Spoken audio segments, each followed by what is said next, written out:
Good afternoon. Welcome along to Thursday's action here at the MODUS Super Series. It is the first week of Series 4 after Luke Littler, of course, sensationally won Series 3 here on Saturday night. And we do have one player through to Saturday already this week. It was a photo finish in Wednesday's action. Here's what happened. Brewer endured a difficult debut, but did get a very significant victory yesterday. More on that later. Cuming has been consistent, if not spectacular, all week. However, this was pretty spectacular from the Australian, who finished 5th. Joining Cuming and Brewer in Group C today is Lauby, the rapid American ace, amassed 14 points, but was off the pace of the top 3, who all tied on 20. Lee Cox suffered a surprise late defeat to Brewer, meaning this 4-0 win over Wesley Harms was in vain. Harms also finished on 20 points after that defeat, meaning top spot was taken by his fellow Dutchman, Moreno Blom. Blom returning to the Super Series in style, beating Harms and ended up winning on legs 1.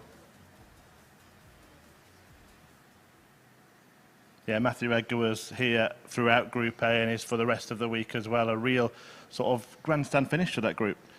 One that Moreno Blom didn't even realise was happening at the time. He didn't realise he was through, and he had to be told that he was through at that point. But what an increase in performance that he had. He lost his first 4 matches, and at that point we were sort of questioning, like, where's the Moreno Blom we've seen at the Super Series before? And that guy who's picked up those 2 WF titles. But when it came to it, he got better and better as the week went on, which was kind of the theme of the group. I'm not sure he knows he's through now. He has actually turned up today to just to watch the action there, I think. We'll get confirmation of Group A then. Moreno Blom winning, and as you can see, it was that close.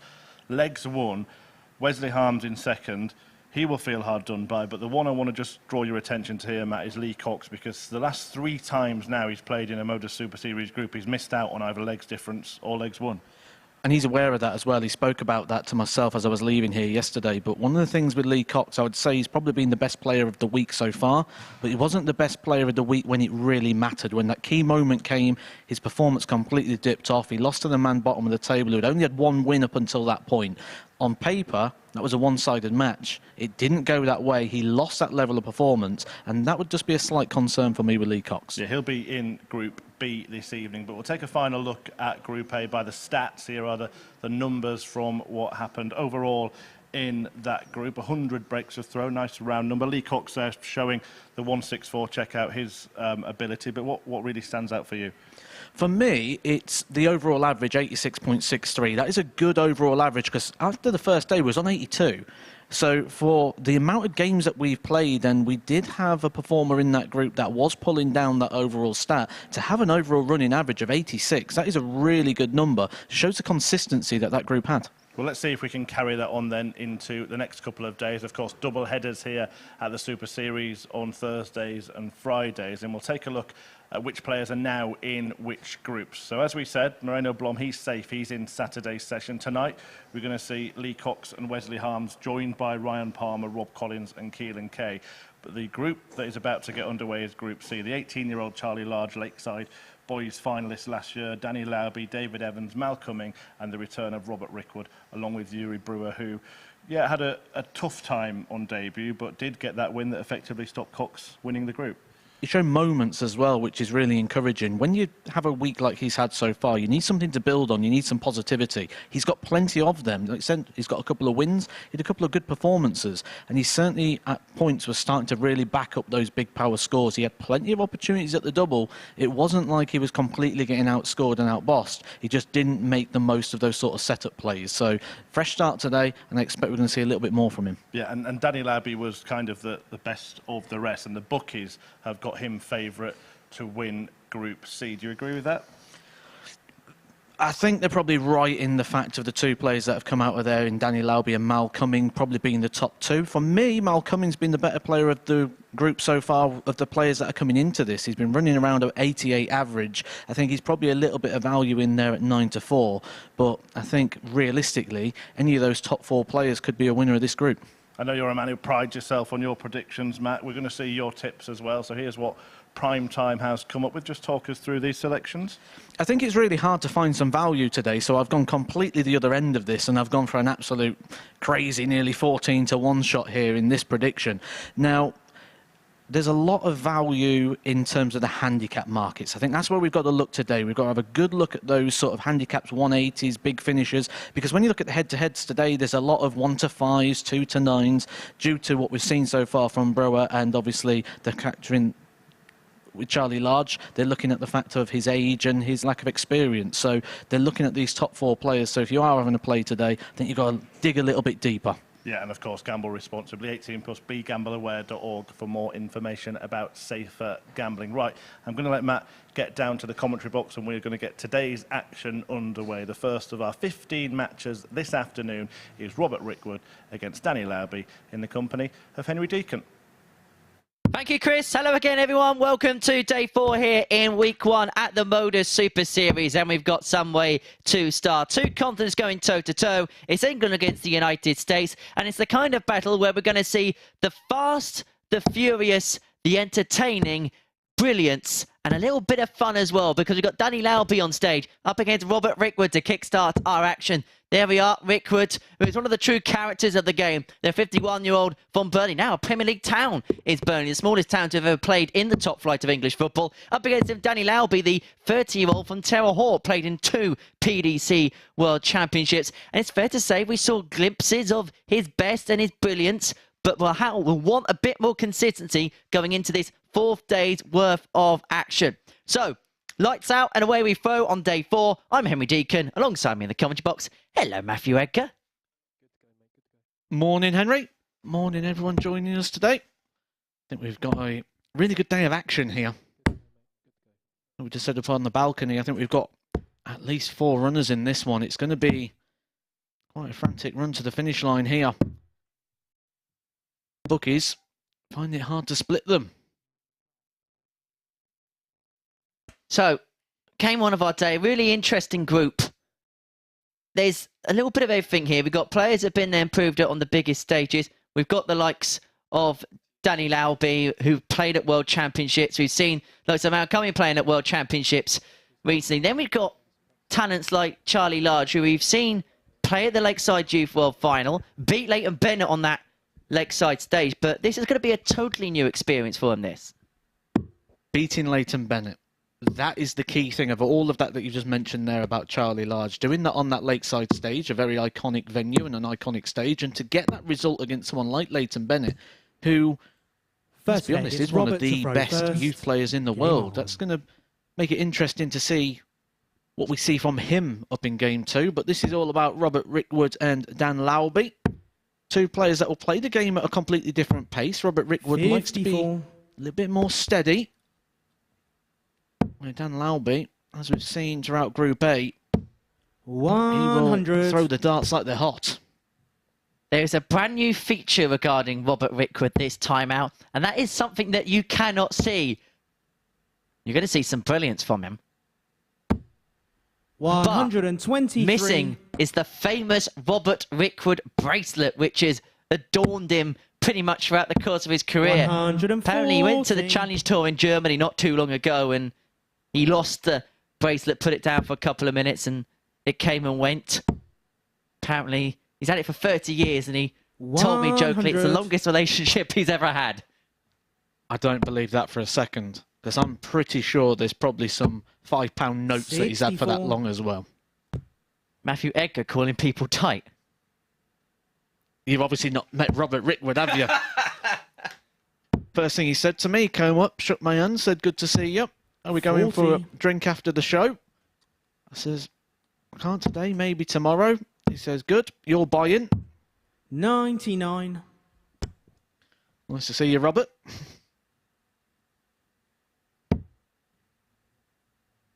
As for Lauby, he's the first down to a finish. 98 after 12 for what will be 60. An opening leg break. And he required 98.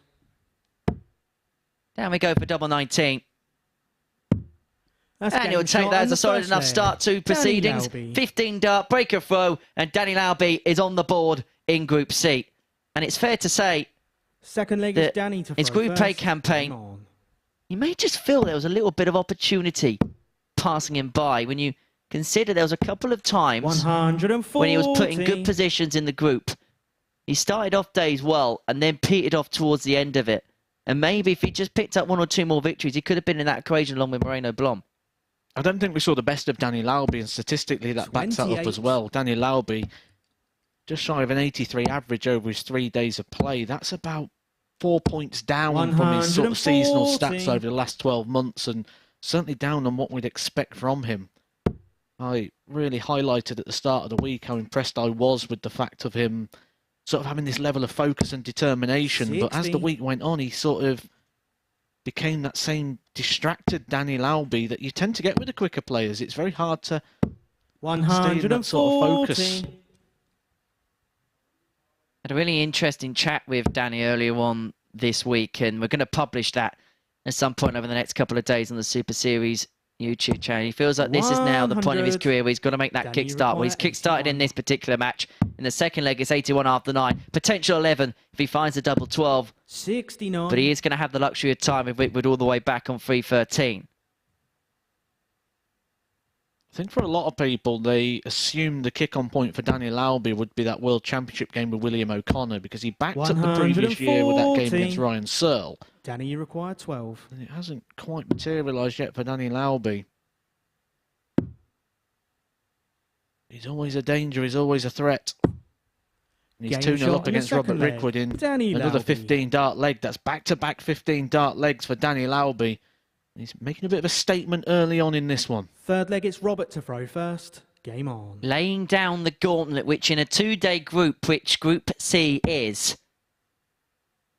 You talk about the rule of 3. You say you can't lose very many. 140. But vice versa, if you can get off to a really good start, you impose yourself on the opposition.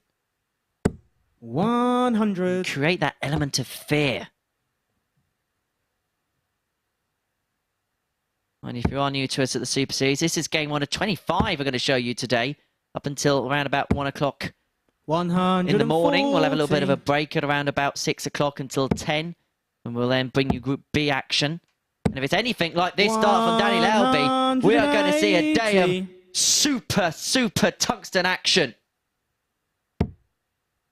It has took 4 minutes, 21 seconds for the first tungsten reference from Henry Deacon. 100. That's 1. I've gone for 73 references today on the production sweepstakes. 60. I was wondering why there was an Robert, you extra require tally chart on your notes. I 121. know why now.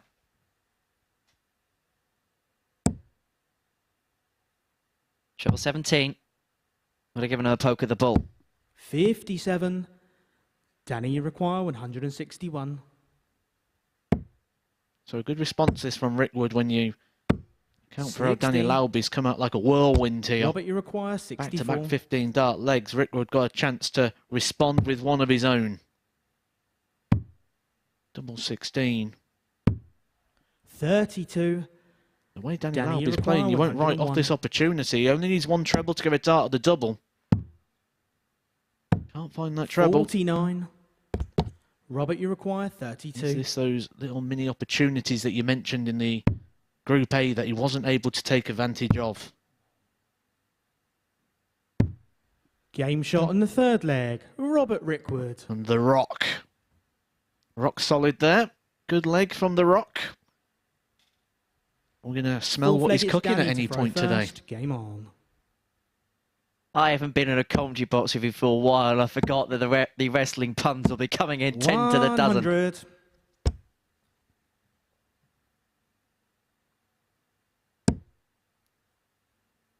And they're using that for Josh Rock's walk-ons 60. on the Euro Tour. Easy for me to say. They should. I'd be a big fan of that. 180. Second 180 for Danny Lauby already in this one.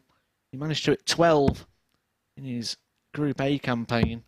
So that was one of the things that was there. We say about the average not being 121. there in terms of where you'd expect to be, but he was certainly filling it up. 140. More fillings and a Subway sandwich at the minute for Danny Lauby.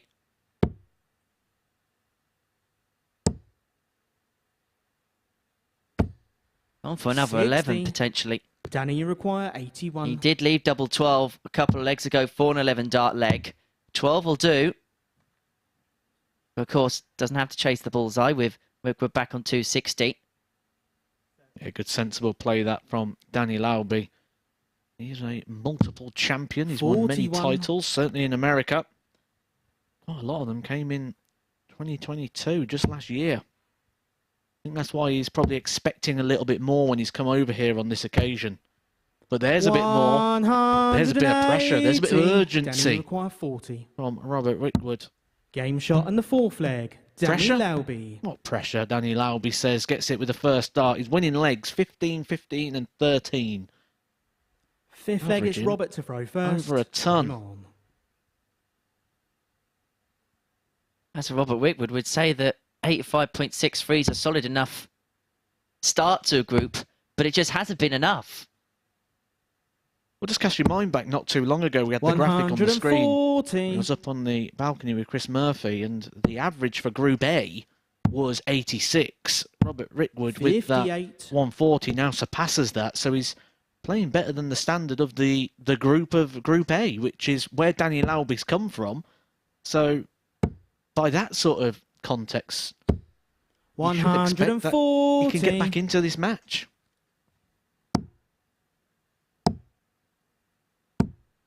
$140. He's putting down a statement here. On top of the two maxes, he's had 6 140 pluses, 3 ton pluses. Checkout wise, 37.5%. His legs have all been run in 5 visits. 95. But Rickwood, Robert, for you require once, 140. has a little bit of time on his hands. They only need the 3 to get this 140. 100. And in that situation, you just think, throw big, throw big. Last thing you want to do is hit the flight, go into that treble 20. We've seen that happen on the 180 before. Robert, you require Damon Hector 40. did it just last year in Gibraltar. Game shot and the fifth Nice leg. clean finish Robert there from Robert Rickwood. They are ones that just give you that little bit of confidence and just tap your opponent on the shoulder. A 13 darter there from Sixth leg Rickwood. is And Danny to throw very first. good standard Game of darts to kick off proceedings here on our Group C opener. Which begs 100. me to ask you the question, Matthew Edgar, have you brought your red pen with you? I think we're probably going to need it in quite early in this group. This is one of them groups where 140. I don't see a favourite. I see 4 very evenly matched players. 100. And by that, possibly a bit of value with that. But are those 4 players that in Carter's 81. face also got points to prove, though, at the same time? Absolutely.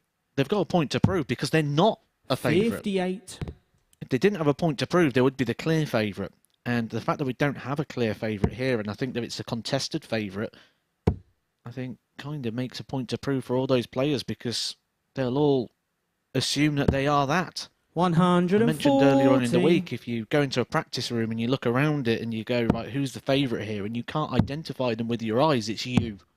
81. I think 4 people will be Robert, thinking you require 140. that. Danny Lauby's left himself on a bogey here, the 162, so if Rickwood get around those and find the treble 20, it's bounced out, he's lost the dart. 40. It's 40 floor for Robert Rickwood. He's going to need a treble or a couple of doubles because Lauby is on 122. tops of the match. Robert, you require 100. He is lurking. He is waiting. He is poised for a Rickwood mistake. Oh, tops, tops. Oh, Game shot and the yes! sixth leg. Robert Rickwood. What a way to save the match for Robert Rickwood. Tops, tops to send us the distance. And once again, Seventh and we final keep leg up is the Robert trend to throw of first. every Game leg on. being won in the space of 5 visits.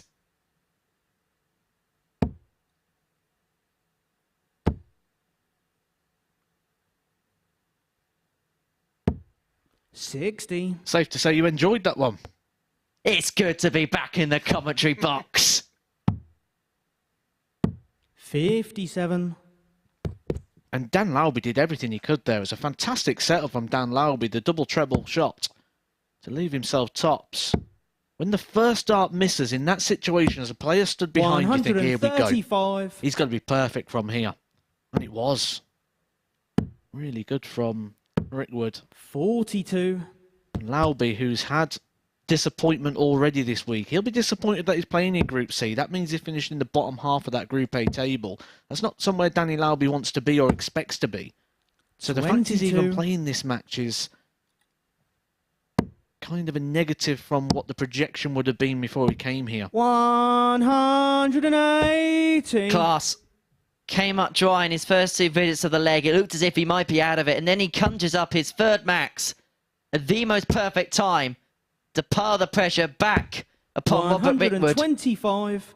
And that gesture is because the 125, despite being all he could do after hitting the single 5 with the first start, has left him on a bogey number. 138.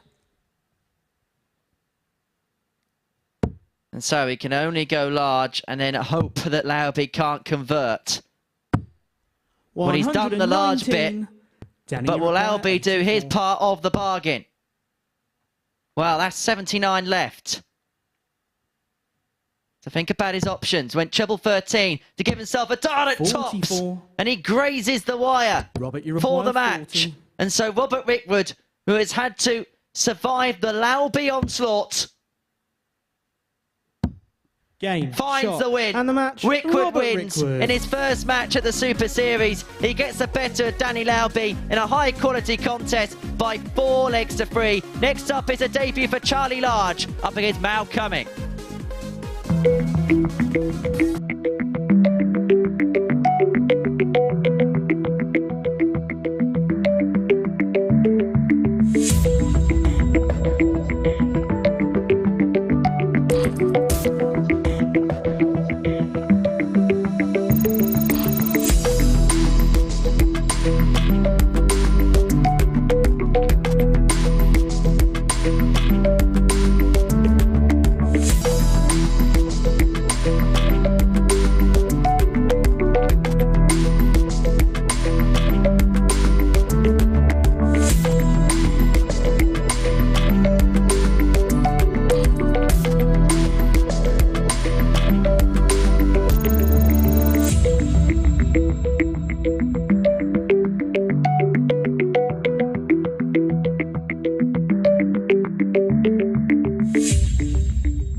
Well, what a start to the action in Group C, and what a turnaround for Robert Rickwood and his return to the MODUS Super Series. We'll take a quick look at the stats from that match, and you can see that both players averaged more than 90, 98 in fact for Danny Lauby, but it was on the wrong end of that reversal result for Rickwood, 4-3 to the Burnley man. In the end, good performance from both, and it sets a standard for this group. Right, last week was all about a player, a young, exciting talent winning an entire series here in Portsmouth, and from one young, exciting talent to another one. Last week it was all about little. This week it's all about large, and I'm not even joking. Charlie Large about to play Cuming as he makes his debut here at the MODUS Super Series, and I caught up with him a little earlier on. Charlie, welcome to the MODUS Super Series. Obviously, as a local here to Portsmouth, how important and how big is this day for you? Yeah, well, it's first time being here, and seems good here, so hopefully play like I can. I should be all right. You're well known, obviously, in the area. You'll have a lot of support if you manage to make it through to Saturday. So how big a target is it for you to be here in front of a crowd? Yeah, well, that's the aim, is to get through Saturday. I've got in a little WhatsApp group chat, I've got like Neil Duff, Aaron Monk, Andy Jenkins, then a couple of decent pub players like Chaz Barstow and Rob Collins. So, what's the form been like recently? A bit up and down at the minute, but I know I can turn up on the day and play how I can, so it should be all right. And obviously we know that you can do it on a stage. We saw you at the Lakeside last year, beating Leighton Bennett, getting to the World Youth Final. Do you think that experience will help you here? Yeah, I'm open side, but it's a different day, so don't know what's going to happen, but I'll try my best. Well, good luck. Oh, cheers. Cheers, mate. Charlie Large there speaking to Chris Murphy before the action gets underway. It's a debut for him in this competition, but it's not a debut on the stage, as the pair rightly allude to in that particular interview. He made it to the final of the Lakeside World Championship last year in the boys division. Lost out to Bradley Rose in that final. It's a very exciting talent who is going to be playing at the Super Series here in Series 4. The 18-year-old from Portsmouth, and, well, probably takes part in what these days is probably the best open event in the world over in Waterlooville. And I just wonder, as he takes on the 47-year-old Mal Cuming from Melbourne, former PDC World Championship participant, whether the experiences of playing in those particular competitions, because he's used to playing players who have played here, and he even had a little bit of a fun at a couple of players' expenses, whether that could actually put him in good stead going into this competition. Well, I certainly wouldn't want to be in that WhatsApp group if I was Charlie Large anymore. I'd have logged myself out of that one. The names he's just Game on. jumped in there and had a little pop at. They will be watching with intent, should I say, right now, because they'll be looking 46. to retaliate on those words. There's absolutely no doubt that Andy Jenkins right now is typing in a WhatsApp group somewhere. 100.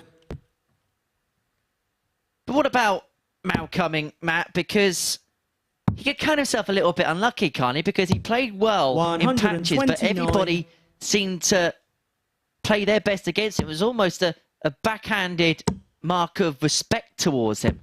100.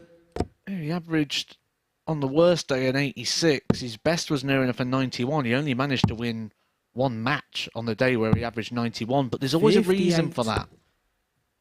We can say that people sort of produce their best bits, but we can also look at and finally nitpick individual moments. And there was plenty of little individual moments where Mal Cuming would miss a big number or would take 9 darts for something that should be a 6-dart combination. And 125. just encouraged and gave him a bit of hope. He averaged 88 161.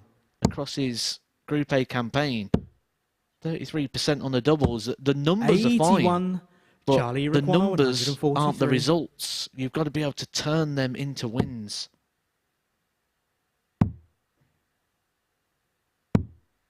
$111. That would be what we call Now the you ultimate require 80. settler. A 143. He could have been Charlie giving it large. Game shot in the first Instead, leg. Mal this Cuming. is the bit that's been missing from Mal Cuming. When you look at Mal Cuming and you say, why has he been losing? Because he hasn't Second leg, took it's Mal to moments throw like first. that. Game on. That's not an easy situation, 80 with 3 darts. You might get 1 dart at the double. 60.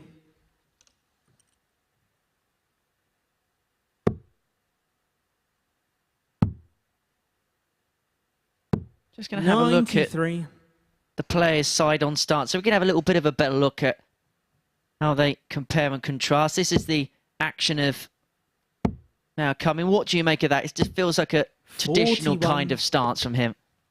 Yeah, it's interesting with Mal Cuming because he actually starts quite deeper within the action. A lot of people will set the dart quite far away from the face, almost at a 58. sort of right angle, where Mal Cuming sets and starts the process really deep. It's all about the extension and the sort of follow through there for Mal Cuming, which he keeps a lot of 140. height in that arm. A lot of movement here. The issue for me here is the movement of the dart in the hand. Just watch the point of the 31. dart on Charlie Large. As he's bringing the dart back, you'll see it flick right the way up, almost to the ceiling, to the top of the 100. stage. Can it almost feel as if it's rocking in the hand when it's moving like that? Well, that's why he's going to get this aggressive angle of the 59. dart as well, because the dart's Now you going up. require It's almost like he's 160. slinging it down rather than propelling the dart. 100. We might see that he may struggle at times with darts going low. 56. Right on cue. Darts Now you go low, require 60. and when they do go low, it's going to block the treble bed for him. He's going to have to switch and chase around the board. 40. Not that he's going to be put under pressure for missing doubles in this particular leg as of yet.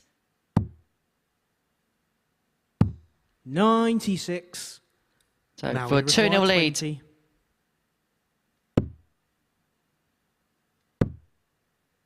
For double 5. 15. And now it could get a little bit precarious. Charlie, you require 108. Yeah, this is the Malcolm we've had for Group A. When you say about those stats not converting into results, this is why.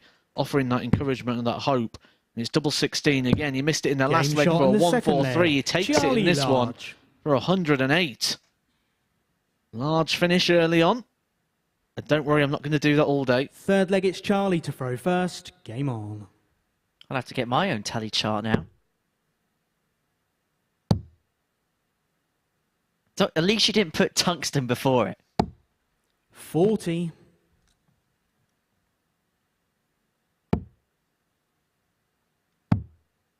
And that'll be frustrating for Malcolm. And he did 79. the hard work, broke the throw. Then missed plenty of opportunities there to double his lead. And one thing you don't want to do with these young players is give them hope and encouragement. 80. Make sure they feel the pressure. Don't let them settle. 100.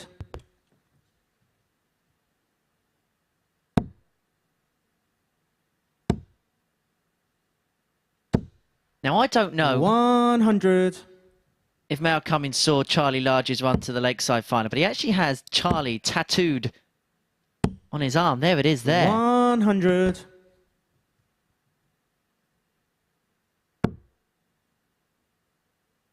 What did they used to say in the old, was it a scalping earlier in the olden 96. days? He's already claimed him. Before about getting 97. tattoos. I've thought about it. That's about as far as it's gone. I don't think Malcolm thought about that last shot, because a single 19 would have left him a bogey number. He's done this a 58. few times as well. The Now we maths require not 125. quite working out for him.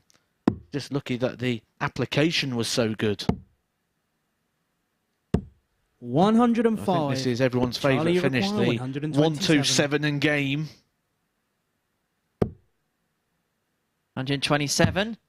No. Okay. 55. But these are the only opportunities require Charlie has 20. been restricted to in this particular match. They've all been above the ton range so far, but he might get a tangible go at the 72 because 10. the double 5 doesn't go Charlie from Mal requires Cummings' 72. perspective. And so this is probably the best chance he's had at doubling the entire match. He's going to get 2.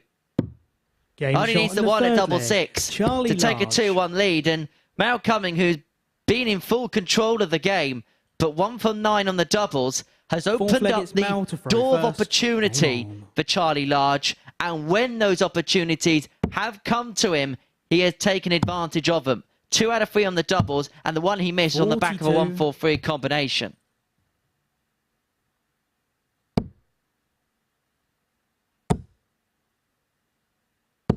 $100. He's had his chances as Mal Cumming. And when he started off with an 80 finish, I just had that feeling that he was going to start taking the opportunities and taking the 85. moments. I mentioned earlier on that it's easy to sort of look at the opponent and go, well, they're just timing everything against me. But 96. there's been plenty of opportunities here that he's been able to stop his opponent from even having a visit to the board. And that would be the one thing if I was 96. a follower of Mal Cumming at the moment. That'd just be a little bit concerning throughout this campaign because it is a bit cutthroat Group C. There are 2 58. places available. But you can't afford early defeats. 98. Coming up next. Is it a bird? Is it a plane? No, it is Duckman. 99. David Evans is going to be back with us at the Super Series. We've still got David the Duck here in the commentary box. I wonder what shenanigans he's going to be up to as he takes on Yuri Brewer after 100. this. Charlie, you require 148. But still in the meat of the battle between Charlie Large and Mal Cumming, and the 148 is not going to go on this occasion. And so Mal back 56. for the 80 for 2 apiece. Now you require 80. Tops for a level game. 60. That's lower than the single 20 Charlie, you attempt. require 92. Charlie Large. Big opportunity here. This is for a breaker throw. He's going the confident, aggressive route. Why not go for the 52. double-double? He's 2 from 3. Now you require The only 20. dart he's missed at a double so far was the one at the end of the 1-4-3 combination. Game shot And in the fourth finally, leg. Mal Cuming Cuming. hits a dart at a double. It's took him 11 attempts to get that second dart at the double. The main Fifth thing leg, is it's he's leveled Charlie up the to throw game. first. Game on. The issues Mal has here is the fact that he was in cruise control of the game, but he's allowed Charlie to grow confidence. 140. And now it feels like he's the one on the back foot when he had full control. He had the game in his grasp. 140.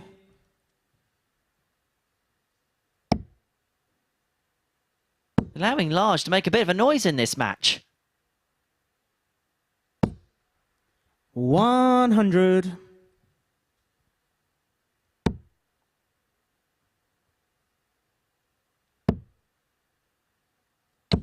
$60. Large is certainly growing into this one. Really didn't know what to expect from Charlie. We've seen him on the development tour. 71. Been playing that throughout 2023. Seen him playing on the JDC Advanced Tour as well at the back end of last year.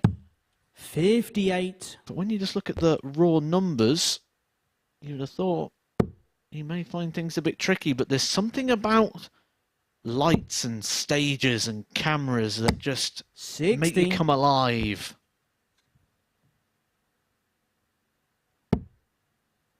It's that sink or swim mentality, isn't it? Some will 100. flourish in it and some will Charlie, just you struggle in require it. But Charlie is 130. finding himself more at home leg by leg here.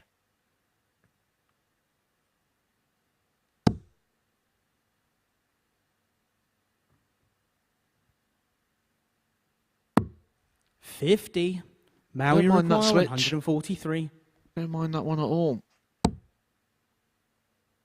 Got a shot here at the 80. It 97. is going to be under pressure. Charlie, you require 80. They need to stay straight. It's a little bit awkward. You can see the grimace on the face. He's had to come around it. He's going to have to go right to the left. Like the okie dokie. 60. Mal, you require 46. And so Tops Game shot A in the fifth 3-2. leg. Mal Cuming. for a break your throat, and it feels like the pattern of play changed again, where it felt like Charlie Large was in control of the match, and now Sixth Mal leg, has it's Mal managed to to throw first. give himself the break your Game throw, on. and now he's fighting for it. You can see the disappointment. You can see that he thought that was an opportunity. I think the opportunity wasn't the 59. missed dart at Tops. I think it was how long it took him to get to Tops. 9 darts there without a treble at the back end of the leg just invited Mal coming in. 134. He's not letting it affect him. This is good sort of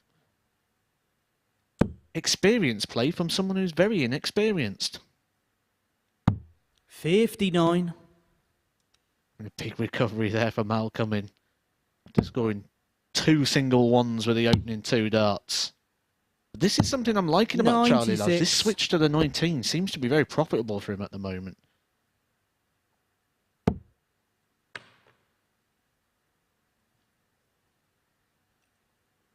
That was a drop dart, so he's allowed to pick it up and throw it. Only counts when it's thrown in an 97. overarm and deliberate fashion. Do you remember the Danny Lauby incident? It's ironic that he's in the building right now, isn't it? 58. One of the most infamous moments in Super Series history when Danny Lauby, 140. well, he was so quick to retrieve the dart from one hand to the other that it was deemed a foul throw because he put it from one hand to the other and then 93. basically yanked it. Now And you require yeah, 146.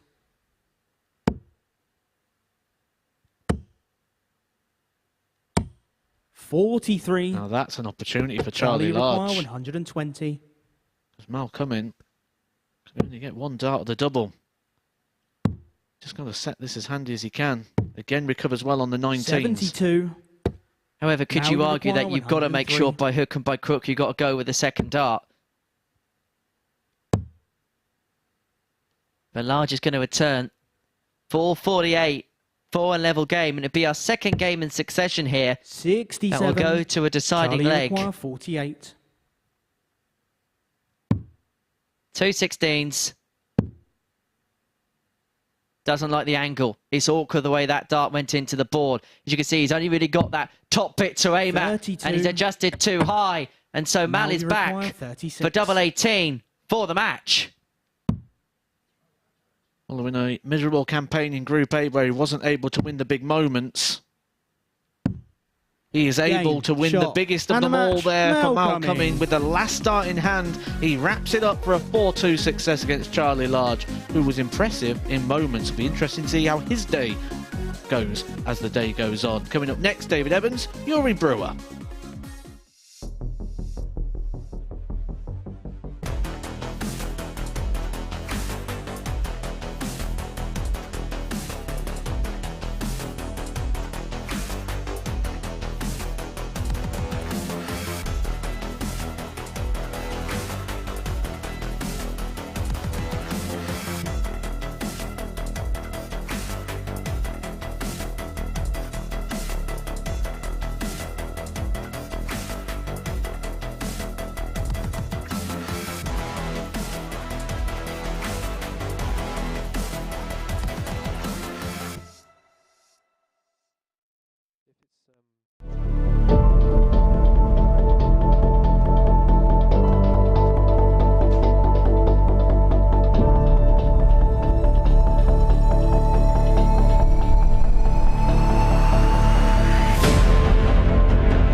Well, a winning start then for Mal Cuming in Group C, defeating debutant Charlie Large in that last match 4-2 in the end. We can take a little look at the numbers from that one. Not quite the high quality we saw in the first match, but a really competitive game. Large missing the opportunity to force a last leg decider and Cuming taking advantage. So now to the final two players to get their campaigns underway. And it's the first outing of the week for David Evans, winner of 3 PDC Challenge Tour titles, former Ali Pali World Championship participant as well. He takes on the man who finished at the foot of Group A in Yuri Brewer. And to talk you through this one, it's back to Henry and Matt. Thank you very much, Chris. Yes, David Evans is back at the Super Series, and boy, did we feel his presence the first time round. How could we forget that David Evans was here the first time around? He gave us all parting presents of ducks, and I wonder why that was the case, Matthew Edgar. Well, I remember it very well. I was asked a question about how David Evans is, and I mentioned that he was a bit of a sitting duck on relation to the table. And Bit now like that one. Well, he even looks like David Evans, doesn't he? He's got the matching spectacles, so we've got the return of David and David on stage. David Evans, the dart player. First David the leg, it's duck. David to throw first. Game on. Since we last saw David Evans, though, we have seen him taking part on the Challenge Tour on the PDC.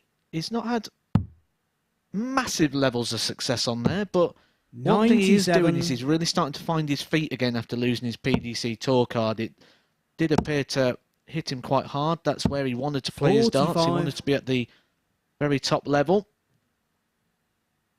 But he's starting to find his darts again here, and I think he could represent a little bit of value here because he is probably the player in this group that's maybe achieved the most so far and has a good CV. Is the only player in this group who's had a PDC tour card. 180. Played in the World Championship on both codes. But you were doing watching this week, and he'd have been keeping his eye on proceedings. And if he saw Yuri Brewer, he might have thought that this was going to be 2 points. It's going to have to be darts like that from David Evans. 2 180s, one apiece in just the opening leg. 44. Yeah, this is good, isn't it? 127. Well, we might as well just get out of the way with. Well, he's got the one out of the way with. He's going to lay it up well.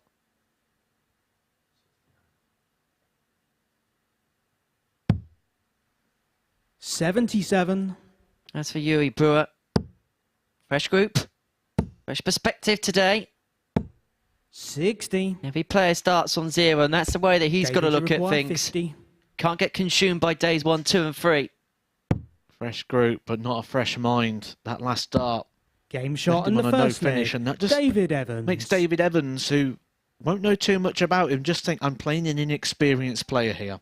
And with that, we'll just give him more confidence. Yuri to throw first. That last start, if he'd gone up the 25 or ball, could have left himself a finish. But he played ultra aggressive there and 95 went for the treble, which is something I'm quite surprised about with a couple of the young players at the moment. Just getting those maths wrong, because we know from the young players they've got a lot of opportunity to go and play darts, and they're watching darts on TV week in, week out. But I'm just starting to see creep back into the game a little bit of misboard management, 100. where it was getting to the point where we were seeing people just starting out on the JDC coming up with the absolute perfect maths and 97. What you mean is for the spotter, they can just stay up all leg again. 59. Unless you're Moreno Blom, who goes in any what direction. He's actually watching the action today. The players are allowed, if they go through, to watch the action up on the balcony if they so wish. If they want to pop in for an hour or so. And Moreno's exercised that particular right to do that today. Even played at the local tournament 60. at the Phoenix Club last night, where he lost to Simon Whitlock in the quarterfinals 4-1, and Whitlock had 5 maximums in that particular match. 90.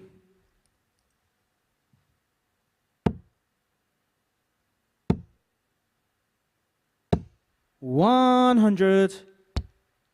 David, you require 80. Is better from Brewer. Definitely looking a lot more settled today. He's going to have to rely on a player with plenty of experience and quality in David Evans, missing opportunities 40. like this. Yuri require 87. Because the feeling is in this match, he is a visit behind. The bullseye to level up. 62. Shades into the 25, and so Evans returns for a 2-0 lead. Well, that's what the numbers say as well. It's not just the theory that he's a visit behind. He is 3 darts behind David Evans at all the Game shot and the situations second of this leg. match. David Evans. And he's now 2 legs behind David Evans. And if this continues, David Evans is going to get this wrapped up in super quick time. Third leg, it's David to throw first. Game on.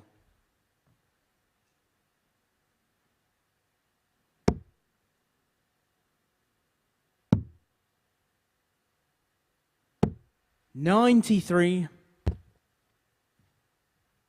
We are our ADC Europe qualifier. 1 or 2 this week. We're going to see the other in Wesley Harms later on 15. this week. Evans, the man from Preston. We're going to have a look now at how his darts enter the board from above. This is our overhead camera angle. This may well be the perfect time to join this particular. David, you've ruined the illusion. 139.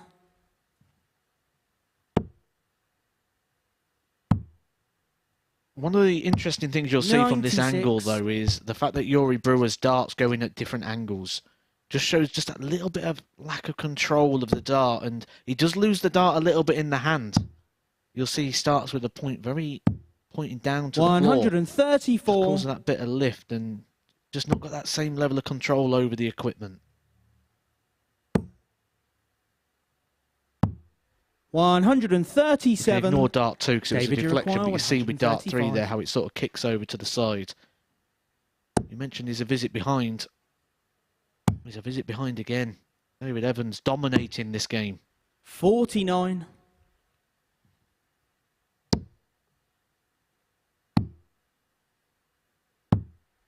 $86.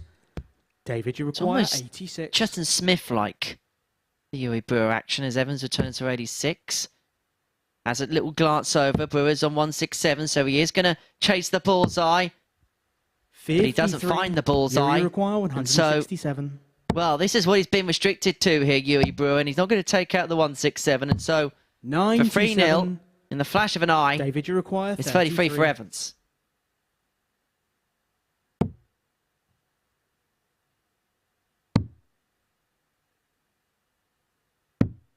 $17. An opportunity presents Yuri itself. requires This is an 70. opportunity. You should be giving at least a dart. It's going to be a chosen double. He chooses double 16. 54. And I like that. Just carried on. He David, you didn't. require No 16. theatrics. It was a dart way too close to the treble 20 for comfort. Didn't style it out. Just carried on with the job at hand. And you can see here that that dart Game is. shot on the third I was leg. going to say a David blocker, but Evans. David Evans finds a way through. A fantastic last start there for David Evans.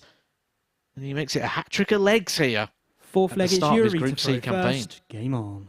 We were talking about Justin Smith, but what in the Justin Smith was that? Because he had no route to that double. 140. He literally had the smallest portion at the bottom of the bed to aim at, and he's found it incredulously. 57. And I think David Evans is one of these sort of people that are superstitious a little bit. 99. So if he does come off of this game with a 4-0 win, expect that we're probably going to see that duck sat in that exact same position, the towel folded in the exact same way, because they want everything to sort of be the same, the same sort of 134. environment, and you can create that with that David Evans duck. So if you're Mal coming in his 85. next game that he plays, are you going on stage first and making sure that your equipment is on that side? No, in my situation, what I would do is I would turn the duck around.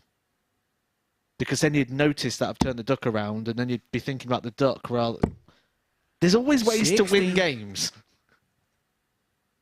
I never thought in my life I'd be commentating on professional darts. I'd be talking about how 97. moving a plastic duck could help you towards winning.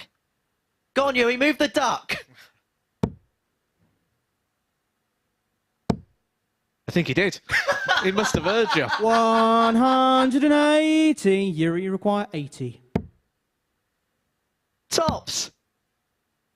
For double 10. 70. David, you require 70. Well, Evans isn't going to be a sitting duck, is he? Because if he finds this double 8, he's Game, going to go shot, top of the and the group match, after David the first round of Evans. fixtures. And it is a statement of intent performance from David Evans, who gets the better of Yuri Brewer by 4 legs to 0. Coming up after the break, it's the beginning of round 2. It's Lauby up against Large.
Well, it was duck for luck for David Evans, who dismissed Yuri Brewer for a duck in that previous match, a performance that was, well, kind of more swan-like for Evans, who won it with a 4-0 victory.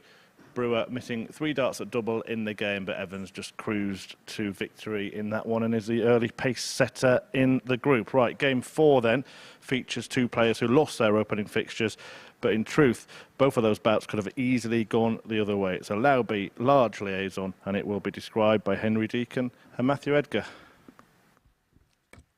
Some might say that was a quacking performance there from David Evans in his opening game. And dare I say, he's top of the table. Got to get that one in there nice and early. Dan Lauby and Charlie Large back for their second lap of fixtures now. And Dan Lauby, got to be said, will be disappointed with that defeat to Robert Rickwood. It looked like he had it wrapped up early on, and then Rickwood battled himself back into play.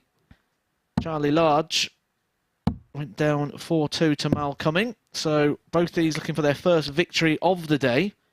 And in this group, you don't get that many opportunities. There's 2 players going to go through from your 6. I like to say you've got 3 lives. If you expand on that and you've lost 4 games, then you need a bit of fortune from the table and other results to go your way. If you want it in your hands, 3 defeats is the most you can get. Somebody's going to come off this stage after this match already losing 140. Now, Danny Lauby, despite defeat to Robert Rickwood in that first game, 100. averaged 98.01, 3 out of 9 on the doubles, 3 maximums in there. He played well despite 56. defeat. That was a high-quality encounter. Pretty much every leg being won in the space of 15 or less. Whereas for Charlie, his opportunities 57. kind of came on the back of Mal missing. So if you base the first performances together, you would put Lauby down as the victor in this, but it's not as easy as that, of course.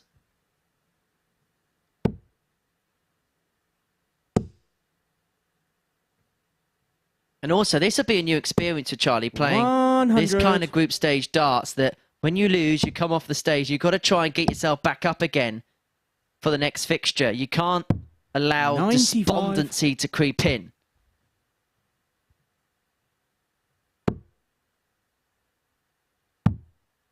Often when you come into something for this, like the first time, like Charlie is Danny here, requires 70. although that's a empty room, he will feel the eyes coming Game through the shot in the cameras. first And leg. Danny good Lauby. 15 darter there for Danny Lauby to kick off. This is how he started his last game. He's going to be able to keep this pace going. Second but leg, it's Charlie to throw first. Charlie will Game on. not just be up there by himself in an empty room like he is. He will have a bit of weight of expectation. 96. I can safely say that the names that he mentioned in that WhatsApp group, there'll be a fair bit of banter going 100. around in that group. And despite being just 18 years of age, I don't think he's going to be immune to that. 57. And I do think if he was to finish bottom of the table, they'd certainly be letting him know about it. 140. Oh, Chaz Barstow isn't going to sit and listen to that and not take note of what's happening. Well, he fired first, didn't he, Charlie Large? Which I do like. 134. I'm a big fan of that. Should be said, it was all in jest. The local 83. darting community around in this part of the world is a very close-knit one, and they do like to have a little bit of banter with each other, shall we say. 58. Nothing like a little bit of bants, is there, Matt? Well, bants is one way of putting it. I'm obviously not down with the kids. 100. Charlie, you require 156.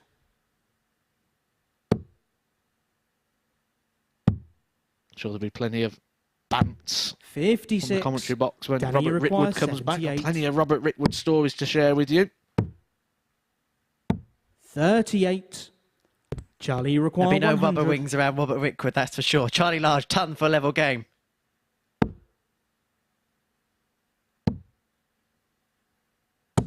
$45. And that's Danny, an you error. require 40. Just a bit of an idle dart. 30. Now it comes into play. Charlie require Because 55. instead of coming back for tops here, the idle dart means he's only going to get 2 darts at tops. Game shot in the second leg. His Charlie finishing's been good. Large. That's one thing we can say about Charlie Large at the moment. You give him a chance, he takes it. Of course he's going to be here to Third be leg, it's Danny competitive. to Of throw course he's first. here to Game win. on. But to a certain extent, can he use this week, Charlie Large, as a little bit of darting work 41. experience? He should do. Absolutely he should. But I don't get the impression from Charlie as one of these people that sort of look at his 82. darting journey as a process or as a timeline. Because, and this is all speculative, I've 59. not sat down and spoke to Charlie yet. Just that interview with Chris Murphy when Chris asked him if there was anything, the experience of that lakeside stage, and he's like, oh, it's a different day. 100. There would have been a lot that he could have learnt from that about the process and building up in terms of the preparation to hit peak performance. 140. And the fact he sort of dismissed that as it's another day just tells me that he's waiting for, he needs the dartboard to tell him he's playing well. If he starts playing well, I can guess he'll carry on playing well. 42. I'm not convinced that if things start going wrong, he's going to be able to turn it around. We will learn if that 60. theory is correct as the week goes on. He's going to be here for 10 matches. This is only his second game so far.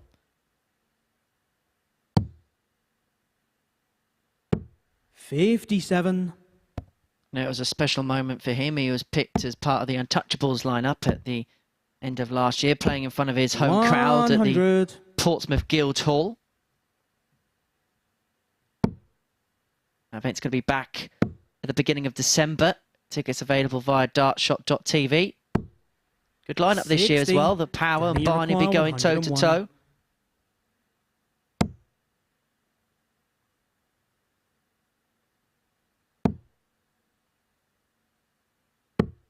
43. Charlie require 160. Just symbolising there that one maybe came out of the hands a bit wrong there, Danny Lauby, which is probably why the dart went a little bit low. 60. He's got a bit of time on his Danny hands. He will require return 58. for a 2-darter. Game Might be shot better in the for Danny third Lauby, who leg. missed Danny opportunities to go Lauby. 2-0 up in the last one. Polish that one up in a nice 2-dart kill will certainly give him the boost. 2-1 to Lauby. Fourth leg, it's Charlie to throw first. There's not many Game on. times that a game involving Danny Lauby will see 3 legs completed in 6 minutes. This is slow play for him. That's good play for Charlie. 180.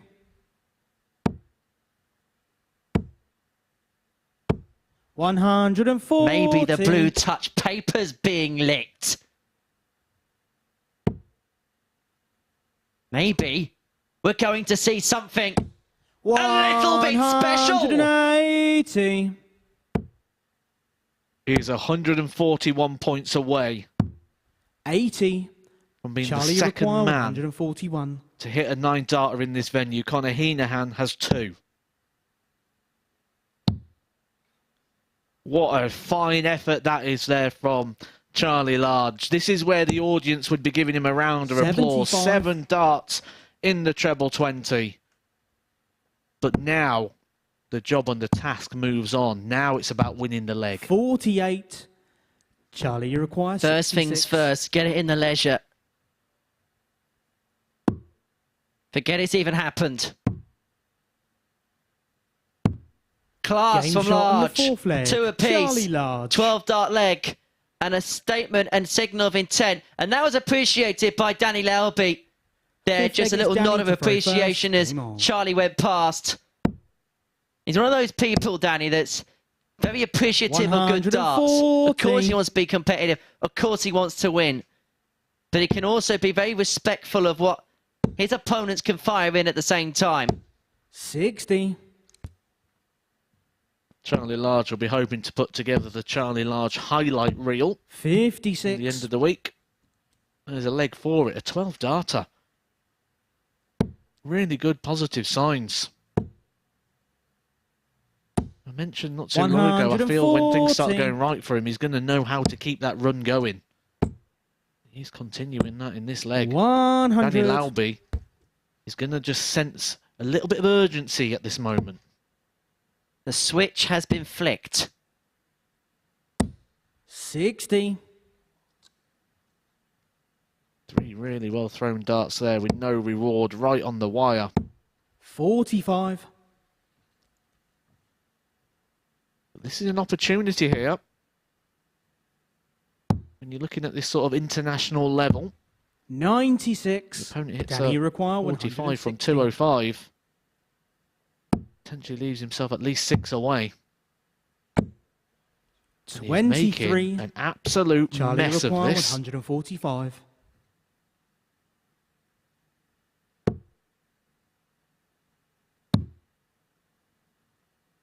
And suddenly we're looking at the player who the bookmakers made as the favourite to go on and win this group be put into a fair 45. bit of trouble. Can he require 137? He's against it in this leg. He's not going to get himself out of trouble, and so the break 97. chance is on.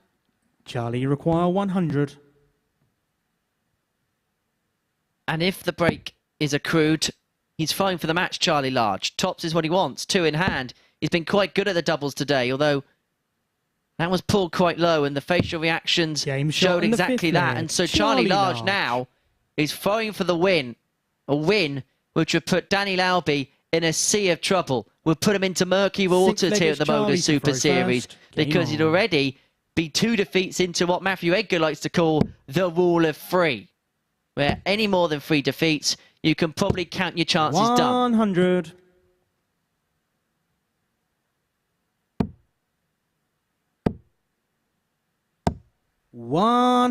That's a big last dart because Danny Lauby will be very aware of the situation. He's been down here a few times before.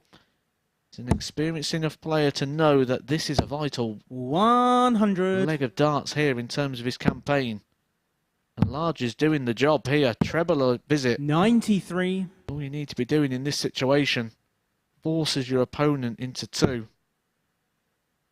Just keeps them at arm's length. 54. Boxer just chucking in the jab. Couple of jabs and then waiting to give the haymaker blow. 140. Little bit eager there, Danny Lauby. To leave 168. Well, that's why he's shaking his head at the back of the stage. He 59. knows he should have switched. He just obviously fancied the pace and the rhythm and the lie that he had on the board. 44. Again, the back end of the leg, making a bit of a mess of it. Charlie Large could be in charge. 100. Danny require 124. Triple 18. I'm going to give him a dart at the ball. It would have been the Hail Mary attempt there. And so Large 56. should at least get a dart at the Charlie bullseye require to get this 88. game done, to get this game won and to accrue his first 2 points here at the Super Series. 18. And the bull. 63. And so Lauby Danny comes back to requires send us the 68. distance again.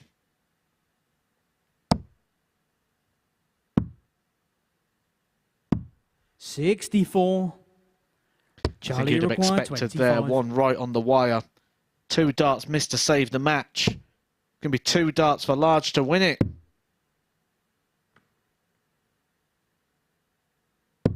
15. Is Danny require that 4. the opportunity? Will he get more chances to win this match? 2. He'll get more in this leg. Charlie require 10. He's going to get that opportunity. The moment he would have dreamt of this morning, flying for that match-winning double. He's finally here. Game. And he crosses shot, the finishing and a match. line Charlie to get his Large. first win of the Super Series. Charlie Large gets the better of Danny Lauby by 4 legs to 2, and the group favourite is suddenly in a bit of trouble. Coming up after the break, Yuri Brewer up against Robert Rickwood.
Welcome back. It's been a really interesting start to the action in Group C. That's after Danny Lauby. Well, he's lost both of his first 2 games, the favourite to win the group before a dart was thrown. But that defeat to Charlie Large, condemning him to his 2nd straight defeat. And Large in that one actually missed the 8th dart for a potential 9-dart finish. The 18-year-old making an instant impact here at the Live Lounge in his hometown of Portsmouth. Good win for him. Now attention turns to match 5, and it is Yuri Brewer who lost his first match 4-0 to David Evans against Robert Rickwood, who beat Lauby in the opener. And to guide you through every dart, it's back to Henry Deacon and Matthew Edgar.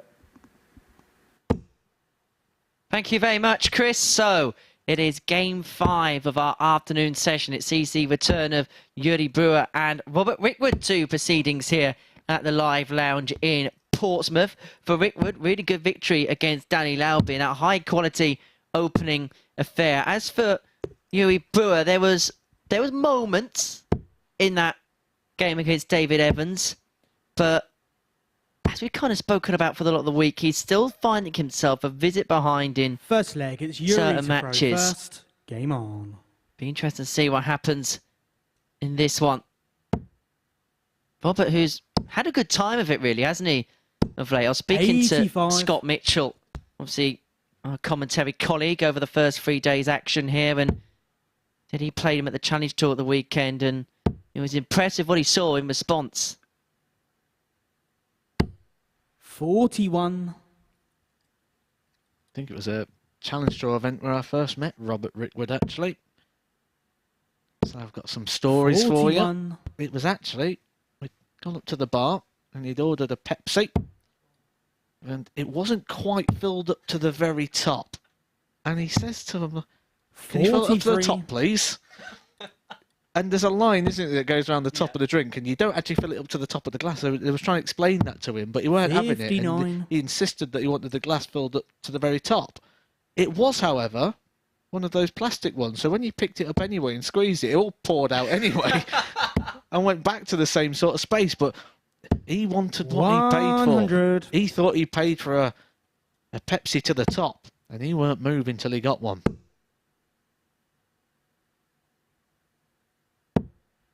81.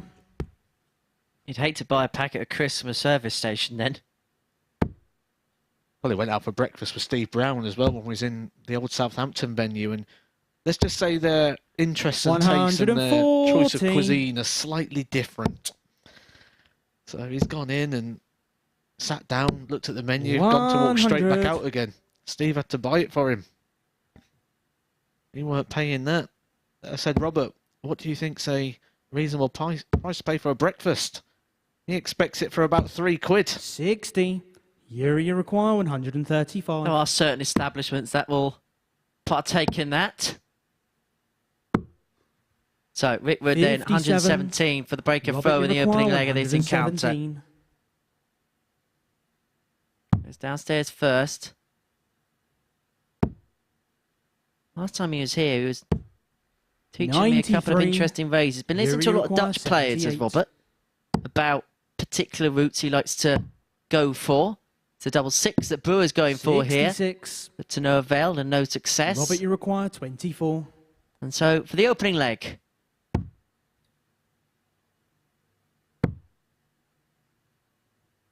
it's a breakfast double, double 3. 18. Yuri, you require 12.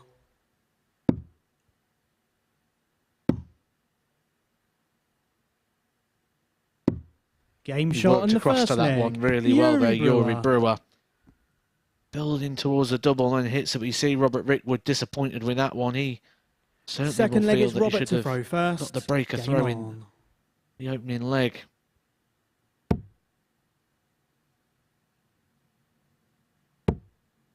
How ironic that he misses the double 3 after. Speak about the amount 140. of pounds that he's willing to spend on a breakfast. I can't say that I'd want to join him for that. I can't imagine it be a very high 40. quality breakfast for £3 English. I wish I knew what losing pounds were. 45. And we can't have Robert Rickwood here about talking about the story about his walk-on song, Red 41. Light Spells Danger, by Billy Ocean. Back when we started here in Portsmouth, at the end of the games, we used to play the players' walk-on tune as they won. But Robert Rickwood's walk-on was 85. subject to a session which had a copyright claim. And so Robert thinks that he's the reason why we don't play the players' walk-on music 58. anymore, because of his walk-on Red Light Spells Danger.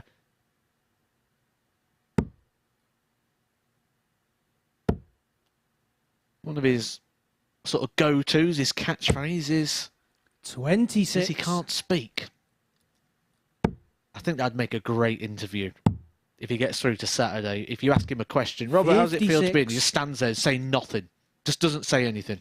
He's done it before, right? He won a Group B. I was presenting on the balcony, and about the director in my ear saying about 5 seconds till we go on air. And he's literally gone to me, whispered in my ear, 100. I can't speak. And I'm about to go on air, and I'm trying to hold it together here. And then he does this little laugh the second we head on air. How I've kept it together, I have 95. no idea. Robert, you But require Rickwood and this leg's keeping 105. it together. We're going to get this 105 to level up at 1 apiece. And this is what I was talking about. These routes that the Dutch players have been teaching him with the 105. He's been going the 16 route because 53. if he misfires in any direction, he can then leave himself a combination after. 97. Robert, you require 52. It's going to be tops. Game we're gonna shot have a in level the game. second leg. Robert Rickwood. Hasn't been one of the highest quality and the highest order. But it's one of those scenarios where when Third you're leg, it's locked Yuri in to this throw type first. of Game on. tungsten duel, you just have to get the points on the board. 140.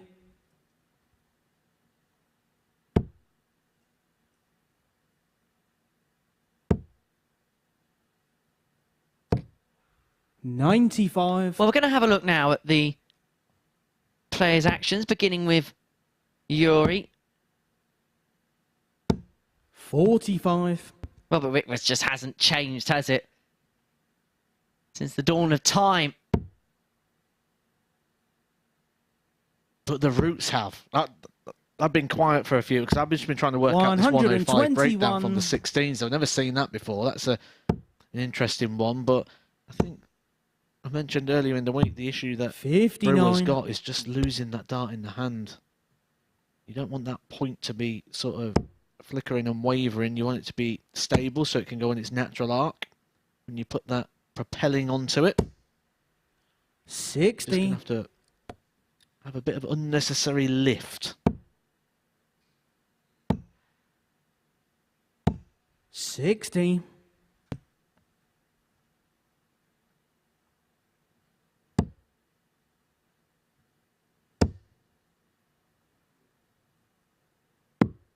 We're down for 25. 60. Unlucky there. Did himself on 165. The master counter there could have also gone for the 18s. Could have been a safer option. Nice bigger target. 139. Also gives you the chance to get in the treble.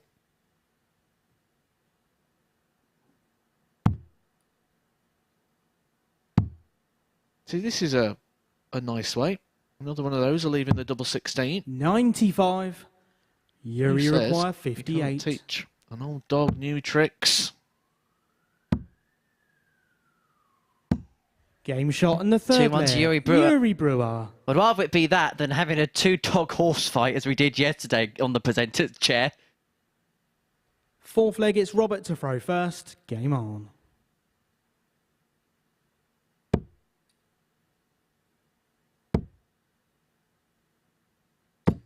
$100. Rickwood did go quite far down in his opening game. He played Danny Lauby, went 57. 3-1 down in that one. Then found his absolute best darts. He's yet to find them yet. We spoke this week about players that like being front runners.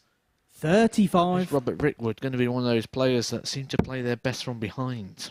I feel like as a commentator, we feel as if we give a bit of disrespect to players when we say this, but I mean this as an opposite and as a compliment. Robert Rickwood feels like one of those players that will play to the match conditions. So if someone's averaging 100, he can fire that back. But if someone's firing just below, he can play to the conditions that he needs to play to in order to win matches. Reactive.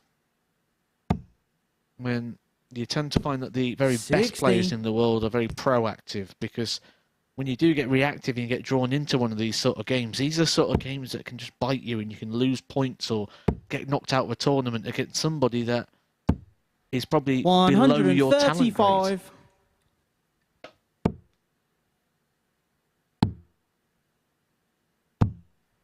58. Robert, you require the luxury of time to level up at 2 apiece.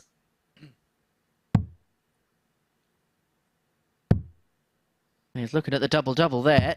51. Double 17 would have left in tops, and that's where he's going to leave after 15. And Brewer can only try and set up and leave it as handily poised as he possibly can. 42. Robert, so you double require 17, 40. the double that's thrown at the least on the dartboard, statistically, is the one Rickwood attempted a double-double on. Safe to say he doesn't fear any part of the board. Yuri require 144. There's your double 5, Robert, because that's where he's going to be coming back to, but with a higher sense of urgency. 100. Robert, you require 10. This time, the misses matter. 3 double 1. There's no going any further from here. Game shot and the 4th leg. And level we are at 2 apiece. It's been the sort of battle where the pair have been kind of trying to draw blood from a stone. It's not first. Game on. Been a battle littered with quality. They've just been trying to find ways of winning legs. 93.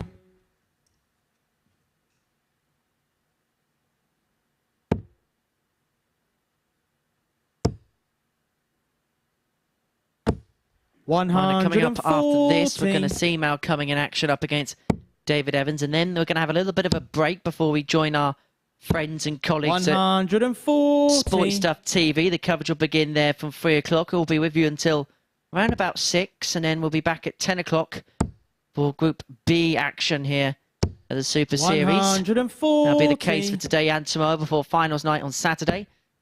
7:30 start. You can be here as well by scanning the 44. tungsten T-Rex.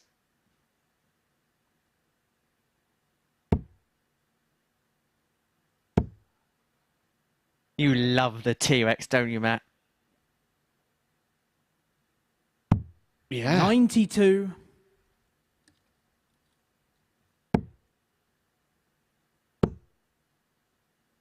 Alternatively, dartshop.tv is the website to go to get your tickets, as well as tickets for various other events, including the World Seniors.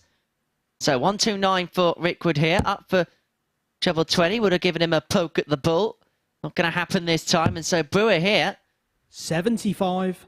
He's looking for a big finish to 46. put himself in front.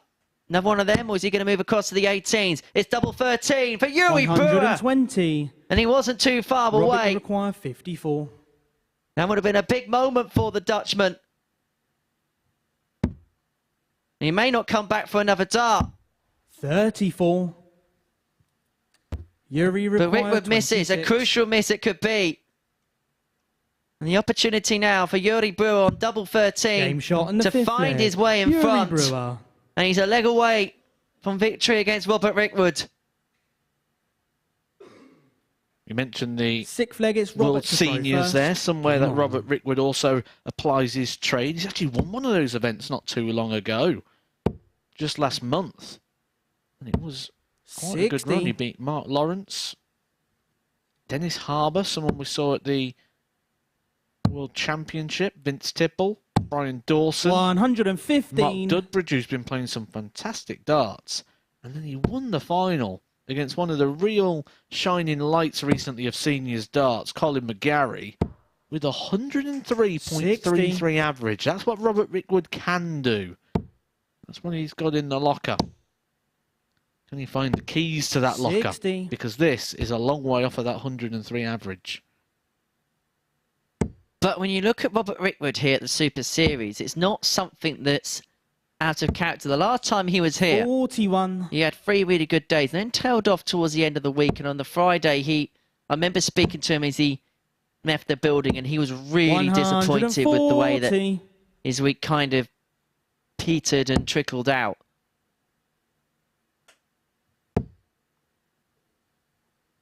He's a sort of player that can really be enigmatic in spurts, and I don't think it's too disrespectful of me to say that maybe the next step for him is to find a bit of consistency. Meanwhile here, let's shower some praise on Yuri Brewer, because the last 2 legs, he has really stepped up and has left 36 after 12 for the match against the darts to get the better of Rickwood. This would be a seismic win for him. Yuri required 36. We asked the question if he's going to get better as the week went on. Game, shot. And the answer to that is yes. Yuri Brewer. He was 84 in his opening game and then follows that up with a 4-2 success there over Robert Rickwood. He's got some more points on the board. His 3rd victory in the week. Coming up next, Cuming takes on David Evans.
Every Saturday, we open our doors for our weekly finals night. For a unique and intimate darts experience. Meet the Dart Stars and even the team off the telly. Here at our purpose-built venue in Portsmouth. Every single Saturday evening. Tickets can be booked via this QR code. Or at www.dartshop.tv for a very small booking fee. Follow us at MSS Darts on Twitter, Facebook, Instagram and TikTok. For all the latest ticketing news. All you need to do, log on, book, turn up, and the action gets underway from 7:30 p.m. So what are you waiting for?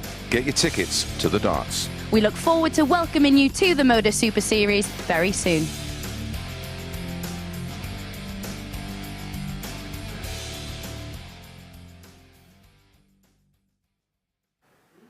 So 5 games down in this session here at the Super Series, and a good win for Yuri Brewer before the break there. He picks up a victory in this group, coming back from a whitewash defeat in his first match. 4-2, he beat Robert Rickwood before that break.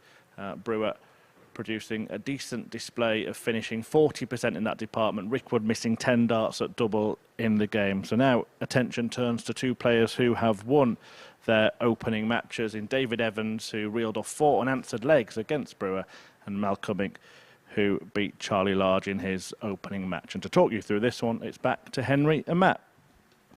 Well, thank you very much, Chris. So, the final game of the second round of fixtures here on Thursday afternoon at the Super Series. These 2 players who made it into the winners' enclosure after round 1. Well, David Evans, you have to say, has been the most convincing winner First leg, so it's far Mel to today. throw And first. well, you spoke Game about on. how the duck and the towel should be put in the same place. Well, the duck's been placed in front of the towel. Maybe he's hoping no one touches it now. 100. We're on duck watch already.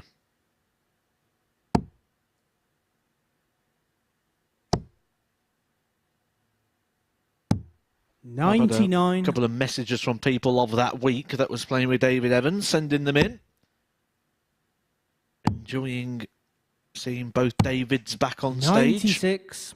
I like the fact that he's even got a new duck with the spectacles on that are very similar to the ones worn by David Evans. 100. But you never thought when you were sat in university spending all that money that the big payoff would be 48. one day you'd be sat down talking about rubber ducks. And sat next to Matthew Edgar. How would the mighty have fallen, eh? 98. That was money well spent. Yep. The question I do have about all this is, how many bathrooms has David Evans bought? 139. You ever been to those shops, you know, where you buy your bathrooms and you buy your toilets and your showers and all the rest of it? They always give you a nice little rubber duck. 100. Mal, you require 118. I don't think I've ever been to that shop. Turn left. Tops left. 1-0 Game Mal shot on the Cuming. first leg. Mal Cuming. And the ball gets us underway with a 15-dart leg. Second leg, it's David to throw first. Game on. Again, good darts from Mal Cuming. We have questioned the ability to win the big moments. 180. Look at those three darts from David Evans, all in the middle of the bed. And all tightly packed together. 140. So much so, you could have probably fit them in a very famous mint. David has this ability to go on true scoring spurts. 59. You see a lot of patterns in his matches where maybe a maximum they'll be followed by 140s and such the like. 85.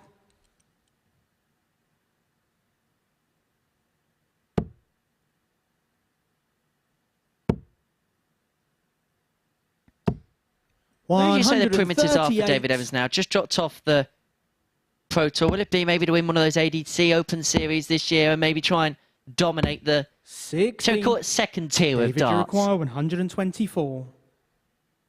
I think it's this for David Evans. I think it's the Super Series.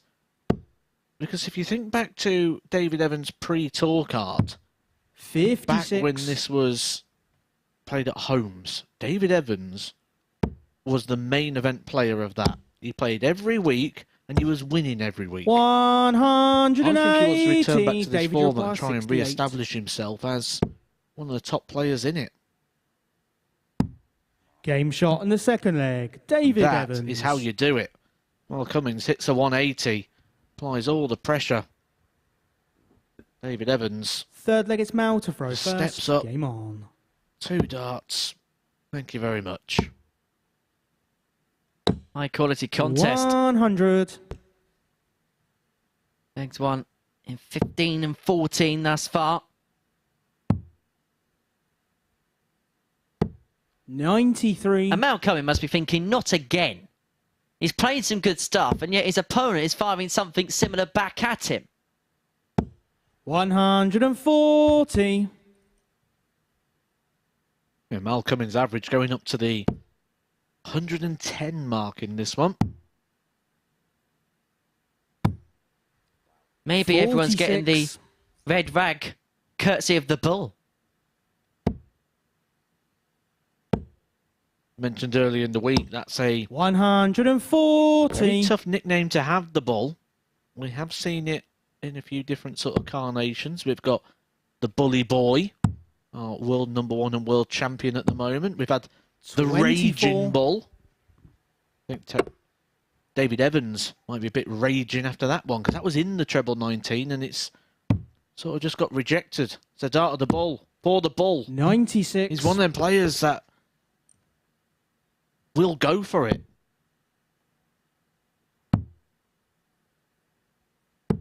He'll 93. attack every visit. Now you require He'll be attacking the 25 for a 2-1 lead, and Evans all the way back on 2-4-5 means he's got the luxury of time. Time he's going to need. 17.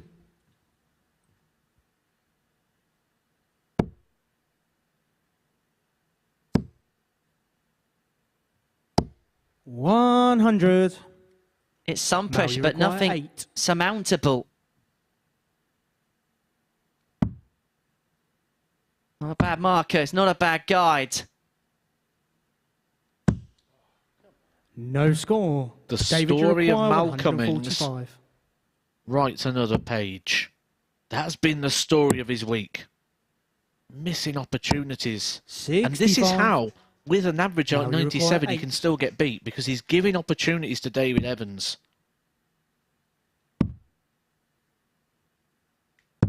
6.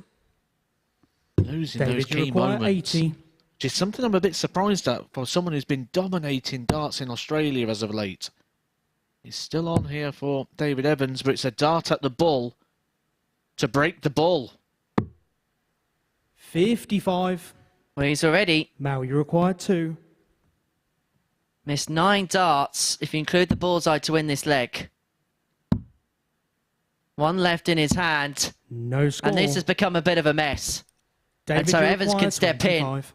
And this is basically darting daylight robbery. Forget about the cat burglar, it'd be the duck burglar. 9. Mal, you darts. require 2. That he probably didn't expect to have. We include the bull. He had 3 darts here. He's No going to get score. more. David, you require I 16. think the biggest question here now is, will we get the sorry I won a leg if David Evans takes this one out? This would be a miracle dart. He has to sway all the way across from one side to the other. How much can he see? Oh, that's No desperately score. unlucky.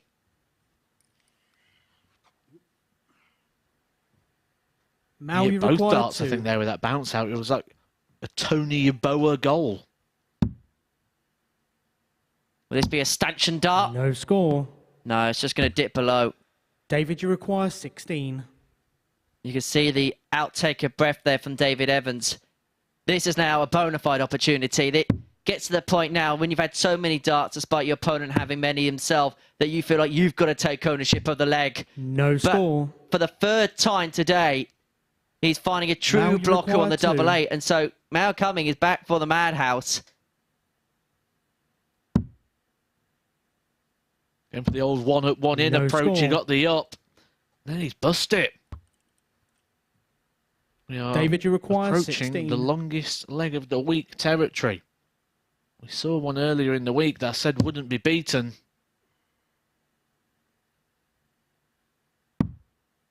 It has been beaten. It was 32. 12. This This one is- could be only a 34 at best. Mal, you require This is like 2. watching one of your games, Matt. Double 1. 1 up. Game One shot in the 3rd in. leg. And Mal we Cuming. get there in the end. And Mal Cuming opens up a 2-1 lead. And David Evans there, he's trying to 4th leg, it's David to find throw first. something Get him funny. on. or trying to find the humorous side of it. But then he thought, actually, there's actually nothing funny about it whatsoever. That's a 35 dart leg. It's one off the record in this competition. That's 36 from 140. Daryl Pilgrim, which I'm sure he's happy for me to make him aware of.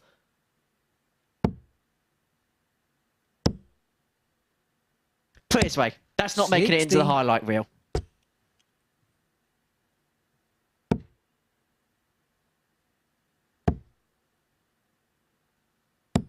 $60. Depends, because if you're a good editor, that could look like a really good leg, because he actually played really well in the scoring phase of it, and then a nice dart on the 100. wire there, and then one just in, using it as a bit of a bouncing board. You just got to edit out about a minute and a half's worth of footage in between. It's a bit like on Match of the 100. Day when someone gets a yellow card, you just know they're getting sent off.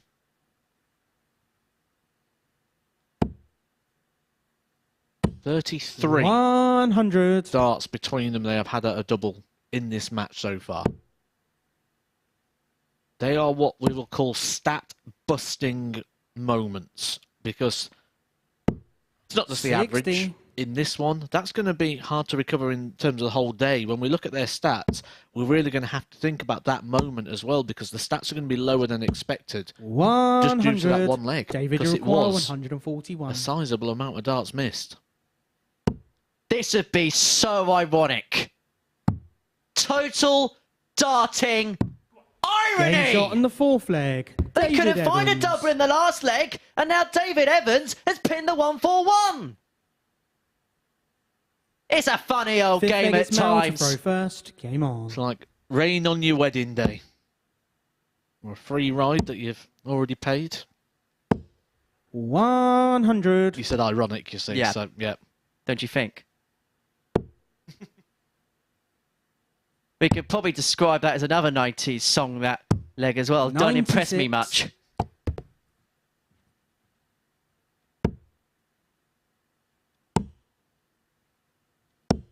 One hundred. When we talk about editing, we've had all the things we could edit together for a 9-dart leg as well. We had the back-to-back 180s earlier on from Charlie Large, and now we've had the 141 100. finish from David Evans. If people can just suspend the disbelief about the changing of the player, then we've had the 9-dart leg. 123. Going back to my uni days, that feels like something I would do just to get all the edits together to make it look good, and just hope that the lecturer would think, yeah, okay, I'll pass it off. 98. Ah, so that's why you're here, next to me, talking about ducks. I'm not saying my uni course was that desperate, but I did once ask Matthew Edgar for some help. 134.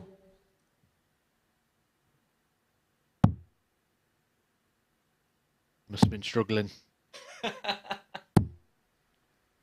171. This is better though from David Evans. Better from both. We've made light of it, but they'd have been very disappointed with that situation and missing all those doubles. 12. They'd have almost felt a little bit David, embarrassed you with that require situation 36. as well.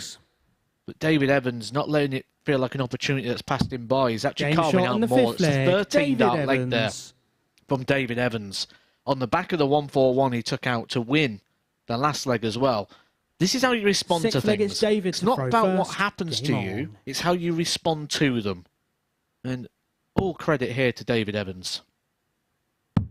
In the wise words of Chris Mason, setbacks 57. lead to comebacks.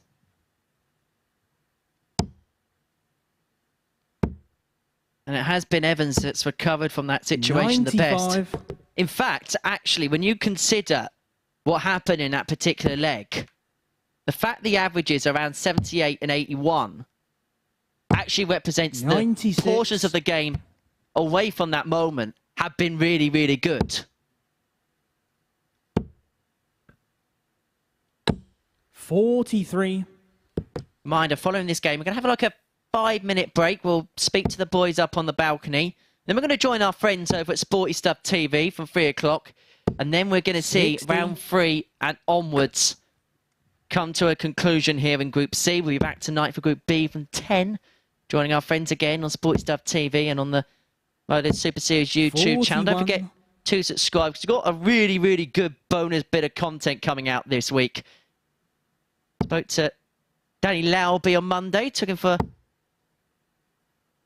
nice little walk 100. down the seafront.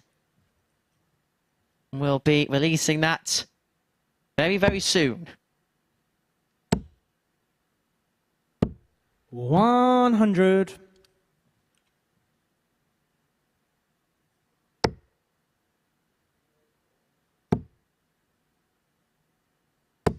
$60. Well, Evans now is on the verge, isn't he? It's been him who's reacted to the 44. scenario the best. David, you require 128. And you wonder why we keep talking about it. It's because it's been the moment that's hinged this game.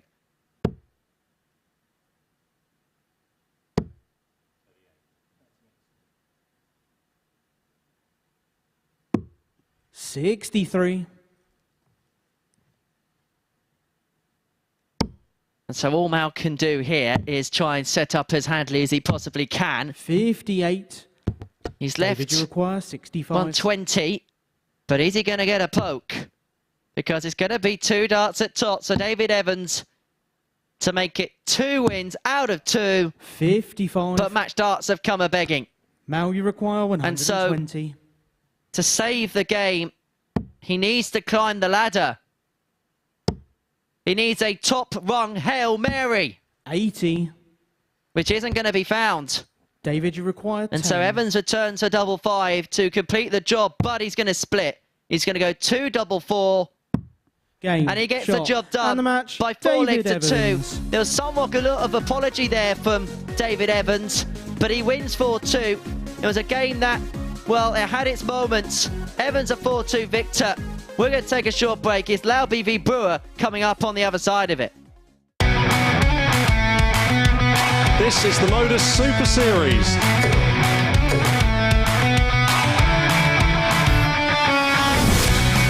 $180.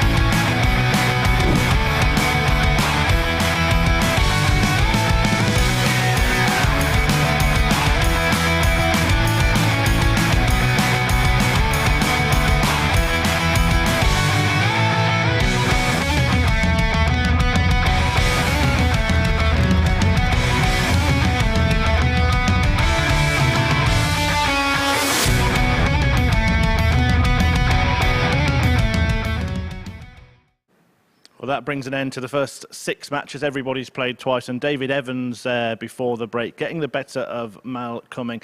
Now, the stats are not going to tell the full story in this one because the average is severely hampered by that, well, that dog and duck leg that the pair of them had during that game, missing multiple darts at double. Evans then took out, ironically, that fabulous 1-4-1 finish. This is how the table looks after all of the players have played a couple of matches. Evans, the only one to have won all of his games. 4 players on 2, and Danny Lauby yet to get off the mark. Right, there was a very special finals night here on Saturday. Luke Littler, of course, winning it, but there was an impressive performance in there from Owen Bates. He took on Daryl Pilgrim in the group games, and here is what happened. First leg, Owen to Sorofers. Finals will not be Game before on. 10 p.m, which is when we join our broadcast partners, Sporty Stuff TV.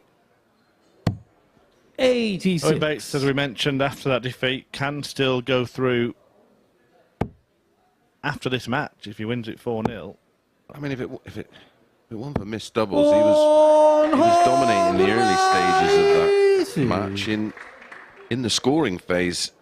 Yeah, he was. All he's got to think of is winning the game, isn't it? Because if he does that, then of course, if you like Luke Littler to beat Daryl Pilgrim, and he'll go through anyway. But Pilgrim has got other ideas, as we can see from the first 4 darts, the first 5 darts, the first 6 darts. 77. Well, I suggested something dramatic was going to happen. Well, there's little more dramatic in darts than a 9. Daryl, you require 144. Can Daryl do it with his very first leg of Champions Night?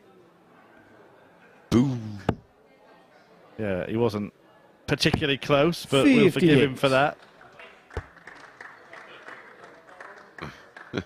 He's seeing the funny side of it. Just tapping the old ticker a little bit there. I think he was getting rather excited. 105. 9 darts. Daryl, you require Always an amazing 86. feeling, but to do one on TV. Yeah, we're yet to have one in front of a crowd on a finals night. But that is some start from Daryl Pilgrim. He's here to play. 12 dart breaker throw with a ball Second leg, finish. Daryl to throw first. 180, 177, and the 86 out, as Mace mentioned, on the bullseye. If Owen Bates is going to somehow get through, he's going to have to turn it on maybe to levels that he's never reached before. Yeah, he became quite frustrated last night because he went through the card on Thursday, winning 4 out of 4. And then one of my trips up onto the balcony, he was cussing and cursing and wires and blockers, and he was all over it. They just wouldn't go in last night. And then I think he started hit the panic button thinking he might not qualify. Good response from him, though, kicking off this leg with a 180. 134. Getting himself down to this position after a couple of visits. Pilgrim could still want to finish first if he can fill it up. No ifs, Murph. 100. Well, even he can't believe that found its way in. We've had 3 180s and a 177, and we've not even completed 2 legs. We might get a 171. 170. What's going on?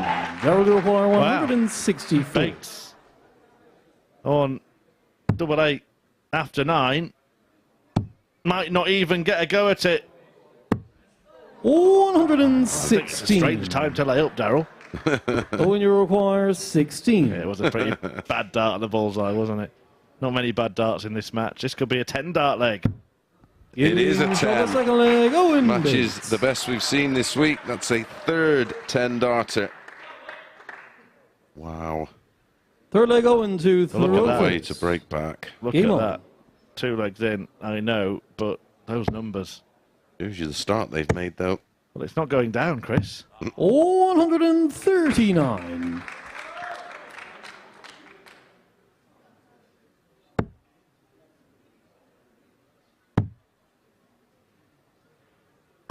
$96. We've promised something special. And finals night on Champions Week is already delivering. 85. This is showing me all about the minerals of Owen Bates. He's right up against it. He'd have been desperately disappointed to have lost to Luke Littler in the opening match of the session and the opening match of this 60. Group 1. And he's had the kitchen sink thrown at him here, and he's responding. 140.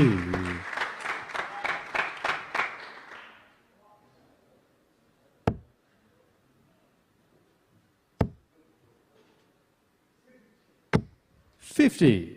On your require Could be about to go in 137. front. After Pilgrim set off as if he was unbeatable, Bates has said, you know what, I'm not having this. He's having that. Some of that. Back-to-back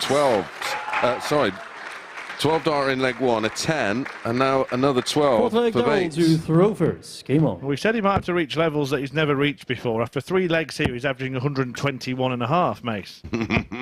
Record 60. breaking territory. Well, yeah, not just for here, not just for him, but for any broadcast darts match. The record's 123.5 now, I believe. Peter Wright in a Pro Tour 57. against Christoph Ratajski, beating the previous best of 123.4 from MVG in the Premier League.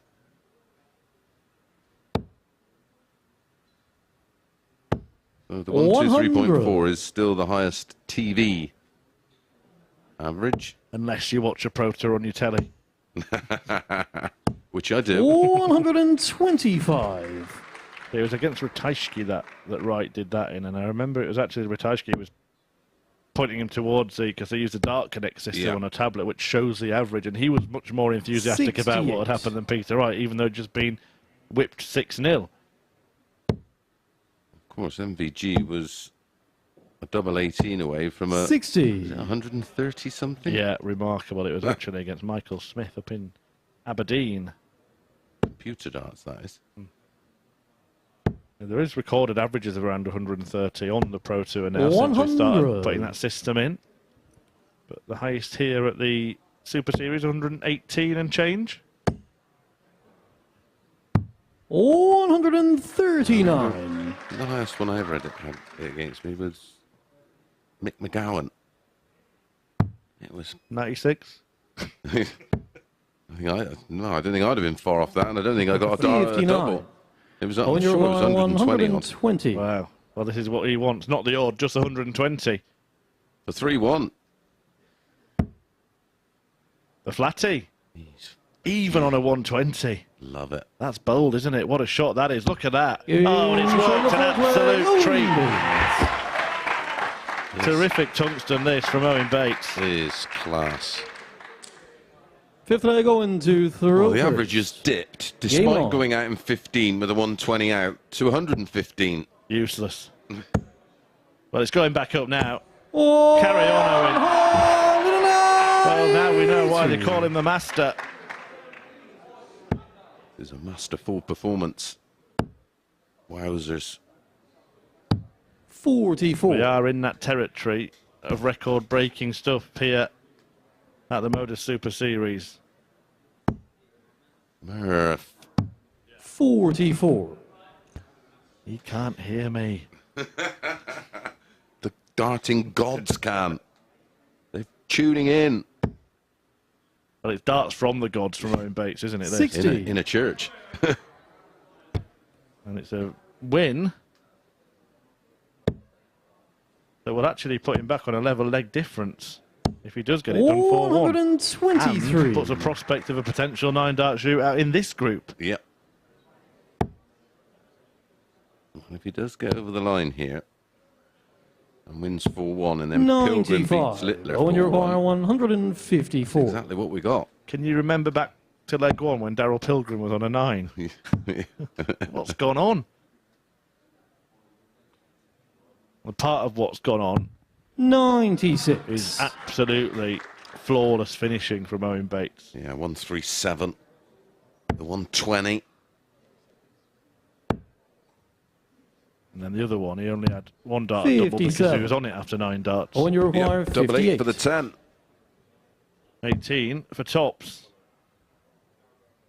to complete an absolutely astonishing performance. Wow, wow. That is elite level stuff from Owen Bates. In the end, the average is 113.29, the best we've seen on this Champions Week.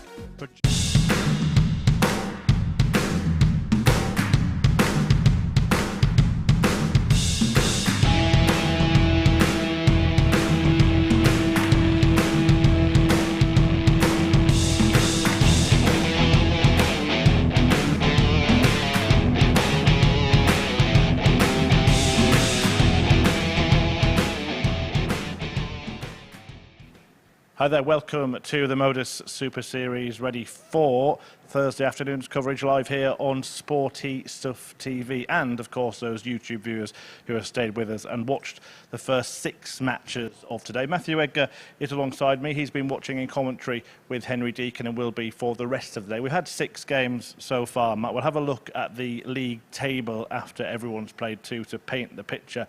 David Evans, the only one to have won both of his matches.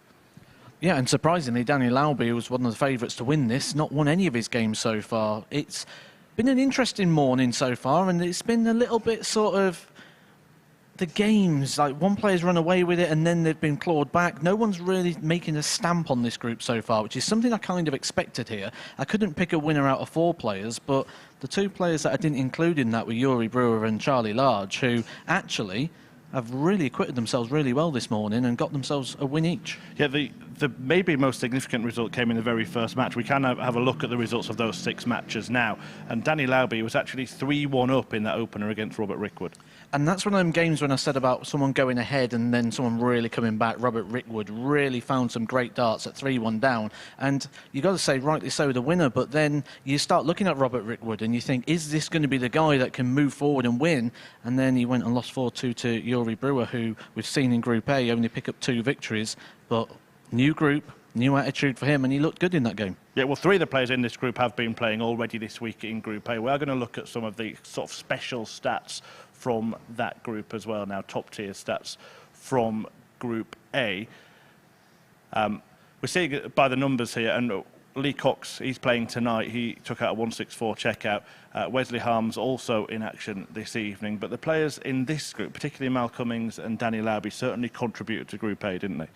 I think if you look at the overall average, that's where Mal Cuming really contributed to that. But like I said all week when we looked at Group A, I said Mal Cuming's averaging 88, which is above the average there of Group A. However, kept losing those key moments, and that trend's continued today. He should have a lot more points on the board, but he's just missing those moments, and he really could be doing what he's doing over in Australia, and that's getting things wrapped up. Yeah, one thing is rapid, and you can see that we have had some really fast games in that group as well, even not featuring Danny Lauby. Moreno Blom and Lee Cox having a game in less than 7 minutes. We saw as well 11 legs won in under 13 darts. So I know we've in the first 6 matches we saw a really long leg, but we've seen some really good stuff this week, haven't we? We have, and I'm very biased. I'm quite a quick player, and attracted to watching quick players as well, so I'm really biased to watching those sort of quick games, and we've seen a few quick games. We've had a lot of quick players. I mean, Moreno, Blom, Daniel Lauby. Try spotting that game, because that's two quick players, both left-handers, and do go a few interesting routes as well. But the 180's been really interesting. There are nearly 2 180s every single game, and had some big power scorers in that group. Right, I'm going to let you get down to commentary, because you're going to talk with Henry, I'm sure, about your rule of 3. And if Danny Lauby loses this match, he really is standing on the tungsten trapdoor. He takes on Yuri Brewer in the first match of this last 9 in the group, and it's a really big one for the American. Big man behind the mic as well. Henry, over to you. Why, thank you very much, Chris. And a very good afternoon to our friends that are joining us here on Sporty Stuff TV for all the action all the way through to the conclusion here in Group C. Well, who would have thought that when we began play at 1 o'clock, we'll be talking about Danny Lauby, who went into proceedings as the bookmaker's favourite to go on and win the group, be put in this kind of perilous position. Because defeat here and the so-called rule of 3 that Matthew Edgar likes to apply with this group may well begin to come to the fore for him. Up against him, Yuri Brewer, who, well, it has to be said that he's finding some improvements today. It's Danny to throw a fresh first. day, fresh impetus. And it's the fresh face, Justin Bradshaw, who's going to be our referee this afternoon. 41. And making the, I have to say, sprint down, but I suppose when Danny Lauby's in a group, you've got to sprint down to get to the commentary box. It's Matthew Edgar. Well, I said I'm one that likes things done at pace. Although moving around's not something I normally do at pace. Especially not these days. 60. Danny Lauby. I was surprised when we looked at that quickest leg that it wasn't him and Moreno Blom, but I guess that comes down to the amount of legs 85. that was played as well. Certainly in terms of the ratio of speed per leg one would probably be those two. 43. You'll probably get a speeding ticket there that quick.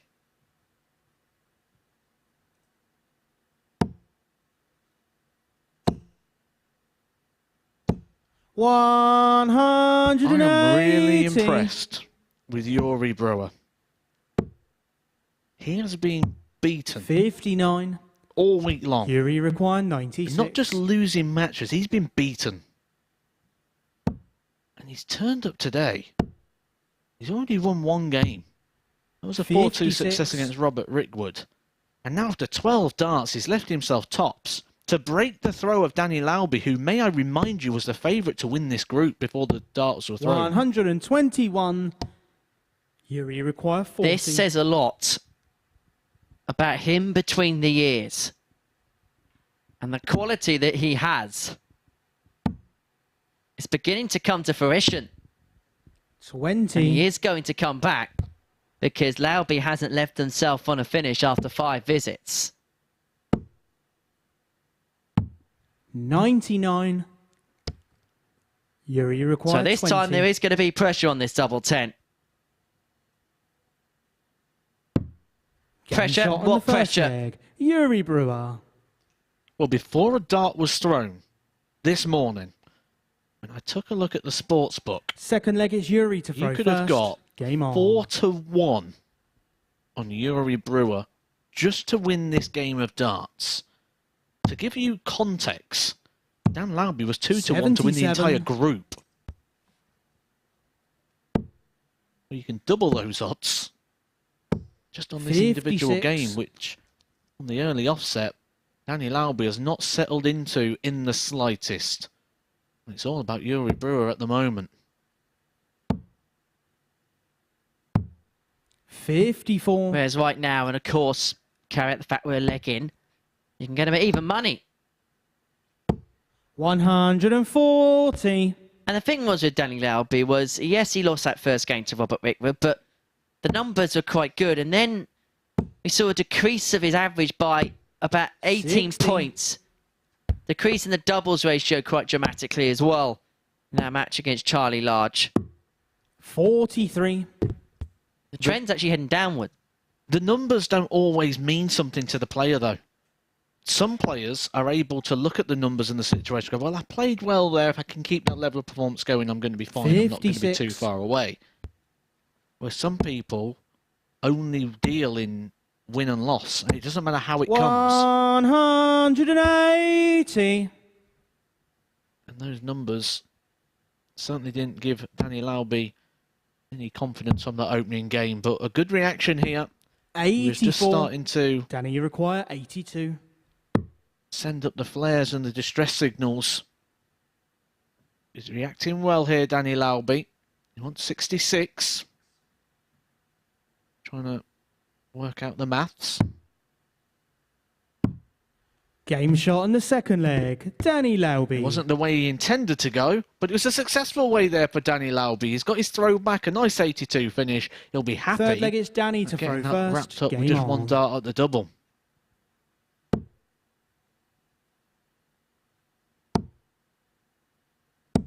$100. The old expression was, what a difference a day makes, what a difference a leg makes here at the Super Series. 57. Because if that went by the by there, he's in serious trouble, serious danger. But now he's found another inflamed kick as Danny Lauby. His second max of the match. 60.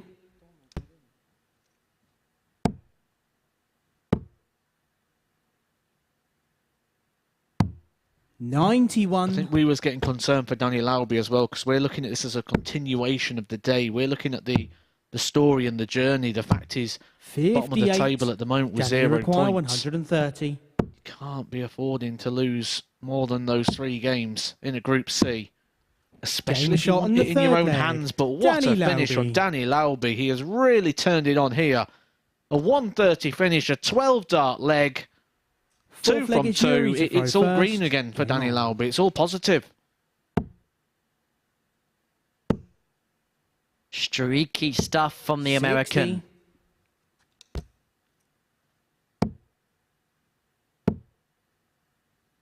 140. See on the back of his shirt, very much music man. Used to be a music teacher, Danny Lauby. 140. That's been big inspiration to him. 100. Actually, when he's been here, he's actually been asking for local music venues that he can go and attend in his spare time. 100. Makes a change. Most people when they come down here are looking for local darting venues. It's a very darting part of the country. Plenty of competition and events to take in round here. Going back to the musical point, I 85. did say that I can do some singing if he needs a lead vocalist. He apparently declined the invitation. 100. And I've got to say, I'm not You require surprised. 116. Well, this would be some tungsten tune if Brewer can take out the 116. Game shot on the fourth leg. Yuri Brewer. Well, he certainly is singing now, isn't he? 2 apiece. And he really is up in the level today. To throw first. There just seems to be a clearer frame of mind regarding Yuri Brewer today. 140. Absolutely. I'm really impressed. I'm impressed because of how hard it's been for him for the last couple of days. And I'm going to have to say it. He's been outclassed. 100. He has been outclassed by that group in Group A. But he's finding another level here today. 60. He's been reactive. He's keeping pace here with a Danny Lauby who's averaging nearly a ton. 140. I'll tell you what this is reminding me of. Moreno Blom. The first time he was here, Group A, he had some struggles, Moreno. And he'll openly admit that. 93. But then in the second group, he found something. And he qualified for Saturday's finals as if from nowhere. Maybe we might see something similar here this week with Yuri Brewer. Time will tell, but Lauby here leaving himself tops after 12. Really good leg this with the darts. 44. Danny, you require 40. Both players good reactive darts, but that's a long way low. He struggled with that Game shot earlier on on the in the fifth day, leg. but what Danny a recovery Lauby. that is. He was closer to the treble than the double at the tops attempt, and then switches down to the double 10 with good success. Sixth leg, it's Yuri to throw first. Little wipe of the Game hand on the trousers there, maybe just a little bit of sweaty palms, which might be why the dart came low. Maybe didn't get full purpose on the dart. Full 95. connection. Which, surprisingly, can actually happen with darts 60. that have these cuts in. A lot of the cuts go into the darts and these rings into the barrels to provide that grip, but it does give you less contact. So if you do get sweaty 180. palmed, and sometimes struggle to keep the height on the dart. 140. And it must be more difficult as well because in Danny Lauby's case, he's got a very loopy throw, hasn't he? Yeah, need to add that in there as well, really. 42. That it's for people as well that have got a soft grip on the dart. If you've got quite a firm grip on the dart, you tend to find that your finger's going to go into those grooves anyway. But if you've got 60. quite a soft grip on the dart and, like you've already mentioned, quite a lifty throw, then that's when it can become a problem. 44. And they are quite weighty darts as well that Lauby uses.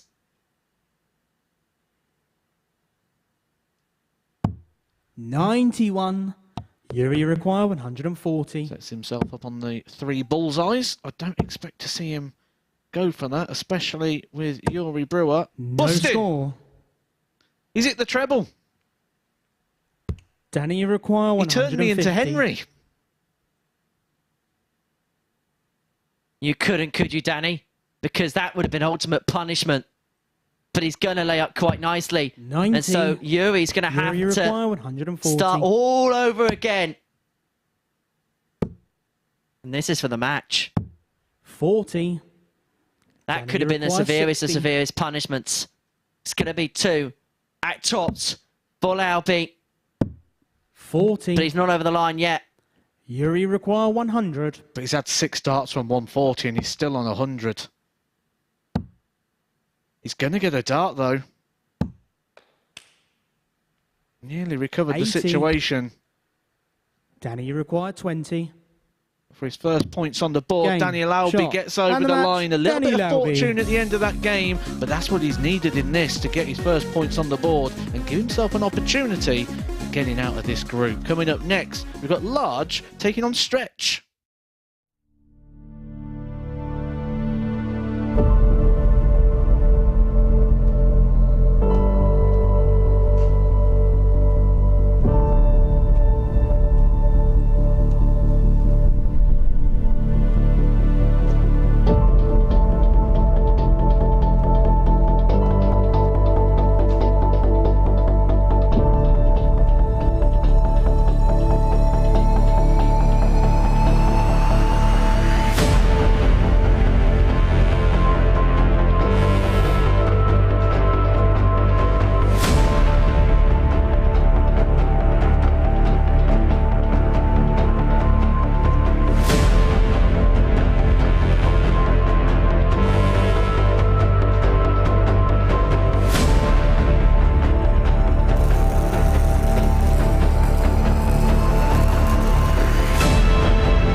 Welcome back. So Danny Lauby lands his first victory of Group C, a 4-2 success over Yuri Brewer. Just a quick reflection on that one with the numbers from it: 94.93, 4 out of 7 on the doubles, and both players hitting 3-figure finishes. But it was Lauby who got the points in the bag and not before time. Right, so viewers on Sporty Stuff TV are about to get their first look at 18-year-old talent Charlie Large, who before you joined us went 7 darts into a potential 9 as he beat Danny Lauby. However, only one man is unbeaten so far today, and that is David Evans and his Lucky Ducky. That might sound quackers, but you'll see what I'm talking about during this one. Third rubber for Evans and Large in Group C, and Henry Deacon and Matthew Edgar will provide commentary. And we're going to go a little bit goofy here in the commentary box for this one as David Evans takes on Charlie Large. Yes, the most famous duck in darts is back. Well, it's had some trials and tribulations today. Anyway, enough about the duck, more about David Evans' day, because he's won both his matches so far. He got the better of Yuri Brewer. There he is in all of its glory. He's even reading a book. First leg, Wonder it's what Charlie book he's reading. First, game on. It might be the book of how to hit a double, because there was that one leg, wasn't there, where David Evans 57. just couldn't get it wrapped up, and then Mal Cummins went to a 35 dart leg. But he has been 125. the most likely player, the one who's looked more in control and in check, the one who's looked more likely to produce something. 44. And it has to be said that in the game between Evans and Cuming, there was a leg that was a little bit scrappy, let's call it that. But the recovery from that, from his perspective, spoke volumes. Came back, hit a 1-4-1 finish, and then ended that game strongly. 100. You mentioned about red pen moments. That leg could become a red pen moment, because David Evans is playing good darts, and he's sort of playing to a level that 140. I expect him to go through to Saturday with the stuff that he's producing. And if he does so, when we look at the numbers and we look back and we try and crunch those in terms of trying to get a read on Saturday, we're going to have to 100 next to David Evans' name, because 96. that one leg will just absolutely pull those stats down. He is an ex-PDC Tour card holder. He's played on both 56. World Championship stages. You might have saw on the graphic at the start, our last 8 in the old BDO World Championships. I believe that was when it was at the old O2. David, you require 40. He was at the Indigo. Game shot in the first leg. David Evans. Evans takes the lead 1-0. And interestingly as well, if Evans wins this particular matchup, already at this point, second leg he is moved David himself to onto throw 6. First. Game on. And before the next game between Rickwood and Cuming, he'd have a 4-point lead on the rest of the field. Okay, that will be cut down to 2 from the winner of that particular match. 134. But he can already assert his authority upon the group. 140. It's interesting as well, because I'm going to give you 2 perspectives. I sit here in this chair regularly and I say it's not about winning the group, it's about getting 100. through. 2 weeks ago I played in this. I had a completely different attitude. It was about winning the group. I didn't want to just get. I didn't want to get through in 3rd place. 96. I wanted to win the group. And it'd be interesting to know which players think which way. Which ones of these 6 players are just hoping to get through to Saturday? And who's come here to actually 59. win this group?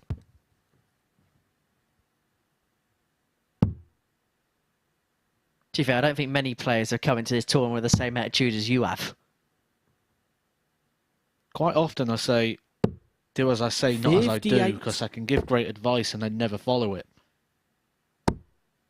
However, on that occasion, I didn't follow my own thought pattern. 96.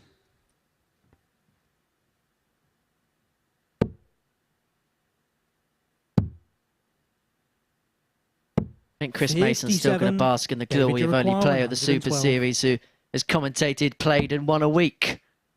So far. To be fair, Scott Mitchell's going to be playing in it soon. 56. Charlie, you require 150.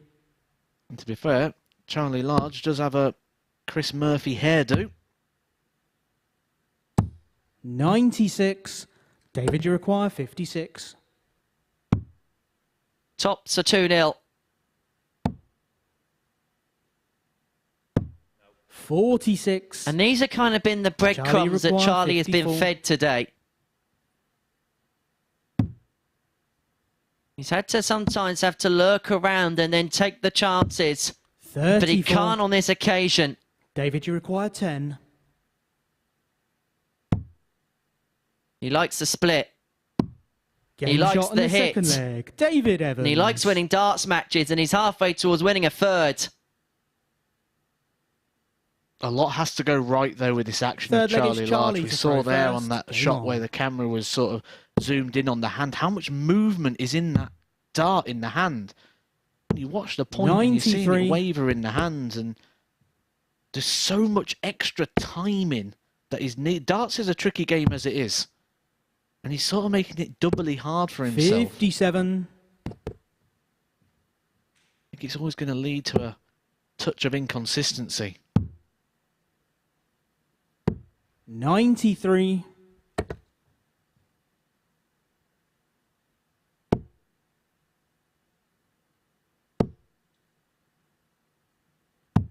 97.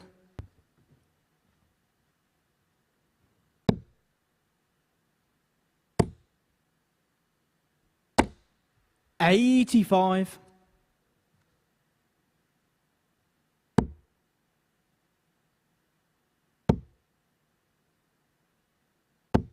100.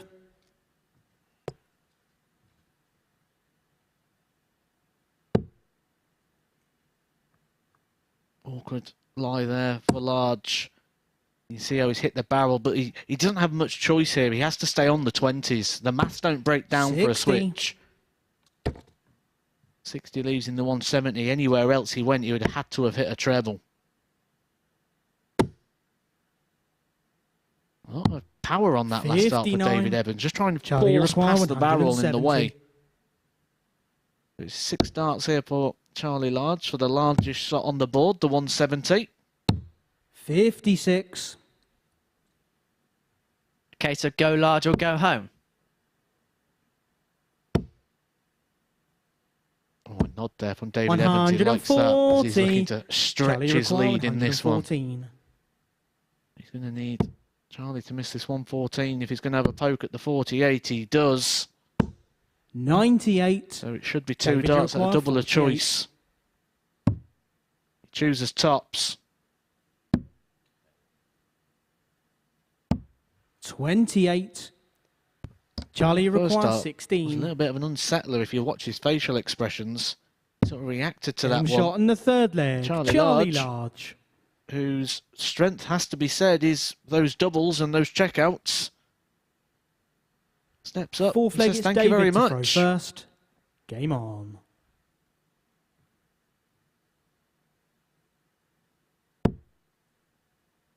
And suddenly we enter one of those scenarios that we see oh so often here at the Super Series. 96. This oh so pivotal leg 4. Evans are going to stem the tide. If Large wins this, breaks the throw. Very much game on. 41.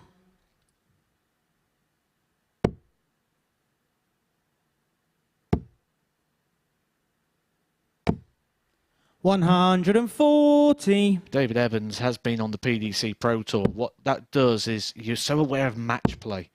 What you described in there about the possibilities 59. and if this happens, if that happens, you've seen that for the last couple of years. He'll be very aware of different situations, and he'll also be aware of the inexperience of his opponent and 49. how he can try and make a mark. There's nothing you can physically do to affect your opponent, but there are things you can do to change how they perceive certain situations. 140.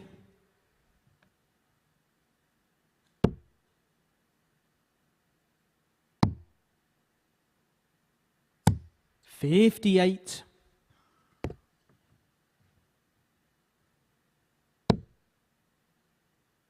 1first start just above the wire. Quite a nice one for Charlie because of the way the 100. darts stand David up, it actually makes the triple bed a little bit bigger. Talking about big, is this going to be a big finish for Evans? 158, another one of them. Left him a dart at double 19. One of the few finishes on the board 98. where you have to go a Charlie set require designed way. 161. There's a couple of ways you can go for 161, but they have to finish on the ball. And you have to get 2 trebles. 65. David, you require 60.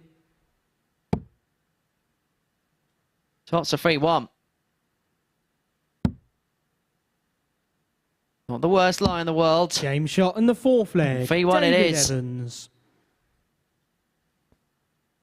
You mentioned about that dart from Charlie Large sitting on the top of the treble bed 5th and the leg, angle. it's Charlie to throw first. It's ideal Game for on. him, but it could also be a bit of a hindrance because with that movement of the dart in the hand, if he just bunks that point up a little bit too high in the hand, 93. what he's going to find is as he comes through, he's going to hit the flight and it's almost going to make the point go left and the flight right. We'll see if that comes into play, but it's going to just 44. deflect. Which could mean could end up with a couple of unwanted 5s. Or even picking some off the floor. 58. The janitor. Moreno Blom, wasn't it, in Group A?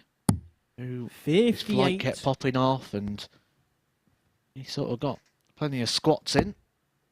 And you think he'd been to the gym. Got legs like Eddie 56. Hall now.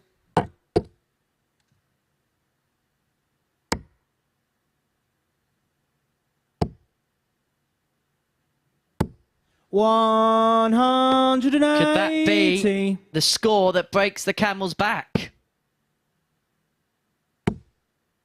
Good riposte. 140. Leave him on a finish, but Evans can try and leave this handy.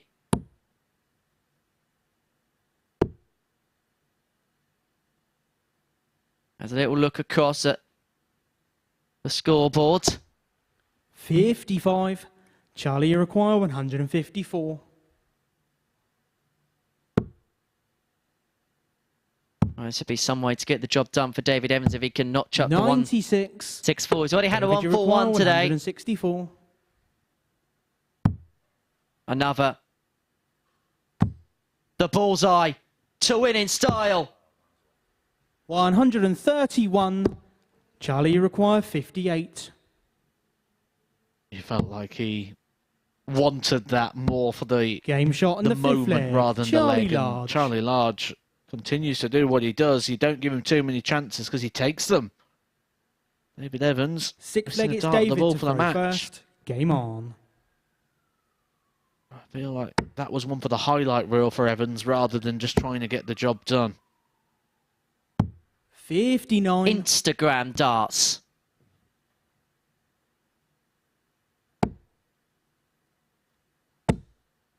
No filtering this. 140. Now we're going to have a look at how the Evans darts enters the board. 100. We're going to see again with Charlie, just that entry in. The darts stand up. There can occasionally be a little bit of a kick to the side, can't there? See that dart 3? That's exactly what I was just explaining. If the dart is not set in the hand as he hits it, he's going to just always kiss point to the left. That exact shot there, dart 3.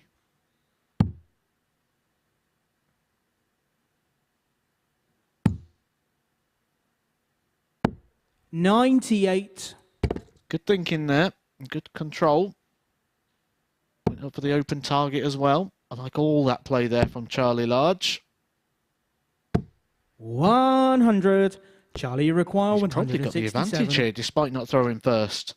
He can find a treble with this visit. 60.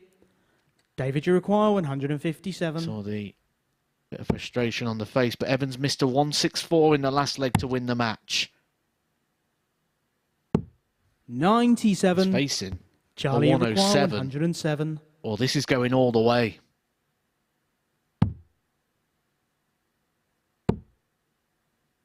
So Evans is back now for the match, and this time David, he's going to get 60. 2 at tops, a more tangible double this time round. For 3 wins from 3. and to assert his And the match, authority David on this Evans. Group C. David Evans, word perfect thus far, getting the better of Charlie Large by 4 legs to 2.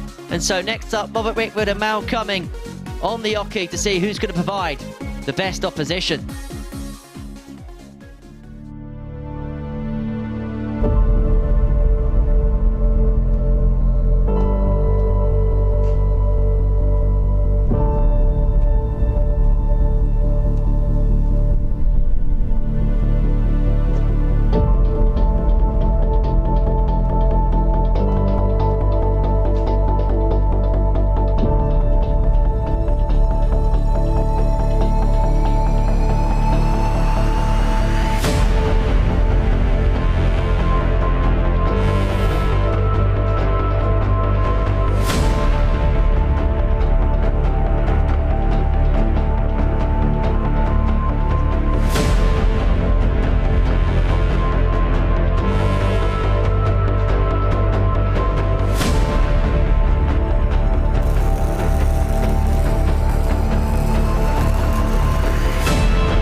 And so the perfect start continues for David Evans here at the Super Series in Group C. A 4-2 success over Charlie Large there before the break means that Evans has now won all 3 of his matches. You can see the numbers there. Large getting just 4 darts at double in the game, hitting 2 of them, to be fair to him. But Evans with an 87.71 average, the superior slinger in that one. And indeed, in this group, Evans has now stretched his lead at the top of the table to 4 points. But that will change at the end of this one. And one of this duo will emerge as the lead contender to challenge Evans at the top of the pile. Robert Rickwood and Mal Cuming both with 1 win from their 2 matches so far.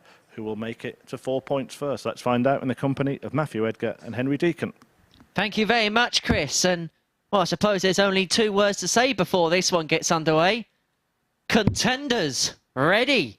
Because the winner of this one will provide the stiffest opposition to David Evans at the top of the table. But is it going to be the Rock or the Bull that's going to win this tungsten affair? Well, if there's one thing the Rock's going to know very well, being from the hometown of Burnley, it's what it's like at the top of the table, because his home football club, Burnley, dominated the championship this year. And that's kind of what I was expecting a little bit from Robert Rickwood after we saw that level of performance in the opening game to turn it around from First leg, it's 3-1 Robert down. to throw first. Game on. But he didn't follow that up in his game with Yuri Brewer. And I sort of feel this one's going to be who takes the opportunity and chances, because I feel they're both going to be presented with them throughout this match. I don't see 100. anyone really stamping the authority on this one. 40. Mal Cuming is joining us for a 4th day of action. The numbers that he brings into this group suggest he's going to be in contention. 50. He wasn't able to turn those numbers into results.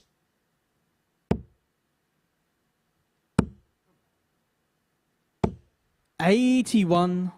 Mal's not alone on this trip over from Australia to the UK. He's come over with Jeremy Fagg, who's going to be playing in next week's competition. They both come over together. 81. He actually played in the Phoenix Club tournament yesterday. It was actually an all-Australian final. Jeremy beat Simon Whitlock in that particular final.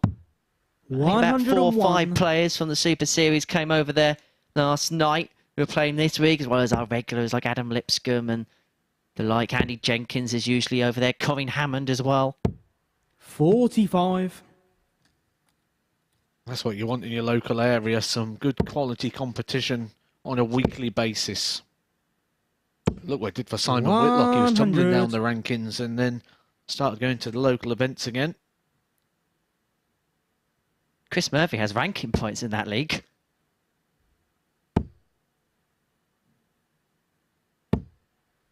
$100. Do you get points for turning up then, do you? Well, he will have you know that he won a game.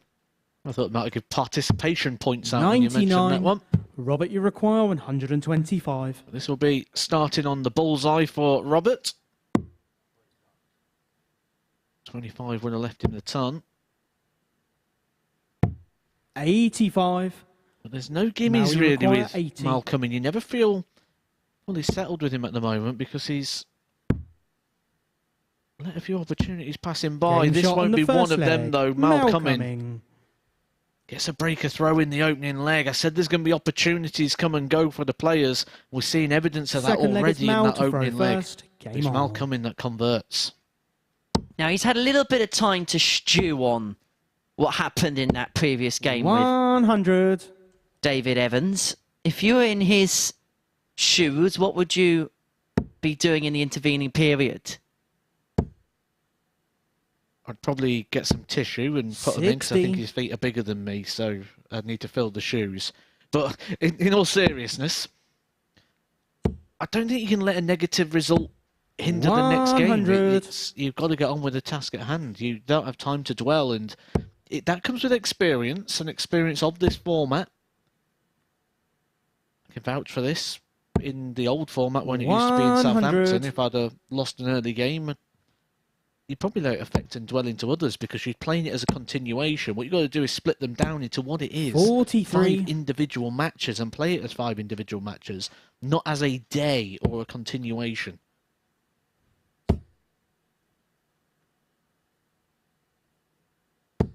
$100. Too many people can get caught up in doing what we are doing. We have to do it. It's our jobs. We have to look at the league table. The players don't. 85. It's a simple equation when you're a player. If you're winning, you're at the top of the table.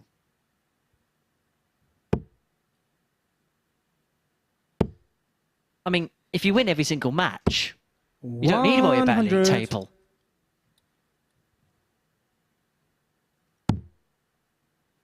As stupid as it sounds, but it is 100% correct. 95. Robert, you require 141. I've seen this 1-4-1 go already today. That was David Evans. It was against Mal Cuming. So Mal Cuming wouldn't have had good vibes about that one. Mal, you require But there 78. might be some good vibes coming very soon. He took out 80 in the opening leg. Good recovery. 58. Wasn't able to convert Robert, in the you end. require Rickwood 100. did this double-double against Scott Mitchell. Game shot in the second needs leg. the one Robert in Rickwood. this one. 100 finish for Robert Rickwood. His second 100 finish of the day. Third leg is Robert to throw. It's another first. ton topper for Game Robert on. Rickwood.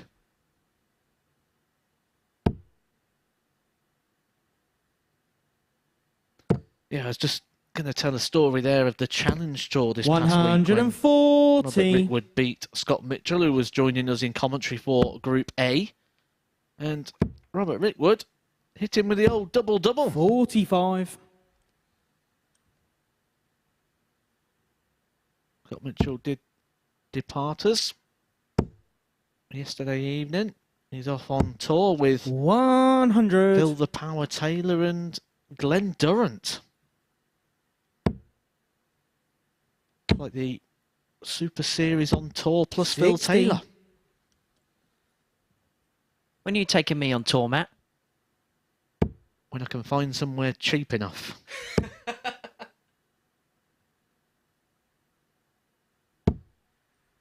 $140.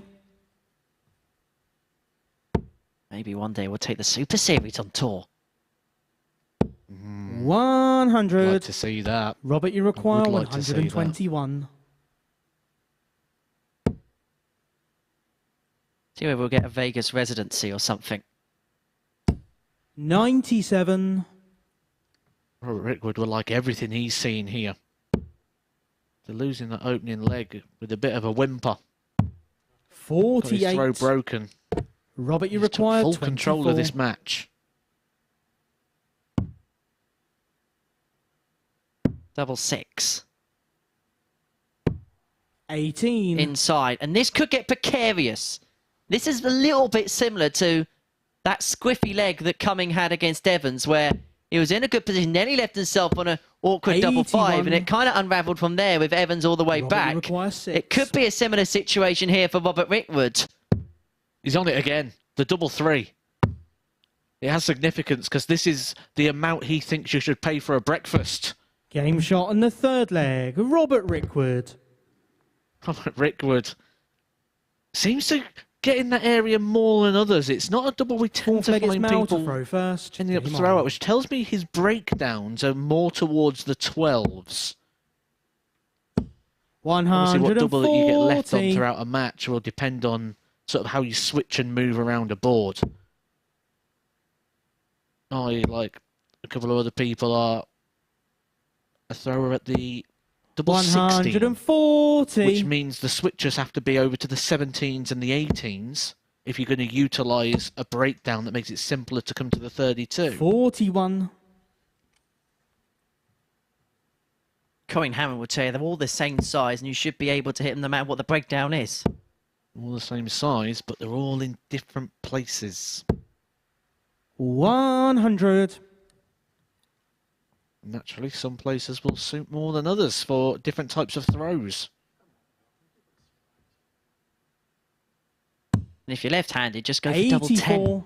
Seems to be the way Moreno Blom was pinging that one like a prime James Wade in Group 8. Which, if you're not familiar, would be one of the biggest compliments you can pay someone, because James Wade on that double 10 is deadly. 125. Love to know how much dollar that double has made him over the years.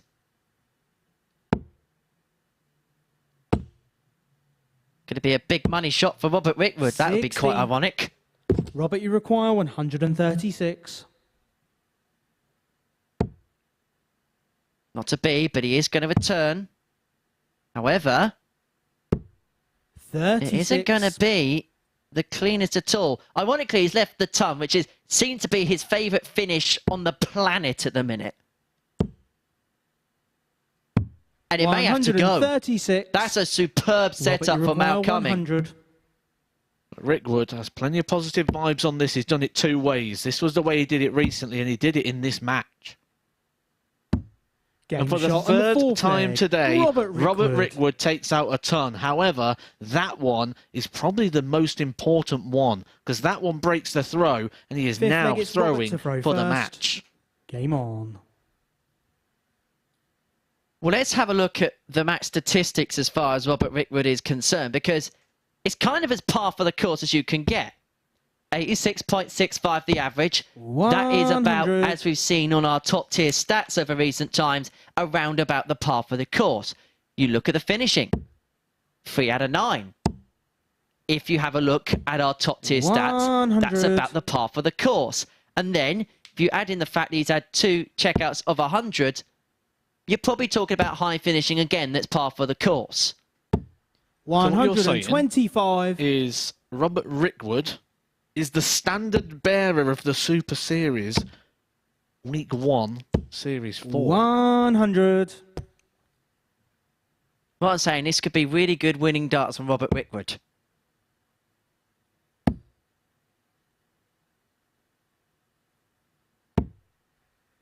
$45.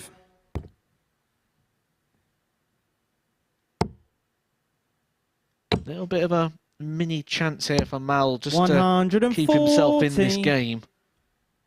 It's still in Robert Rickwood's hands, you feel.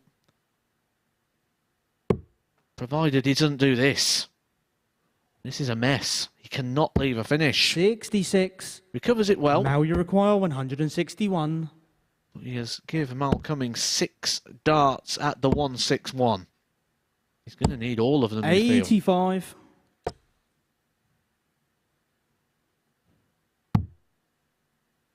All he can do is try and accumulate pressure. Not really done that, and so... Now you require 76. For the breaker throw, and to bring it back to 3-2, it's going to be tops. Game shot. And it is going to be the break. And it is going to go back to 3-2. And Cuming has the opportunity to send us all the way now. It is he who's going to have the darts in the 6th. 6th leg, it's Mal to throw first. Game on.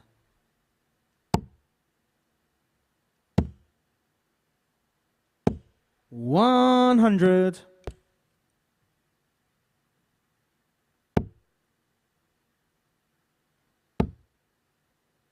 I've actually just had a 100 WhatsApp message from Murph, and he wants to clarify that he won 3 games that one night.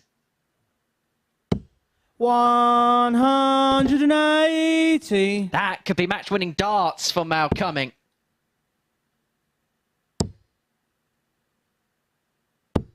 $100.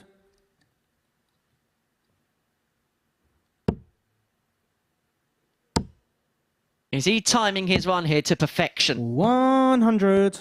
Ton, max, ton, 1-2-1 after 9 with the darts to potentially send us all the way. And it's good to see, because that's the question mark I've been putting over Mal Cuming for the last day and a half or so, when we noticed that the results wasn't matching up with those stats. Good to see him start getting some of that timing right. We know he does it. This isn't a case of a long-term issue. It's just a short-term problem, because you wouldn't be winning the titles that he's been winning over in Australia. He's dominating that DPA tour. He's currently 2nd in the rankings, 45. behind Darren Pennell. Now you require 93. But the way he's doing it, every tournament, quarterfinals or beyond.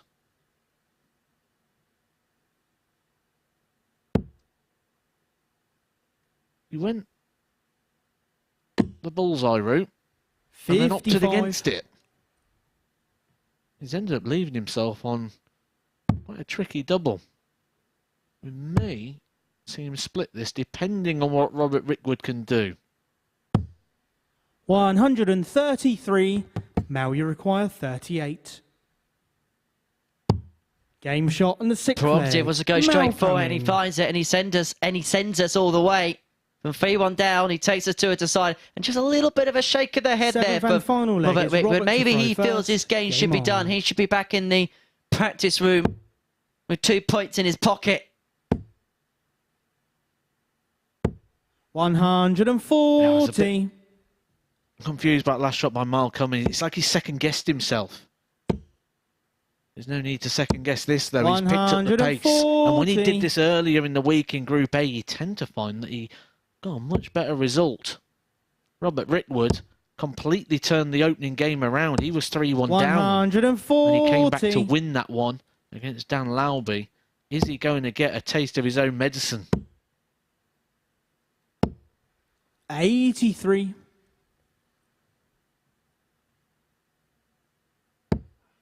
However, the Rockers stolen the march in this decider. Has recovered well from that single one. 81.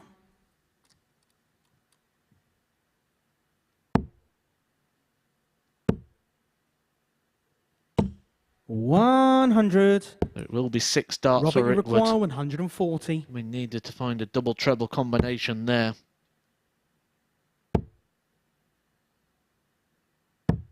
Getting low on the one with a first dart, but well recovered. But that can still be a 3-dart combination. If he doesn't go a treble with that opening dart, it will only be a 1 dart at the double. 100. Robert, you require Finally 66. in the balance. It's going to be 1 dart. And it's going to be at tops. It's been a friend all day, but when he's needed it the most, he has just grazed the top wire. And so Mal Cuming now is going to get his opportunity to get the game won. And he is going to get a solitary dart at the top of the board. 38. And he can't convert either. Robert, you require 40.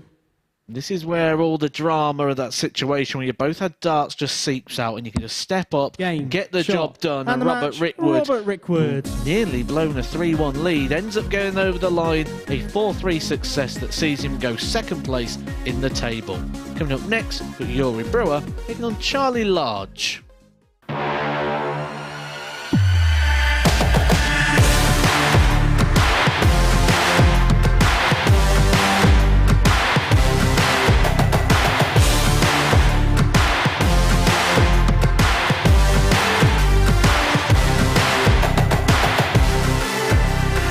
4-1, Joe Taylor, Gareth Tilley, and 4-2, Craig Nixon, Robert Young.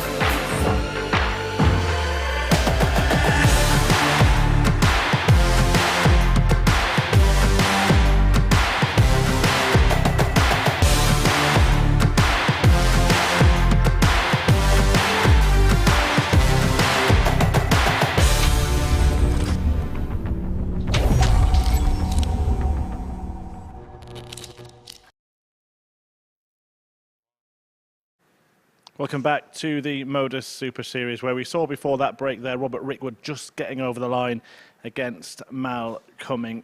Rickwood earlier today was 3-1 behind in a match and won it, almost lost it from that position, surviving a match start in that game. We'll take a quick look at the stats from that match. You can see there both players averaging almost identical around that 86-87 mark. Cuming 50% on the doubles. Robert Rickwood, though, hitting the all-important winning double. And this is the impact on the Group C table as we move towards the end of the first day's play in it. Well, David Evans has won all of his matches. He is in a very strong position at the top. But remember, it's the top two that go through from this group. Robert Rickwood now in that second position after all players have played 3 matches. Everybody else with 1 win to their name.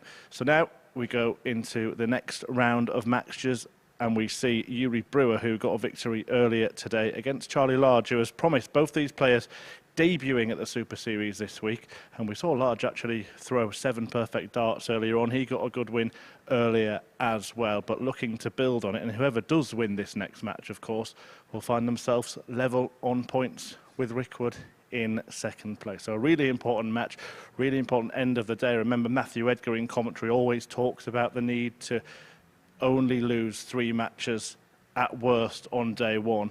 And let's see if those players can avoid being on their final life going into the second day of play. So let's resume the action now with Brewer against Large in the company of that man, Matthew Edgar, and his co-commentator, Henry Deacon.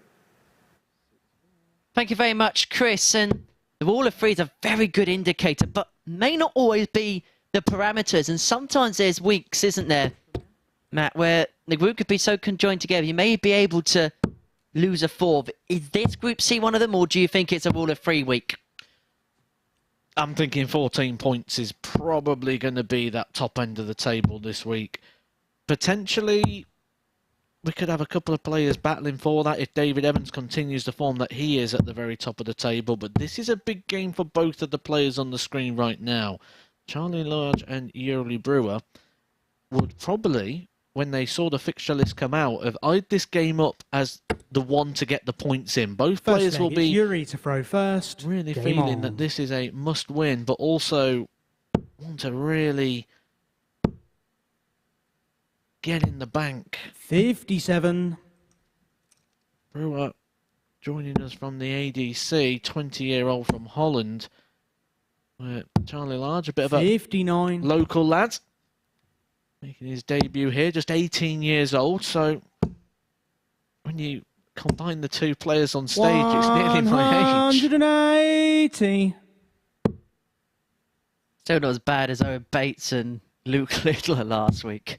39. 36. The combined age on the hockey. Matthew Edgar's head hurts hearing that statement. 90. I still think I'm 18 in my head, you see. So when you see 2 players that are very similar to your age, it's like, oh. 84. Whereas I don't feel a day over 22. 84. Good start from Brewer. He has been here all week, so he's had a bit more time to settle. He's had that experience of leaving and coming back here. He's also had a bit of positive vibes today, getting a win earlier on. He's got the ball with a second dart. Talk about irony. 82. And that was good as well. We've seen him throw a couple of idle darts at times, and an idle dart there would have put him back on the 90 again, but stayed composed. 60. He's left himself double 4. Just 15 darts. Game shot in the first leg. It takes 17 to wrap that one up. Good start from Yuri Brewer. In this battle of the players towards the bottom end of the table. Second leg, it's Charlie to throw first. Game on. Someone has to move to 4. As many as 4. 134. In a race to 4. 93. It's going to be formidable. Shall we stop? 58.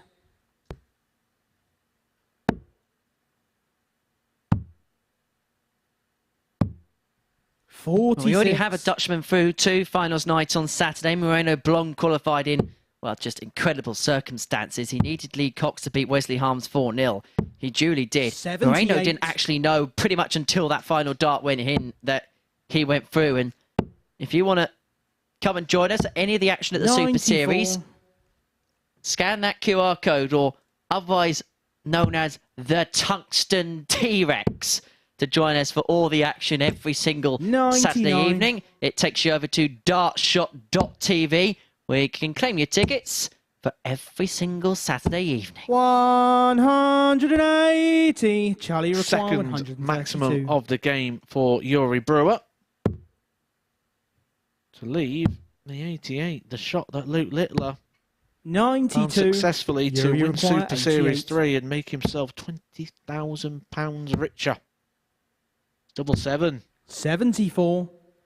Charlie require 40. Man, that is Game shot 2 in the years second younger leg. than Charlie Large. We Large. talk about the age of Charlie Large being quite young at 18.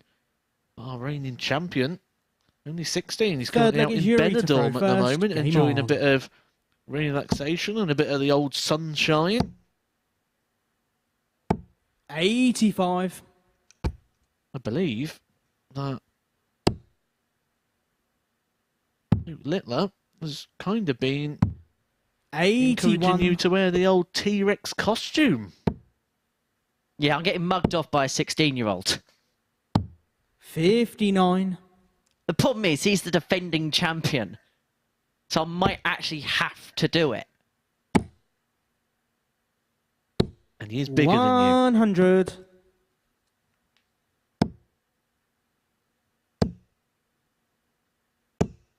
$100. So what you're saying is I might have to wear a dinosaur costume live on television. I don't see why not. 57.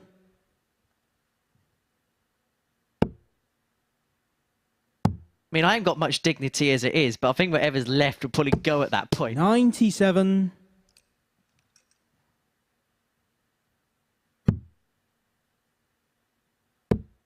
I can already hear our social media admins trying to purchase the suit, trying to get me to wear it. 160.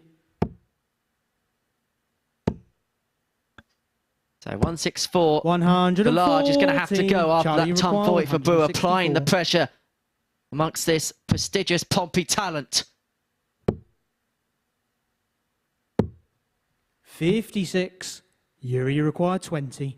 To put himself Game shot halfway in the to third victory and leg. Yuri Brewer. just steps up and throw. No dramatics, no pressure, no trying to settle into it. He's comfortable in his process. Fourth leg, it's Charlie to throw first. Really good Game dart there on. from Yuri Brewer, who continues to grow as this week goes on. I'm going to ask you about 57. Yuri now. Because after this week's finished, what do you think the next step is for him? What should he be looking at achieving after this? What eventually be looking at going to play in? And what should, like, maybe the next 3 to 6 months look like for him? Well, I'm told he works in Vincent van der Voort's dart shop, so I'm guessing the first thing is Vincent's going to want him to get back to work and 80. Get back in the shop. But what an ideal job as well to have, working in a dart shop. You can imagine when there's no customers in, he's straight up on the practice board. He can spend his lunch hour on the practice board, getting a bit early and get on there. So perfect job really for someone who has ambitions within the game. 40. But I think he's going to take from this experience. I think he's going to 59. Go back out there and get back on the development tour, but probably go there just with a little bit more of a name value. Charlie require 158. Does carry a little bit of weight, especially on that development tour.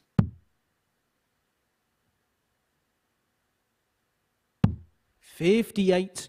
Yuri require. We've already seen this go today. David Evans supplying the 141. As for the ton, well, we're just going to call it the Rickwood now, aren't we? 26. Charlie require 3 times 100. he's nailed this today. Robert Rickwood. Can Charlie Large do likewise?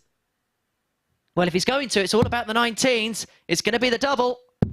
62. Yuri require 115. It's on. It's tops. 75. That's a good effort there from Charlie Yuri Brewer. require Chance to pinch 38. the pocket of Charlie Large. The doubles have been his strength this week. Choosing to split. Choosing to have one dart. Is that double 14? Yuri require 40. Not sure about that play.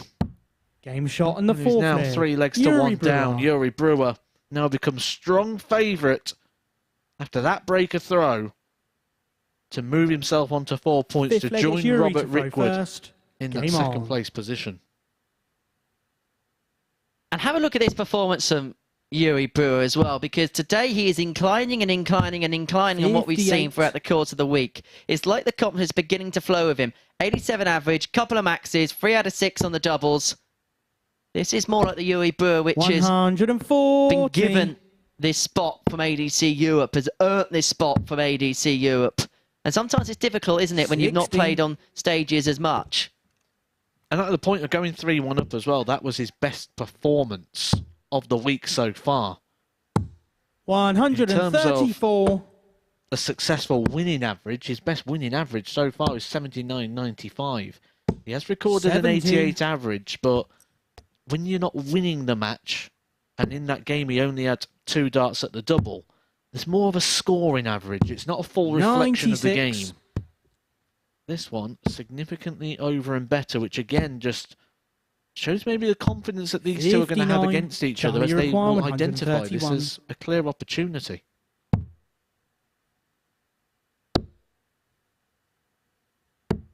$55. However, Large has got the breathing room that he would have liked in this particular leg. 50. Against the darts, it should be Charlie added as require well. 76. This is to bring the game back on throw. It's going to be 1 dart at the top of the board. 56. Not a disaster because he is going to come back. We've been bigging up all day that this has been the strength of Charlie 60. Large's game. Charlie required 20. Going to need it here. Game shot on the fifth leg. Charlie Large. Just like he's been doing all day in those situations. Steps up, first dart, he's back in the match. Sixth leg, it's Charlie to throw first. Game on. And back on throw. Back to 3-2. Now you may see on the 81. collar of Charlie's shirt a couple of pin badges. Now, one of them is a local charity called FFC. It's 91. called Friends Fighting Cancer. It was initially a football-based charity where they play a lot of charity matches, raising money for various different cancer charities. Darts is getting very involved with that as well. 58. It's called Flights for Cancer.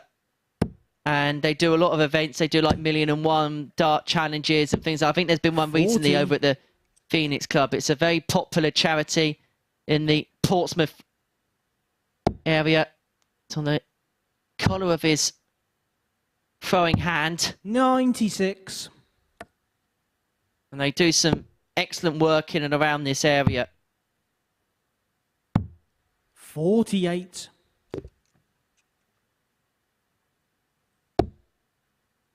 A lot of charity matches at the likes of Havant and Waterlooville Football Club and Gospel Bow and around the Portsmouth area. They have events like the one at the Phoenix Club, which a lot of players go and attend quite recently. 60. We're getting a situation here again from Brewer where he's seen the finishing line and it's sort of, the performance is starting to drop, it's starting to dip. 140. At the same time, Charlie Large is growing. 56. Charlie requires 68. With the vibe, it's going to go to a last leg shootout. It's double 10 to take us there. Nice lie that. It's just going to open up the bed. 48. It's sort of in and out. You could see the market made on the double 10. You could see the groove of the barrel on the intent 40. of it. Well, that now means that Charlie 20. is going to have 6 if he wants a double 10. No He's going to need them. The strength has just become the weakness. The most crucial time for Charlie 60. Large. He's got another opportunity. Charlie required 20. There's still not a massive sense of urgency applied yet Game by shot Brewer. on the sick flag. A much Charlie better Large. dart there for Charlie Large. We go all the way in this one. It is one leg shootout for the 2 points. But it's advantage Brewer. 7th and final leg. It's Yuri to throw You know, I've been first. talking Game about how on. good left-handed players are on double 10. How good has Charlie Large been on that particular double today? 134. How many times has that helped him out in key moments?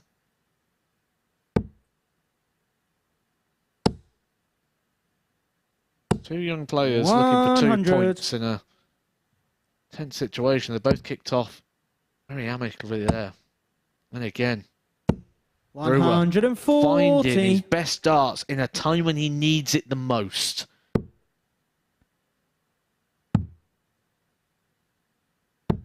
$93.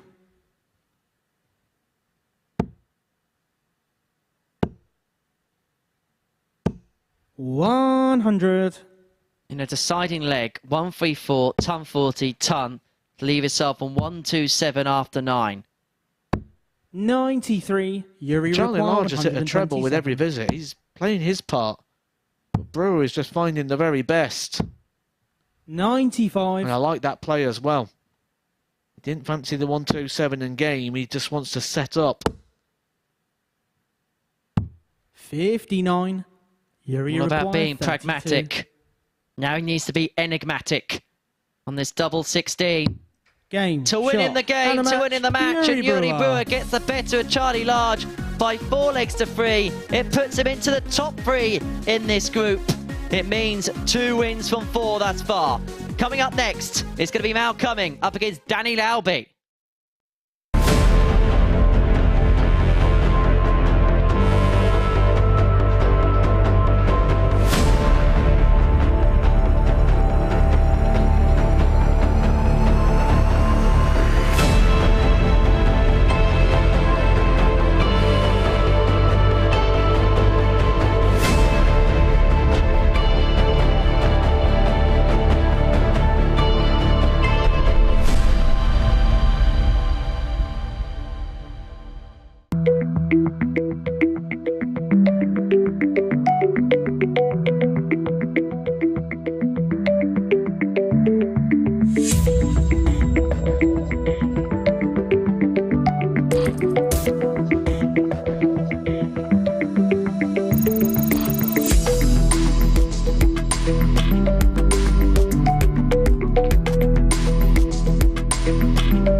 Welcome back. Well, how crucial could the end of that previous match be for Yuri Brewer and Charlie Large? It was Brewer who got the victory in the end. Just we'll take a look at the numbers from that one, but it was all about the last leg decider. Brewer getting the victory and doubling his points tally for the day, meaning Charlie Large now has lost 3 matches and will need to have a really strong showing tomorrow.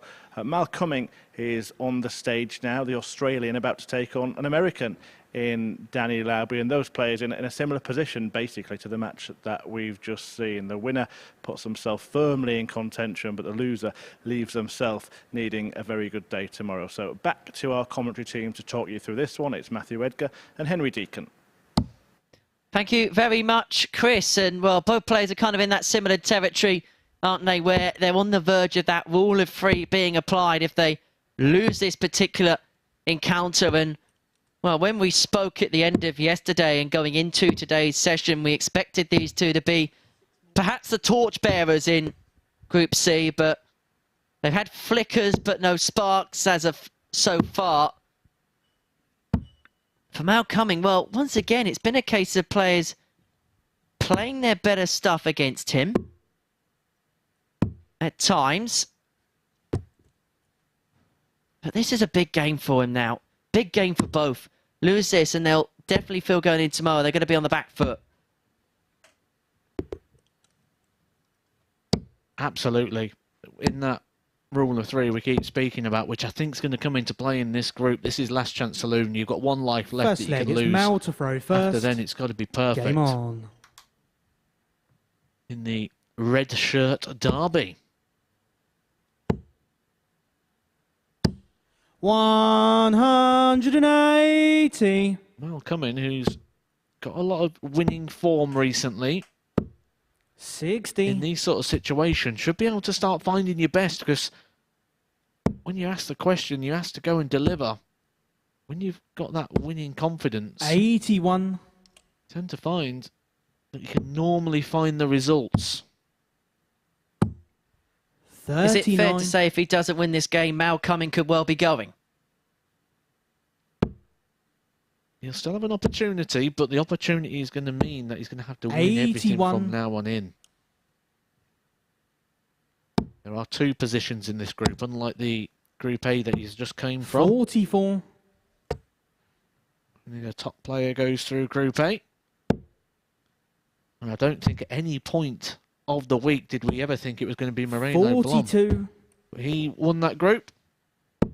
Gets the tickets straight through to Saturday night. He's in here 60. watching this afternoon as well. Now you require 117. He no doubt expected to be playing today.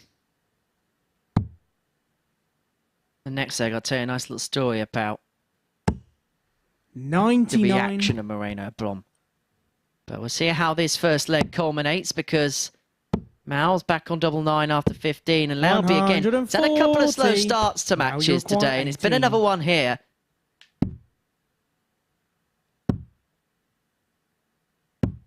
Nine.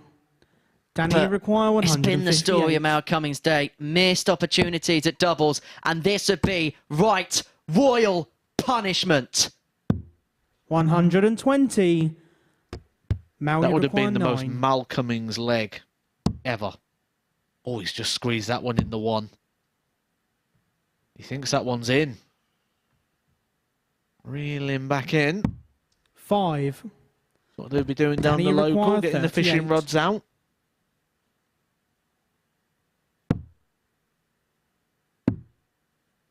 Danny Lauby might need a balaclava because he has robbed that first leg.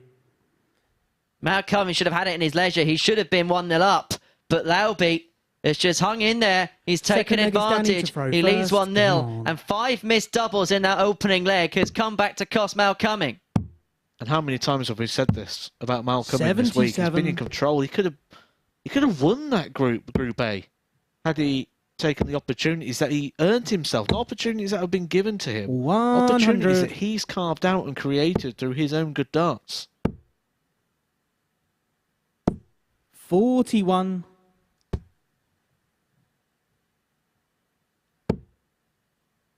But the doubles really have been the problem today for Mal Cuming. 100. 50 darts. He has thrown at double so far today. 140. That's so far. We're only in his 4th match. Out of those 50 darts, he's only converted 100.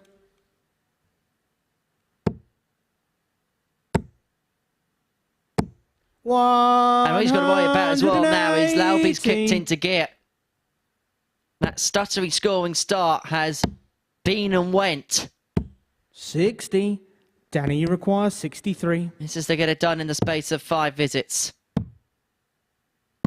Double 18, just inside. 45. Mal, you require 141. I've already said it once today that a 141 finish would be ironic. It was against Mal Cuming when David Evans 60. took it out. Danny, you require 18. Game shot and the second leg. Danny Confident Lauby. Dart there from Danny Lauby. I was interested to see how he went for that because he deliberately left the 18s there, and I thought if he splits Third leg this, is Mal to throw could be first. questions to be had about that sort of route, but more than happy to throw at the double 9 and gets his reward. 100. You know how we like to talk about irony? It was that double 9 which was the beginning of the downfall of Mal Cuming in that first leg. 81.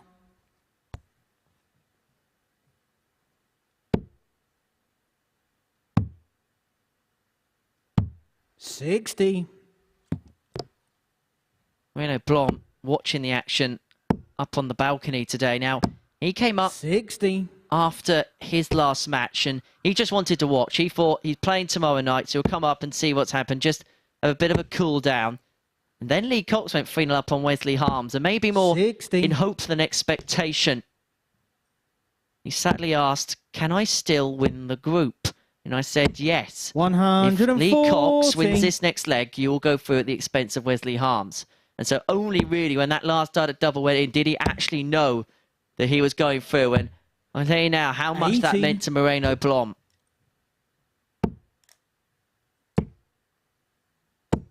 $140. He's good from Lauby. Chasing down a double break. 100. Danny, you require 80.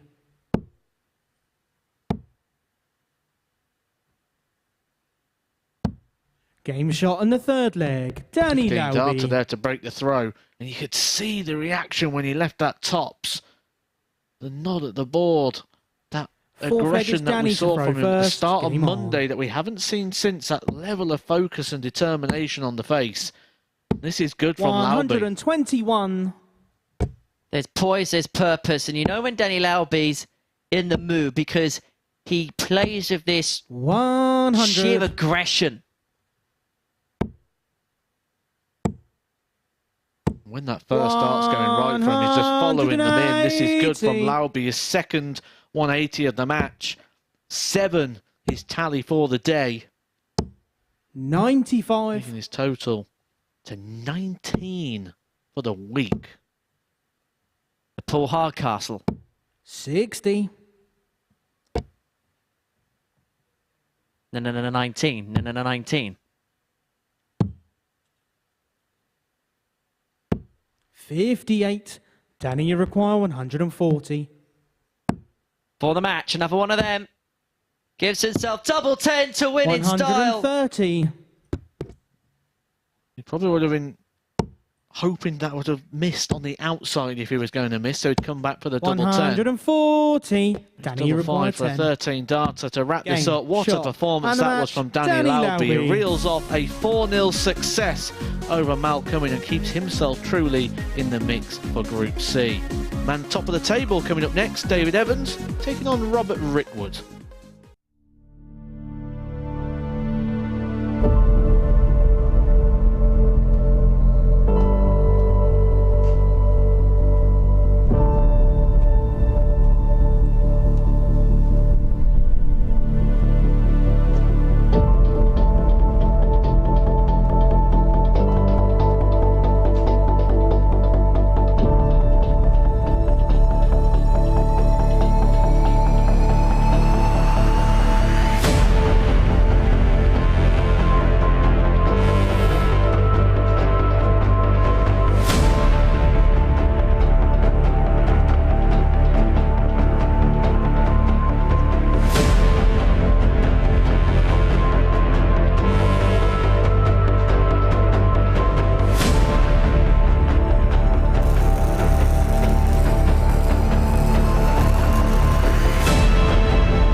Well, Group C at the Super Series, and it's David Evans who's got his ducks in a row. The man at the top of the table, having won all of his matches so far, and maybe partly because of a lucky duck he keeps taking up the stage with him. Well, it was Danny Lauby who went quackers in the last match, a 4-0 success for the American against Australia's Mal Cuming, 92.49 the average, and a 50% success rate on the doubles.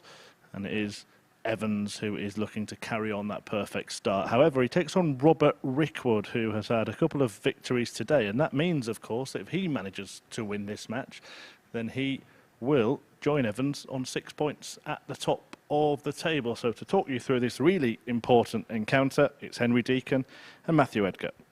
Thank you very much, Murph. Yes, this is a battle for Lancashire top spot here in Group C at the Super Series, as Preston's David Evans takes on Burnley's Robert Rickwood. And yes, I am very proud of that.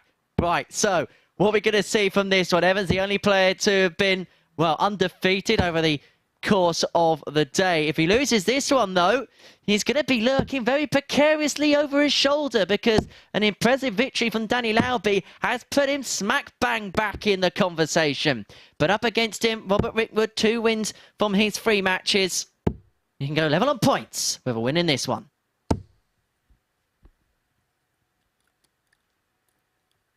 First leg, what are we thinking David in this one, Matt? First, game on. I like the dynamic of it. We have county teammates here. Both of the players on stage play their county darts for Lancashire. 140. They've not often been in the same team together due to different commitments and different travels. However, they've had a couple of occasions they've played together this season. 83. And that would be when there was in the same shirt on the same team, hoping the other player produced their very best. This is a completely different situation. This is a situation that if David Evans 59. is to win, will pull clear at the top of the table and put himself in a very good position to get through to Saturday. Something he didn't do the last time he was here. He was very disappointed about. He had a couple of darts opportunities to put him in that position. Robert Rickwood is going to be a formidable opponent and someone he's going to be very familiar with as well. 138. I do believe when I spoke to Robert Rickwood, he actually said he taught David Evans everything he knows.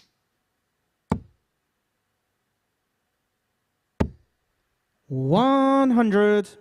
David, you require 164. Well, can the pupil teach the teacher?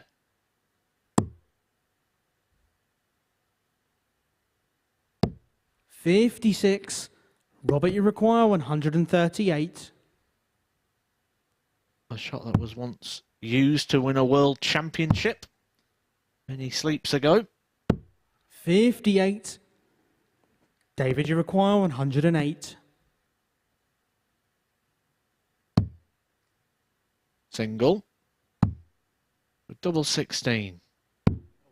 76. That is a long way off. Robert, you require 80. Reaction David Evans tells you everything you need to know there. Game shot on the first leg. Breaks the throw in the opening leg. A 15 darter to try and keep tabs with a man who is running away with the table. Second leg is Robert to throw first. Game on.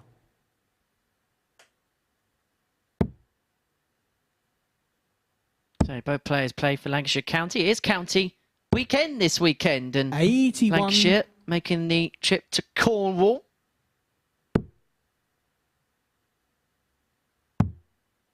There's been shorter trips.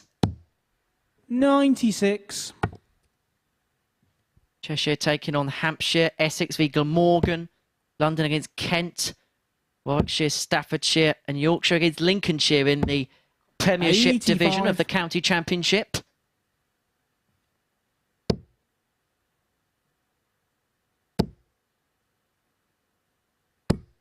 $140. Busy weekend of darts altogether. The European Tour is heading to the Czech Republic. Should be a good weekend out there. Should be good fun out there. 100.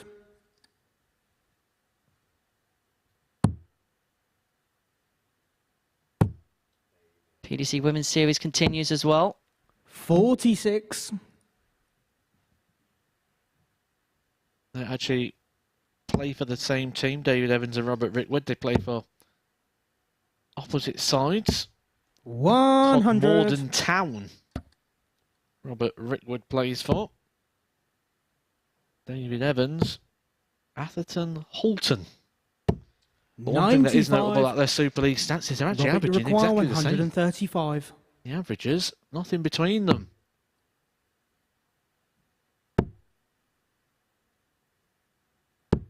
$63.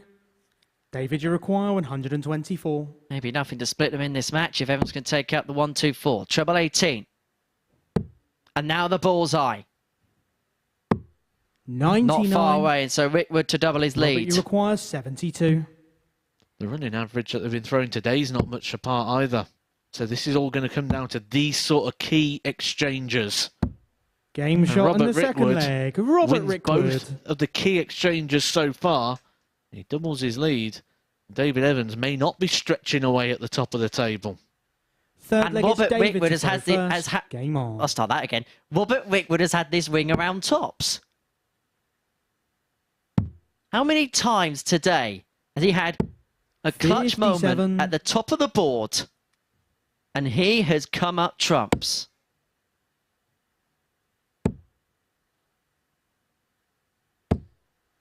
$100. You may say, solid as a rock. 97.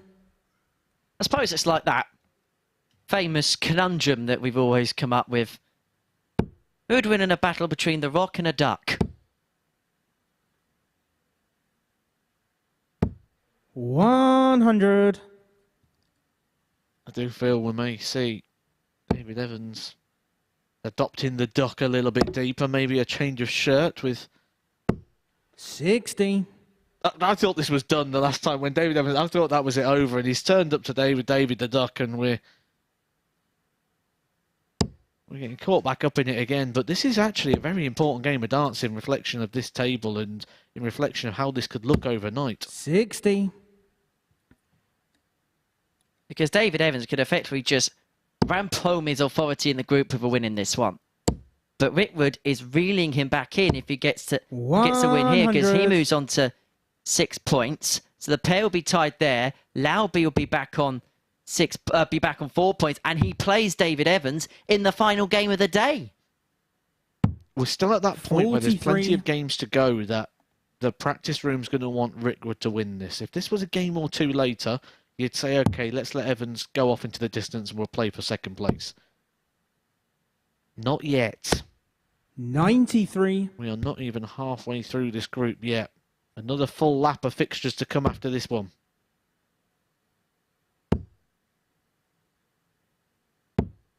$85. And even more interesting about David, the way that could work out is 94. because that will be the overlapping game. That'll be the last of one session, the first of the next. And so, yes, Evans might be in a good position, but it doesn't guarantee anything. Well, this double eight would guarantee Game a leg shot on the back. third leg. And back David to 2-1 Evans. it is. Just gives Rickwood a little bit of a nudge on the shoulder. Fourth leg is Robert to throw first. Game on. Rickwood won't even look at him. Looking over to the side of the stage. 135.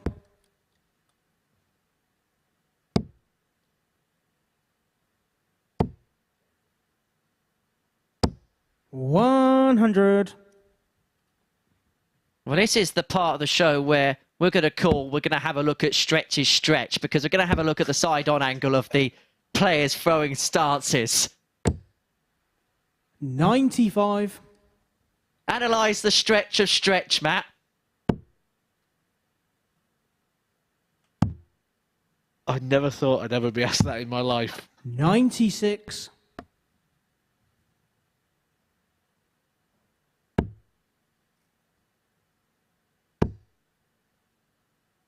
It's got a bit of Owen Bates about it, hasn't it? 121. The Evans stance.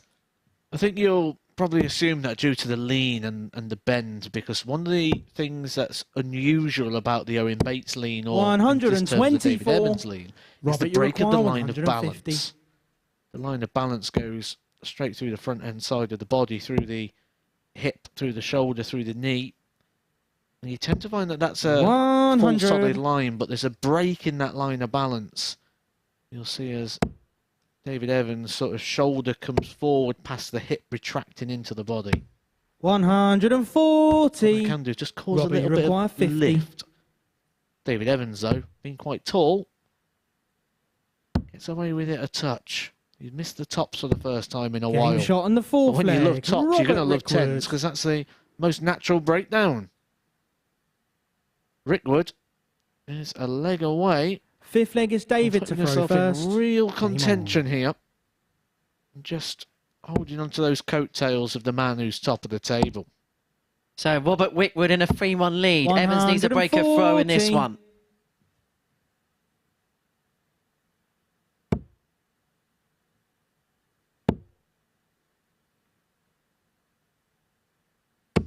$60. Suppose you could do again another one of those conundrums.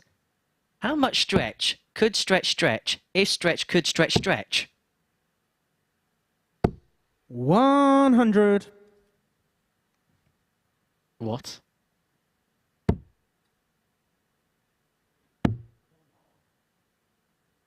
I've missed being in the commentary box. 81. I haven't.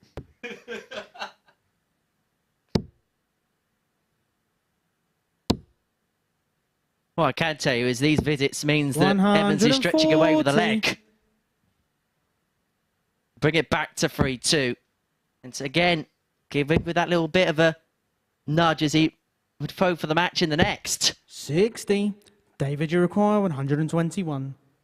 I mean, David Evans, it's not like he's not performing in this one. It's not like he's dropped his levels and Rickwood's taking advantage of it. David Evans 89. Is nearly running at 100 average here in this one. Just that Rickwood's been brilliant in all the right key moments. You could find 140 of the match. David, you require 32. But what a time to come up with a 13 dart to David Evans. To bring it back to 3-2. Averaging 98.92, but is behind in this match to a player who is averaging to throw first. 9 points the junior in Rickwood, who has the throw here to win the match.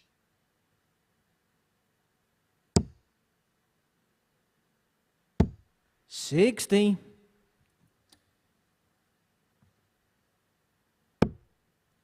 And is this where perhaps, when we look at things like averages, it can be a little bit of an outlier? Because Rickwood's kind of strained around that 88 for the entirety of the match, whereas that 96 has kind of come by Evans being enigmatic in spurts. I think when we look at it in a short format game, we can always get a misread on the averages, because you're going to get opportunities regardless of the fact that there's, what, nearly a 10 points difference in the averages. 140. I mean, in a short format game, you can quite often see this where 10 points isn't enough in terms of the averages, because that timing, which is why the better player will always come out over the longer format. 100. The longer the format, the more accurate and true the result. 100. And realistically, these days, for amateur players, the only real time you're going to play real long course darts now is if you're playing on the Pro Tour. 121. So a lot of formats, obviously this is best of 7. Challenge Tour's best of 9. Unless you're playing at the World Scenes, if you're over 50, then you're playing long set play. Players outside the 128 aren't playing as much long distance darts as they used to. We've seen an increase across the board in terms of the formats. Like county used to be best of 5, that's now gone up to best of 7, which is a good move. I'd like to see things like that go even higher and then just reduce the amount of players that get invited to play in that. I think it'd be the next sort of logical development as well for David, you require 121. This is a Hail Mary for David Evans. It's going to be one dart to save the match, at 96. the bullseye, but again, he beds the 25. Robert, you require 60. And so Rickwood is back for the points. And look what he's going to get a couple of darts at. Tops has been his friend all day. 20. But not this time.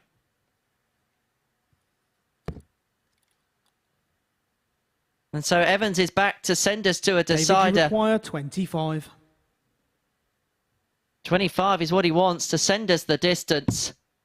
It's going to be 2 in his hand at double 8. This has been Game a shot double on the where he's had a little sixth bit of a leg. love-hate David relationship Evans. with today, but he finds it on this occasion. And so, on a couple of occasions where he's had to breach and the Robert final leg, Rickwood it's David dam to throw by going a first. couple of legs Game on. behind, finds a way of sending it all the way.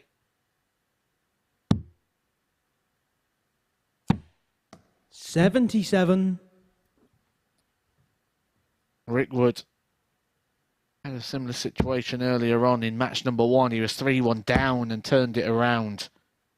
David Evans got an 83. opportunity here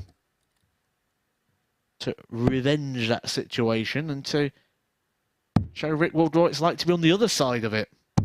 96. A treble, a throw per player so far. That continues. It'd be advantage Evans because he threw first, but it's not going to continue. Robert Rickwood finds his third 180 of the day so far, his second of this match. But crucial timing. 100. When it's mattered. When it's mattered, he's found what he's needed to find, although that could be 45. a perhaps fatal slip in the context of this match. Especially if Evans can smack in a couple of trebles here. 92. Finally in the balance. Who's going to hold it together over the next 6 darts? 57. Big advantage now, David Evans. After 12 darts apiece. They are both on a 1-3-6. David, you require 136. Can't split these two. But can Evans find something out the top drawer to win the match? 96. He's left top, Robert, you but can require Rickwood 136. do what Evans couldn't? No. So David Evans returns to stretch his lead at the top of the table. 36. David, you require 40.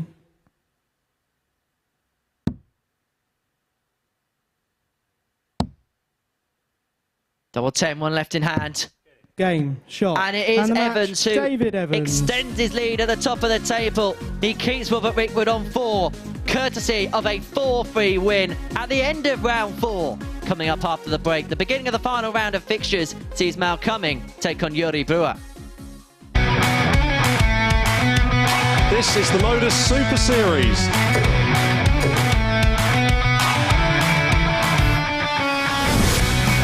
$182.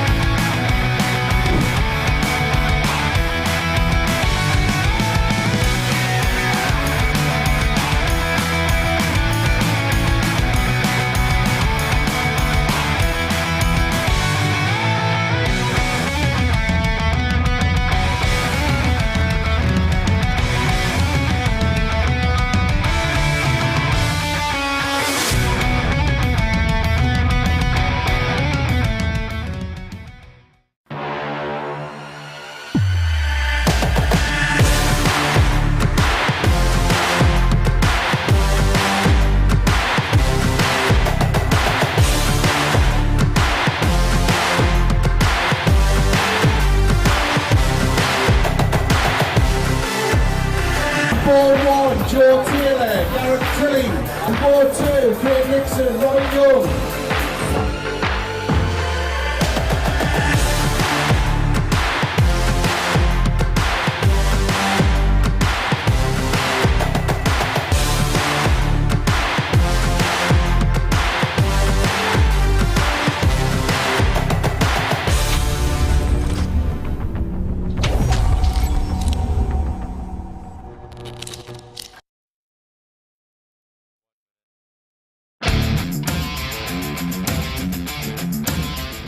Every Saturday, we open our doors for our weekly finals night. For a unique and intimate darts experience. Meet the Dart Stars and even the team off the telly Here at our purpose-built venue in Portsmouth. every single Saturday evening. Tickets can be booked via this QR code Or at www.dartshop.tv for a very small booking fee. Follow us at MSS Darts on Twitter, Facebook, Instagram and TikTok. For all the latest ticketing news. All you need to do, log on, book, turn up, and the action gets underway from 7:30 p.m. So what are you waiting for? Get your tickets to the darts. We look forward to welcoming you to the MODUS Super Series very soon.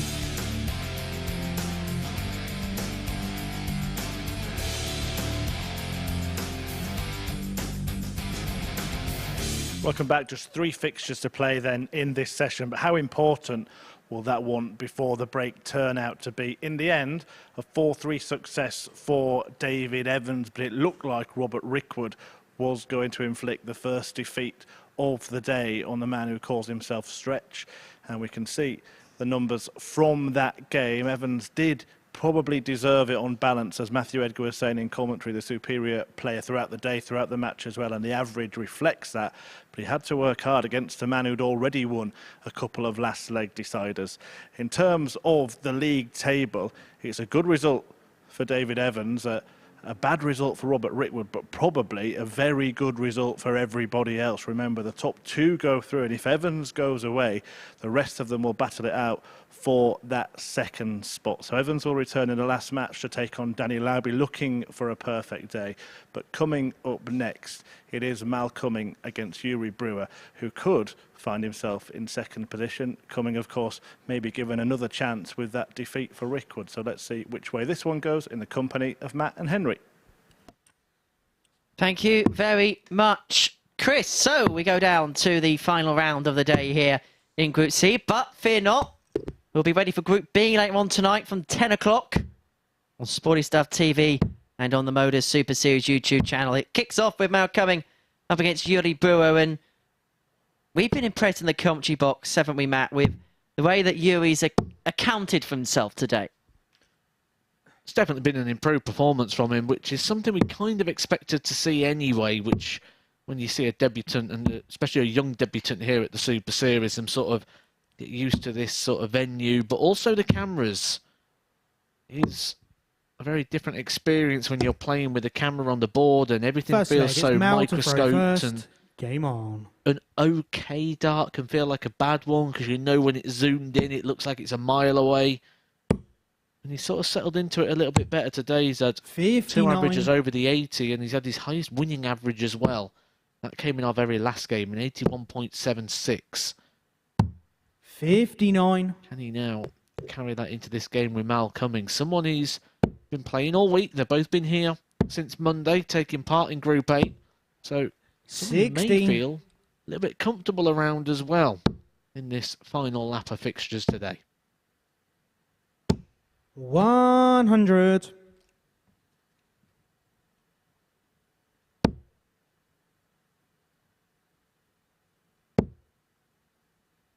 For Mal, 59. wins this one, he's on 4 points.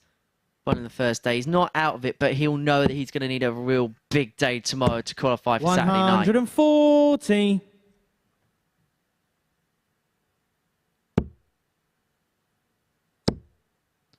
Yeah, he's already lost the 60. 3 matches at this point. I feel this is the beginning of a run of must-win games, but it could be the ideal fixture as well because he's got 100. obviously positive results against Yuri Brewer already this week, and he'll know that Yuri hasn't been consistently good this week because he's been in the week with him all week. 102. So he's got a chance here because this will be his first fixture tomorrow as 62. well, that he may see as a bit of an opportunity here to try and get the double win before the rest of the group get a chance. 85. Yuri require 40. But that is assuming Brewer doesn't continue on Game this shot upwards in the first trajectory, leg. which he's Yuri Brewer. started this one with a 16 darter and a breaker throw. Mal Cuming is in trouble.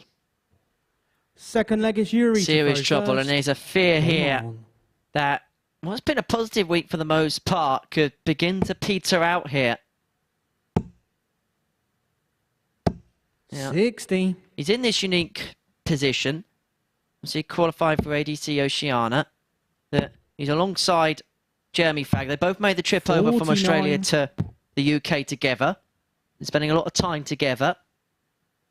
And so he's had a practice partner. A, he's used to being around, and B, is of a high 100. standard. Jeremy, who we're going to see here next week. Won that local event, as I mentioned 60. last night, beating Simon Whitlock in that particular final. And he's going to be sticking around after this week, no matter what happens. Going to support 135. his Aussie mate.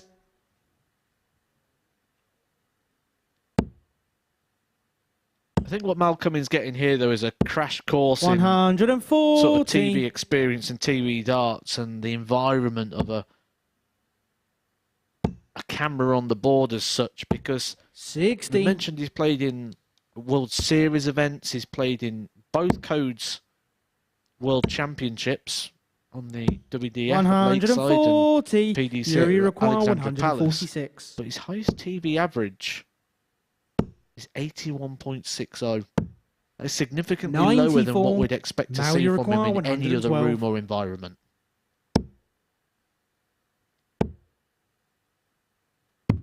Game shot in the second leg. Mal Cuming. Highly impressive for Mal Cuming. Back-to-back ton 40s, followed by the 112 outshot. 15 darts to level up at one apiece. Third leg, it's Mal to throw first. Just Game on. Been sent this. It was a tweet that Raymond Smith has sent out. Our Series 2 100. champion. Hope you're keeping well, Ray. I'm very proud to win that title too. Watching the interview after he won that, and he was very emotional in that particular 140. interview, and seeing what's happened between ADC Oceania and MODUS. Says he's feeling pretty proud right now. MODUS saying we're worth the investment, 47. and the players have responded. Great thing for Aussie darts, and he sends his thanks to the MODUS Super Series for that. And I suppose really Raymond Smith has been a 134. gateway for Australian players in this event. 45. I expect to see plenty more coming over as well. Australia, somewhere that has really been 45. a developing territory for quite some time. We've seen some incredible players come over from America Australia, over the years. 99. And obviously that was really highlighted recently with that World Cup win by Simon Whitlock and Damon Heta. That will be up for 21. grabs in a month's time. The title will be defended, but you won't rule them out being top contenders to defend that title. 60. Yuri require 161. Looking forward to that. It's all pairs this year at the World Cup, which is something that a lot of people have clamoured for a number of 100. years. Mal you require 150.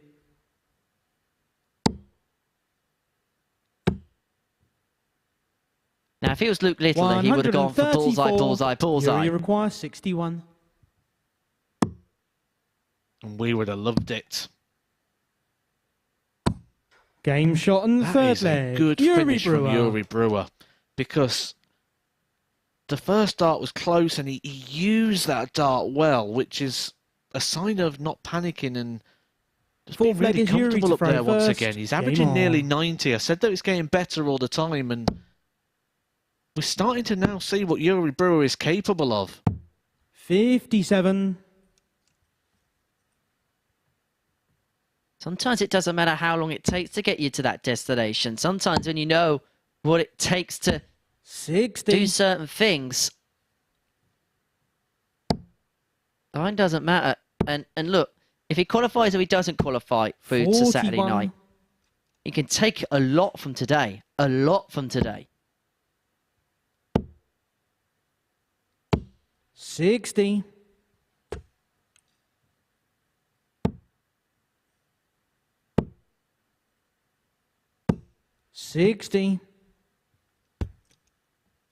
I'll tell you one thing. It's in the partnerships we have ADC Europe, ADC Oceania, ADC in the UK. You know where I'm going with this. 81. World Cup week. 60. Sure, there'll be some interesting formats and concepts that could be devised. 140. Here's an interesting thought. If Brewer can get over the line and finish this job and beat Mal Cuming, Mal, you require he 160. will temporarily move into a qualifying position. 100. You wouldn't have Yuri require predicted that one. 143. Start of the day when he opened as the 20-1 outsider. 119. Maui requires 60. Well, the bookies already had their fingers burnt this week in terms of qualification. Game Marina shot on the Blom was fourth leg. 33 to 1 Mal to win the Cuming. group yesterday. As Cuming finds that tops to level up at 2 apiece. Fifth leg, it's Mal to throw first. Game on. But we've sat in this chair too often now to not rule out anyone after a Group A campaign. 59. Even Peter Manley went top of the table for a short while. 60.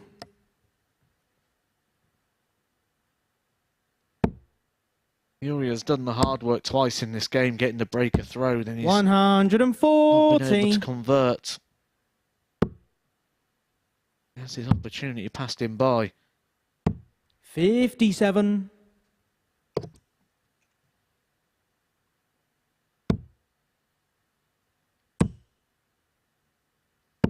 56.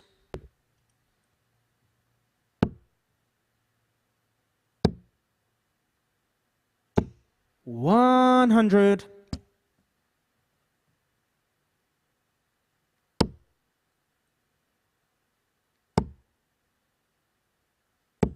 100.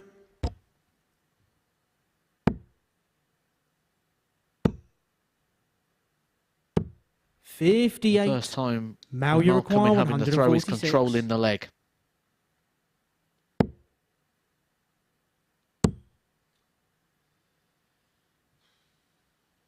First start looked so nice in the treble 20 that I reckon if 80. Yuri Brewer was on a finish, we may have seen him stay there.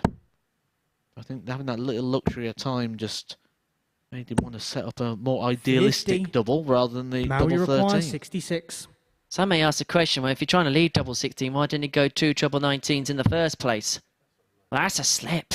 Not that it's going to matter because Brewer's not on a finish. 34. Well, he went the long way round, but he's got to where he wanted to be. He's at the destination he wanted and the one he set off for, which is double 16. 85. Take the lead in this match for the Mal, you first time. require 32. Perhaps fitting that the man from Oz has taken the long route round. Well, he's going to have to move a little bit further across the board. No score. But that is clattered off that second Yuri dart and require deflected the other 91. side. And is Brewer brewing a break? Not on this occasion. 51. Mal, you require 32. And these have been the situations that Mal Cummings got himself into and then found himself in a little bit of trouble. When he's been in front in legs, had Game darts shot and on the fifth double leg. and not been able to Mal convert. Cumming. But not this time as he leads 3-2 and goes a leg away for moving himself on to 4 points. Sixth leg is Yuri to throw first. Game on.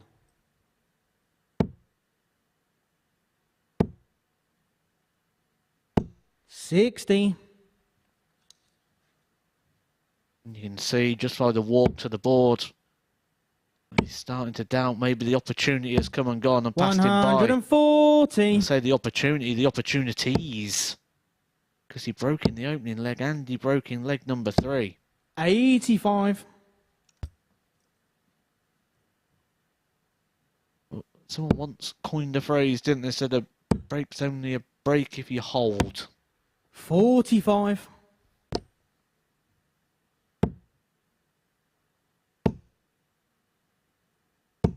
85.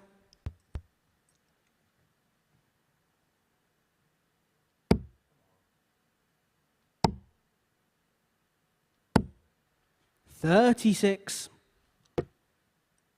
Are we just beginning to see a little bit of fatigue in this game? I think we're seeing a bit 100. of the moment here. Mal Cuming knows this is must-win territory where Brewer might be sensing a bit of an opportunity.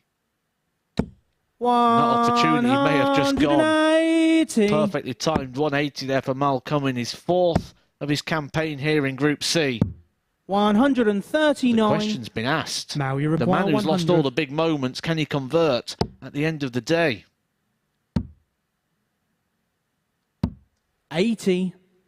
No is the Here you answer, so require Brewer is back for 32. 32 to send us the distance. That may not be a bad guide. Game shot in the 6th Levels leg. your Yuri devils, Brewer. and we go the distance. A big leg for both players. 7th and final leg. It's Mal to throw first. This moment Game on. cannot be understated. But when he hit that 180 inside, he thought, 137. I've got you now. And Brewer found an incredible two-treble combination of his own. 140. And we're seeing this a lot today. Credit to all the players. When we come to these last leg shootouts, these 3-3 situations, 100. no one's losing their nerve. They seem to be stepping it up and finding the best. Will the rest of the group be 96. hoping that Mal Cuming gets the 2 points here? Because it really would congeal things. 140. At this point, the league table's worth almost as a player, not even looking at, because this is where it all gets a little bit linal, a little bit messy. 171. There's nothing messy about Now you that. require 9 darts thrown 124. apiece, and they're both down on potential 3-dart combos. 92. Yuri Well, he's required done all he can. He's 94. left a double after 12. What a recovery with the second dart to leave himself double Game, 18 shot, and to match, win the Yuri game of Brewer. 12-dart leg. That was ultra impressive from Yuri Brewer. A real kick, a real push to the line, producing his best darts when it mattered, and he beats Mal Cuming 4-3. Next up, it's Rickwood against Large.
is something brewing here at the Super Series. Yuri Brewer with a 4-3 win over Mal Cuming before the break there, putting himself firmly in the fight, heading into the final day of Group C tomorrow. The Dutchman hitting 4 out of 6 on the doubles, including that match-winning 94 checkout to leave the Australian stranded down under at the bottom of the table. Will it just be a case of thanks for coming for Mal, as Brewer bagged the points in that one? And it's the same really goes for Charlie Large. He's in the same position as Mal Cuming. Despite being competitive in all of his matches so far today, he does only have a couple of points. As for Robert Rickwood, he's on 4 and can join Brewer in second place if he gets a victory in this, the penultimate match of the session, which will be described by Henry Deacon and Matthew Edgar. Well, thank you very much, Murph. Yes, things really are brewing in this group. Brewing in the commentary box as well, as Robert Rickwood takes on Charlie Large in our penultimate game of the session. And, well, we've just been having a look at that table and how things really could develop towards the end of the session and set things up quite nicely for tomorrow. First leg, it's Robert to throw first. Game on. Well, we've got potential here that we can end up with the 4-player scenario that I said going into today too. 4 players battling it out. Although 121. I expected one of them to be Mal Cuming. I think he is in a big spot of bother right now. Robert Rickwood, someone who's not in too much bother, but he did leave us on a negative. He was very clear of David Evans. He played very well in the early part of that one, but ended up, like everybody who's played David Evans so far, walking off with defeat. Is that the follow-up album to Walking in Memphis? 99.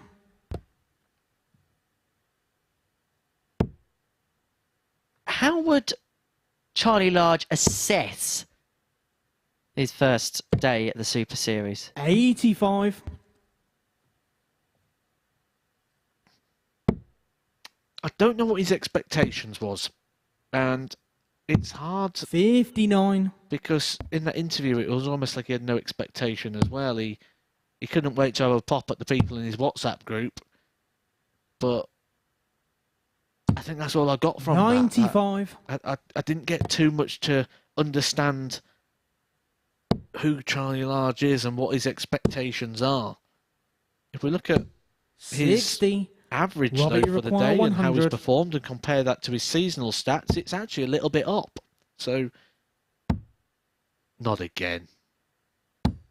Oh, he's done it again. That's the 4th time Robert Rickwood has took out the 100 finish, and he's done it tops for the 2nd time, and he's used a treble in the tops. Second leg is Charlie to throw first. Game on. Oh. His name is Robert Rickwood, Agent 100. 140. And his superpower is to find the ton finishes when it matters the most. Whether it be tops, whether it be tens, whether it be whichever way he wants. 125. He will find it. He will get it. And he will defeat you. It's like the worst superpower ever, isn't it? 44. Got Spider-Man, Batman, and a man who can take out 100 finish on a dartboard. 60.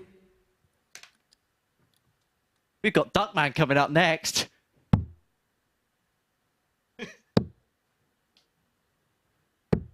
43. Do you know, you have that conversation at school, don't you, when you're younger? Like, what superpower do you want? Super strength, X-ray vision? I want to finish 100. 81. This was so worth the university education, wasn't it? 100.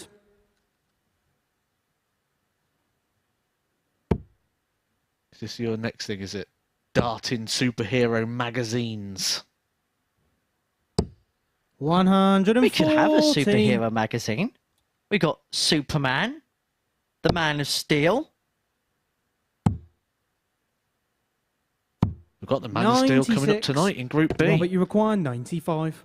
The Lord of the Board and Ryan Palmer also joining the action with Wesley Harmons and Lee Cox, who we've seen already 39. here in Group Charlie A. requires 78. A chance for Charlie Large to hold his throat. Hold on to this game. It'll be tops. Come to the left. That's what I thought. The right would be more suitable there. He went to the left and Game shot reassessed. in the second leg. Good Charlie decision Large. there, Charlie Large. I like that. A lot of the time, especially a younger player, you'll see them go for that adjustment and Third leg almost is just try and Robert to power throw it through or first. just try and float Game it on. over. He realised he went the wrong way, reassessed it, reset it, and delivered. Really good finish there 43. from Charlie Large. Speaks volumes about his maturity at such a tender age. Excellent stuff. 180. Superb stuff.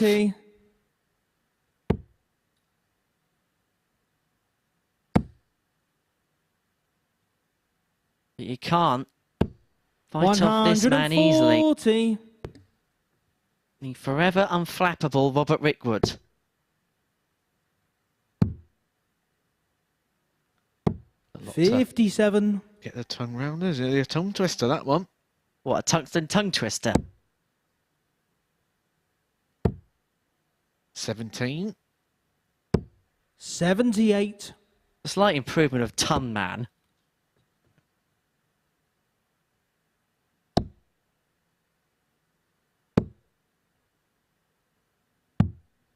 I created the two worst superheroes in the world. Ton Man and the Tungsten T-Rex. I'm not sure DC Comics is taking that one on, is it? I won't want them on my team, that's for sure. 140. Look what he's done again. Look what he's done again. Get your cape on, Robert. 64. Robert, you require Is he 100. going to be Agent 100 once again? Oh, he could be, you know. Double 10. He's Game done shot it in the third again! leg. Robert Rickwood. For the 5th time today, he's taken out the ton. Ton Man by name, Ton Man Fourth leg, by it's Charlie nature, to throw and first. Rickwood leads Game on. 2-1.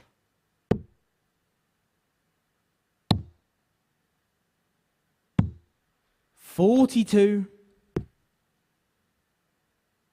Ton to submission.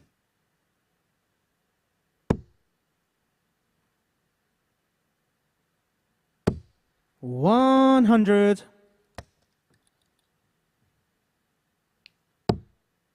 Well, no one's found the kryptonite to this superpower yet, have they? 119. Robert Rickwood, 5 ton plus finishes, and he may hit more yet.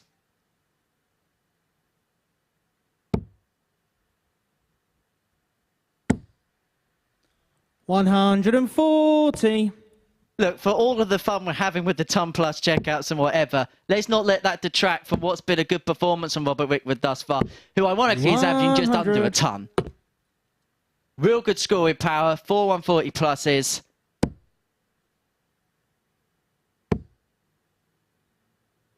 And a kind of important 60. moment as well, because we are going to be looking at that overnight table at the end of these last 2 fixtures. Robert Rickwood's travelled a long way to be down 59. here. He'll certainly want to be making sure he gets through to the Saturday night to make it a profitable trip.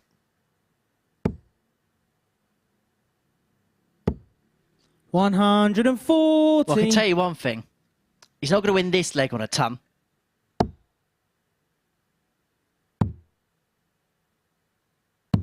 $96. So for the Robert, break you of throw and a require 3-1 lead, 61. Robert Rickwood 161.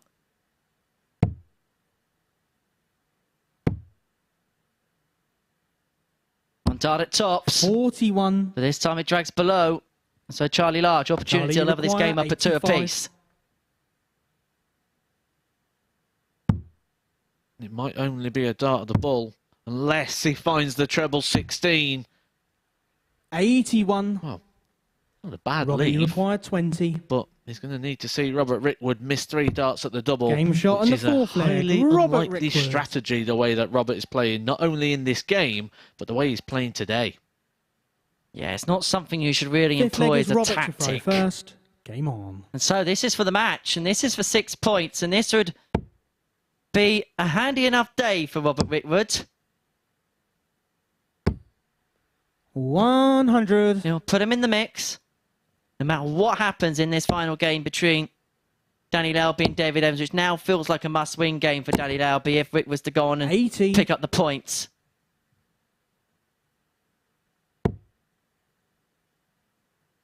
Surprised he got the darts out so quick. There was still a little bit of movement on that. I'd have waited to see where it settled, see if it ended up touching the board.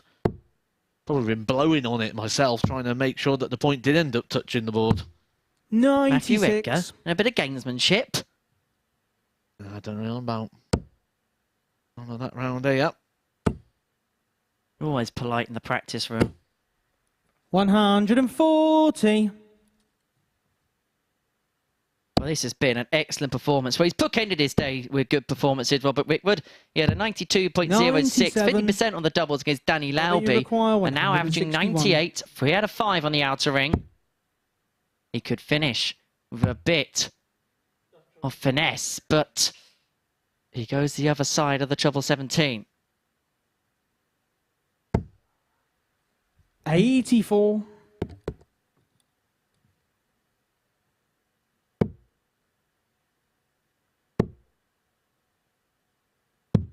42. It's been a good performance from Robert, you Rickwood. require 77.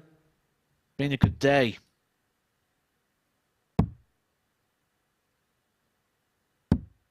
37. He signed it off with a victory. Gives us the old Bob Anderson. 180.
Every Saturday, we open our doors for our weekly finals night. For a unique and intimate darts experience. Meet the Dart Stars and even the team off the telly Here at our purpose-built venue in Portsmouth. every single Saturday evening.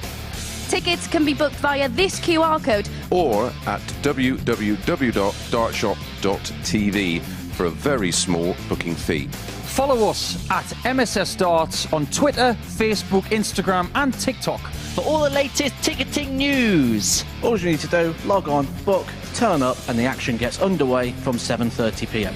So what are you waiting for? Get your tickets to the darts. We look forward to welcoming you to the MODUS Super Series very soon.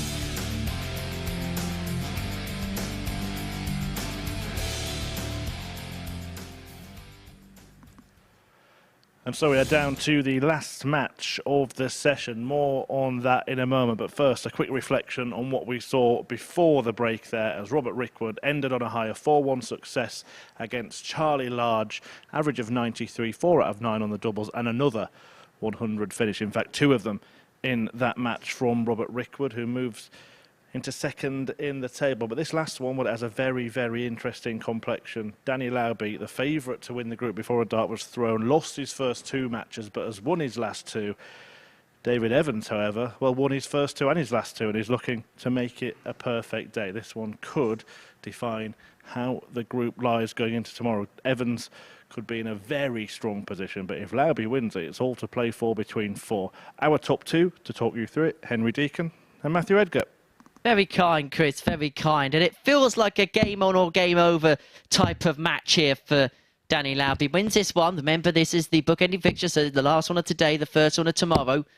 If he wins both of these fixtures, he could be on 8 points level with David Evans, and most likely because the leg differentials will be above him in the table.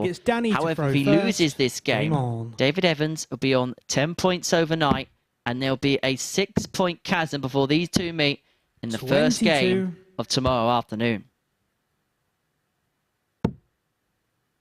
Nothing is ever done and dusted in this format. But you do feel if David Evans gets this one, gets the 5 from 5, he's going to take some serious reeling back in. Especially when you look at how he's played today. Produced some good darts, some good performances, certainly above what we've been seeing from him in events such as the Challenge Tour recently. This is more like the David Evans that was a man that dominated this format when it was first brought about, when 57 playing from home and during those COVID days. It seems so long ago. 140. Back when we were making banana bread.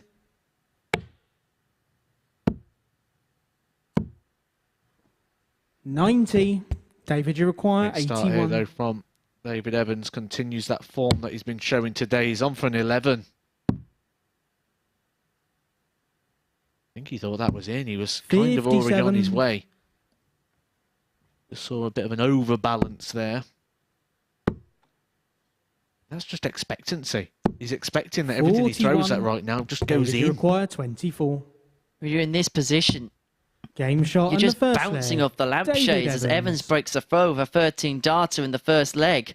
He's playing like a man with complete and utter confidence in his ability. And he is one of those flair players that it's all about confidence for him. And when he's in a good space, he can do some rip-roaring stuff. Case in point. 180. Oh, another one of those.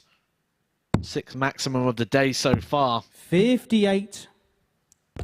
Dan Lauby is going to need to settle into this one very quickly.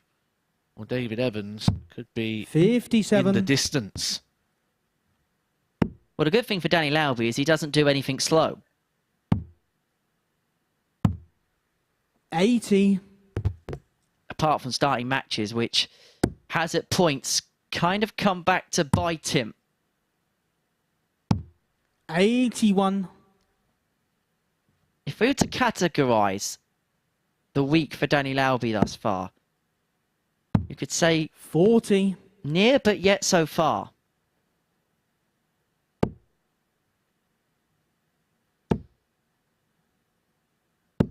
$100. Really has pulled away again in the scoring phase of this one. David, you require 83. At the moment, you'd say, got the vibe of a bit of a mismatch. 51. And the misses don't really matter. He's only 1 from 5 on the doubles, but he's been put under no pressure whatsoever by Lauby. 40. And he's going to get 6 more if he wants it. David, you require 32. And again, that was a silly dart, that last one there from Dan Lauby. Game shot on the second leg. David Evans. Surprise, 2-0 down. But he's ended up having a bounce out from an area he shouldn't have been throwing in. There should have been over at the 18s where one, there's no material that's going to obstruct his current dart, but one that was also going to leave him a finish. He did a single 20 there. 140. No sign of a player that knew he was beaten in that leg regardless. For the third almost straight leg, he nearly kicked off of a max there, David Evans. First 2 legs done in the space of 29 darts. 60. Averaging 105.66. He really is sending a statement out to end the day to say, 100. I am, well, I'd say top dog, top duck. really has thrown some quacking darts today. 45.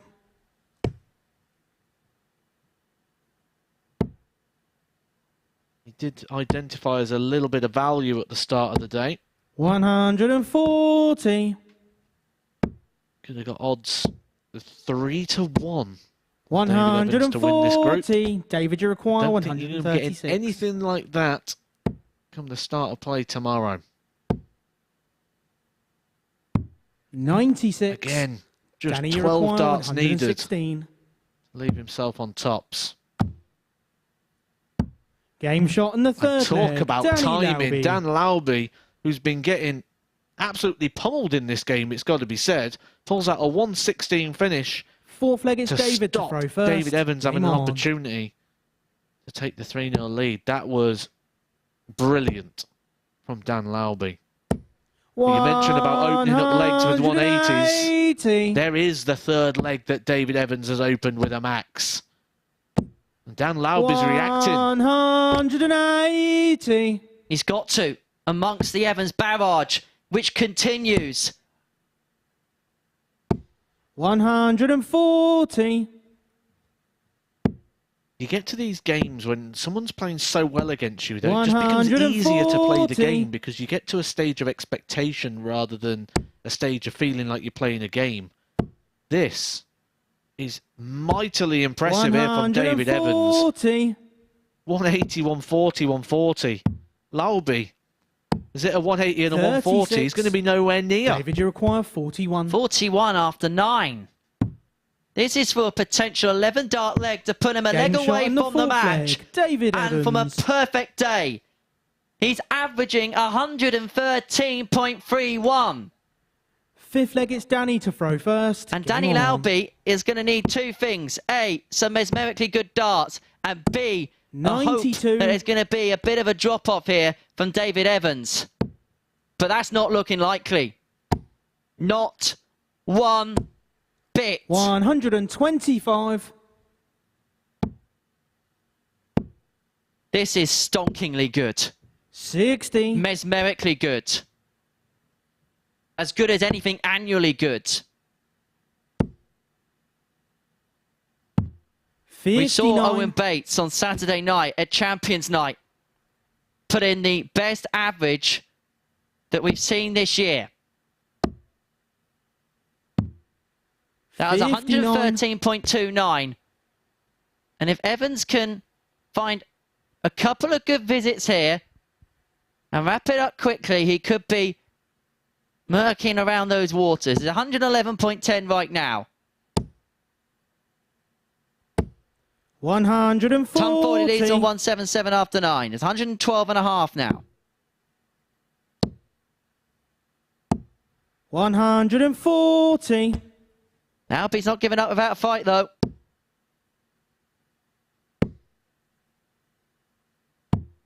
$91. Danny require 150.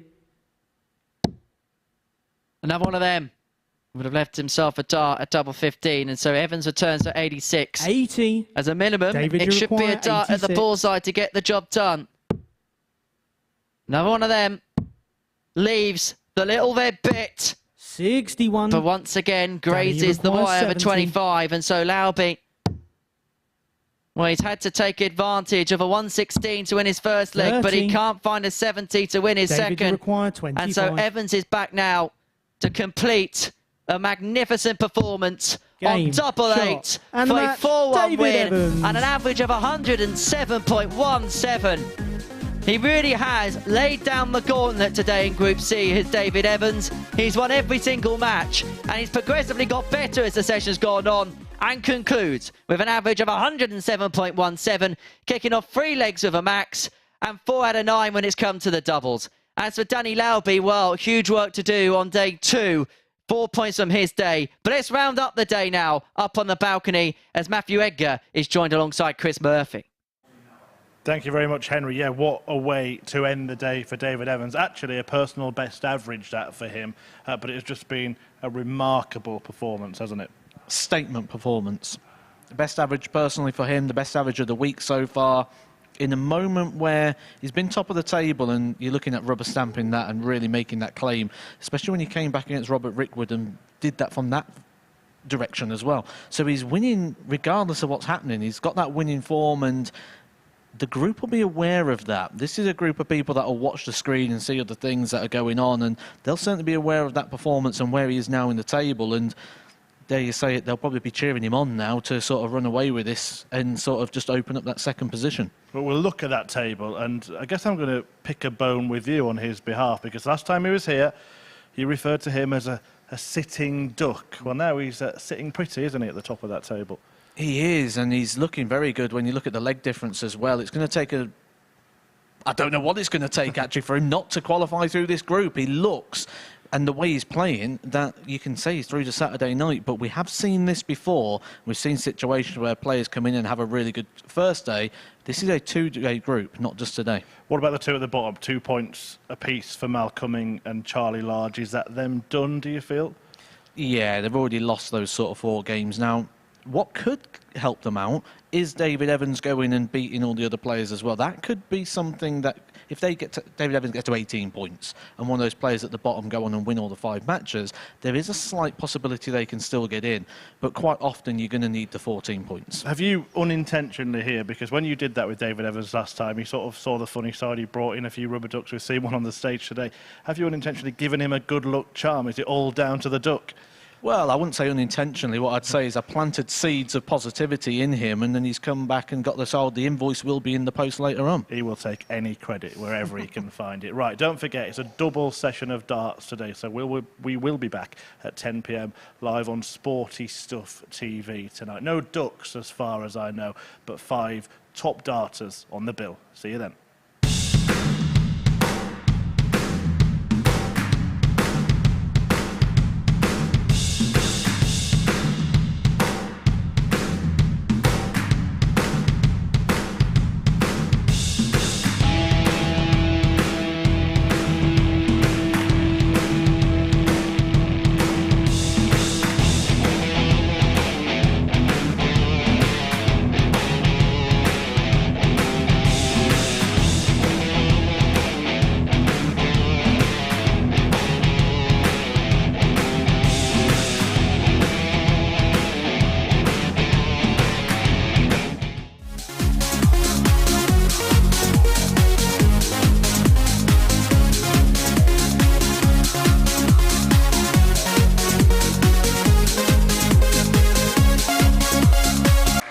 Thank you, ladies and gentlemen. You're all very welcome back to the live lounge here in Portsmouth for the MODUS Super Series final.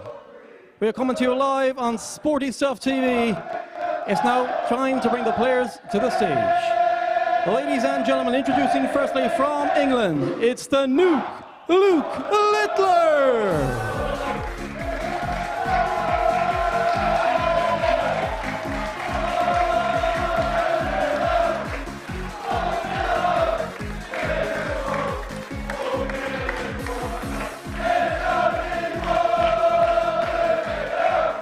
And ladies and gentlemen, his opponents all the way from Canada, it's the Truth, Jacob Taylor.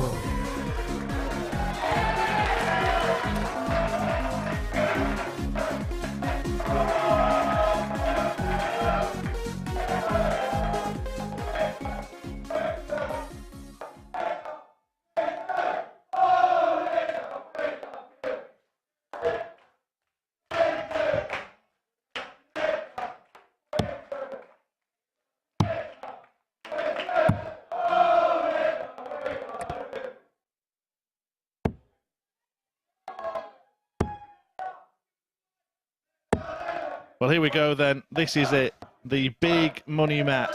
The day that started with a coronation will end with one here at the Super Series. Who will be crowned king? Will it be the boy who many believe was born to be king of darts, Luke Littler?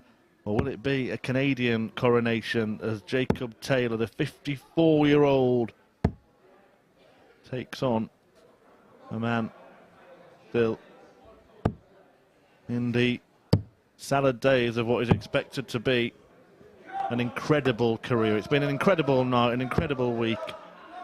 an exceptional series, the best we've had so far, and just what we've seen tonight in terms of the standard of play, the entertainment, and the crowd themselves, Mace, just suggests it's going to go from strength to strength. Yeah, absolutely. It's just going to get bigger and bigger. It's becoming more and more international. Well, the 180 cards are aloft, and they will be again. Let me promise you that. I was up on the balcony, and I said, "Can you find out who won the ball?" And a couple of seconds later, he come back, Littler, and I said, "Well, of course he did." But yeah, they've really put on a show, and the fans have really, really embraced it. The noise in between the matches, they are really having their own little party in here. Yeah, and look, it's only, what, 150-ish people in the building. They're making it sound like a big arena event in the breaks, but giving players a complete best of order when they're throwing. They get it. 140. Yeah, plenty to applaud as well tonight. Much of it coming from Littler, but let's just 45. give some credit to Jacob Taylor, because he has been the one that's actually got through with the most ease this evening. Yeah, he didn't have to rely on any other results this evening. Came through a very tough game against 60. Owen Luke Bates require 80. to make this final. But this young man has been irresistible. Well, they've both played in finals before, mate, on a Saturday night, and Jacob Taylor actually lost his final 4-0 to Justin Hood. He got through as the best runner-up in terms of his performance for the entire week. In contrast, Luke Littler won his final 4-0 against Richard North with an average of 109. Yeah, he doesn't have any negative memories of being in a final. You say he's still in the infancy of his career. He's still in school, Murph. Yeah, well, he's certainly dished out a few lessons on the dartboard tonight. Taylor is tough to beat, and you give him a sniff, he punishes. We saw that in a couple of his matches already tonight. 58. Punisher. My nickname. Yeah, John Worsley saw it when he took out a 103 in that match. We saw Owen Bates miss opportunities and Taylor mop up in the semi-final. That went down to a decider. Well, he produced one of his better performances in the semi-final against Jacob Owen Bates, 81. He averaged in excess of 96. 41. Going along very nicely in this final so far in the early stages. 100. Every time I Jacob look at our 40. fruit machine, which is where all of our data is, which is on a monitor, every time I look up there, Luke Littler seems to be on the second leg, consistently in excess of 100. And there's no difference here. Well, there'll be no 4-0 in this final. Third leg, Luke Taylor squaring up. First leg he's won in a final here. Now, look, Luke Littler has won many, many titles in the WDF system. He's won 2 development tours recently.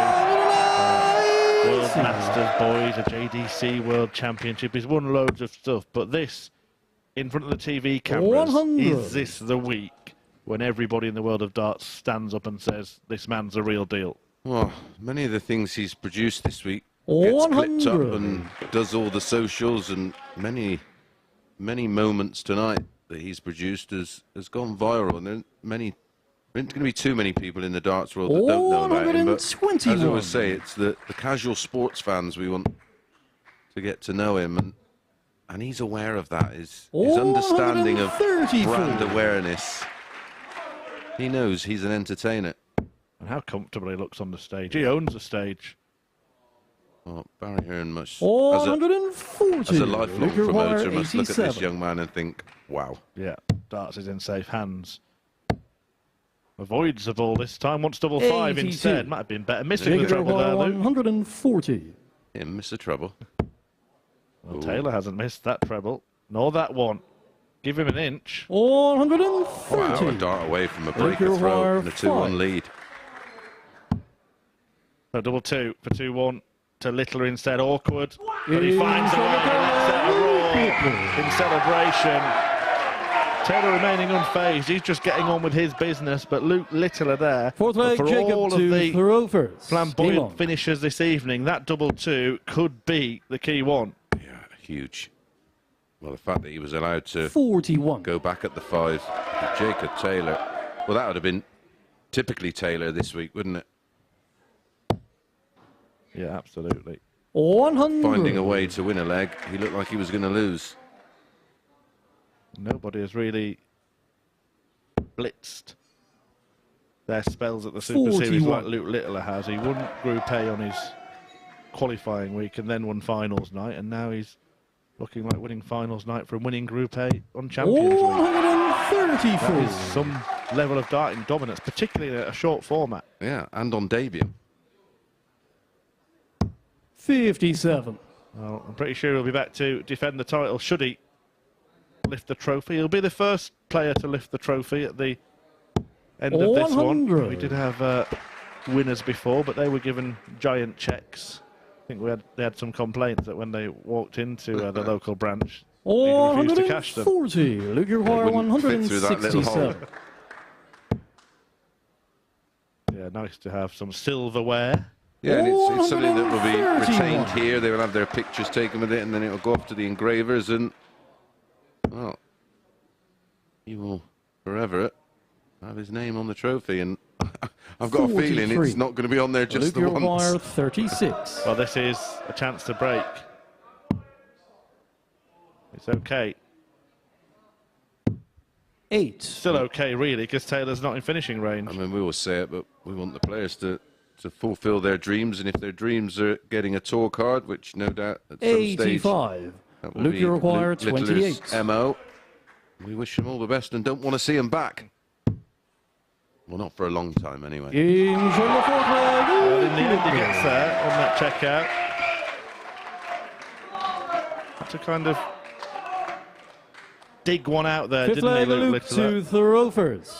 Game on. It got a bit awkward, but... Well, all barring that 140 attempt, and that was only because he missed 80. darts at double to give Jacob the opportunity. He's been pretty much in control. Yeah, it could be over. He's managing the occasion 121. superbly. You just read out all those titles he's won. He knows how to win. He's used to winning. Yeah, some talent. Stand up, take note, remember the name.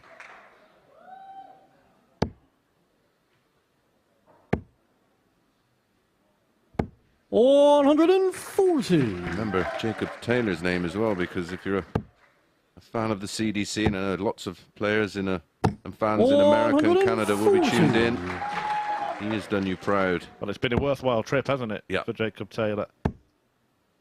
He has cashed. 92. £10,000 in the pocket. He can upgrade his flight on the way home. But that way home might be getting a little bit 93. closer. Jacob Require 148. Oh, we're being a little premature. Another one of those. Double 14 for the breakback. 134. Well, it would be the ultimate irony and really fitting if Luke the Nuke Require 88 was to finish the final on the bullseye after his exploits earlier this evening. He's going to get better than that too at double 14. And the Super Series champion, the leading light. The Super Series, it's sweet success for the 16-year-old who becomes the third MODUS Super Series champion. A family affair, emotion for the young man, but Luke Littler, well, he's a deserving champion, isn't he, mate? The champion of the MODUS Super Series in Series 3 is the Luke Littler!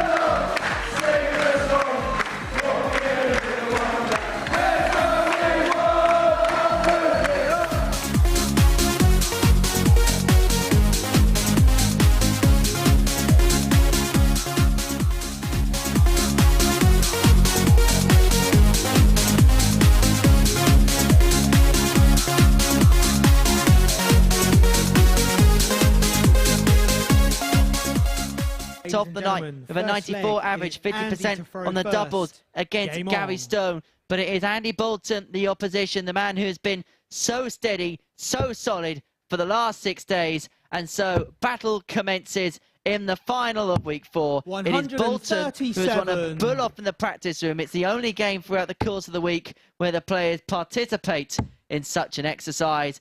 And a man who is well versed in winning finals is alongside me in the commentary box. Hello, Glenn.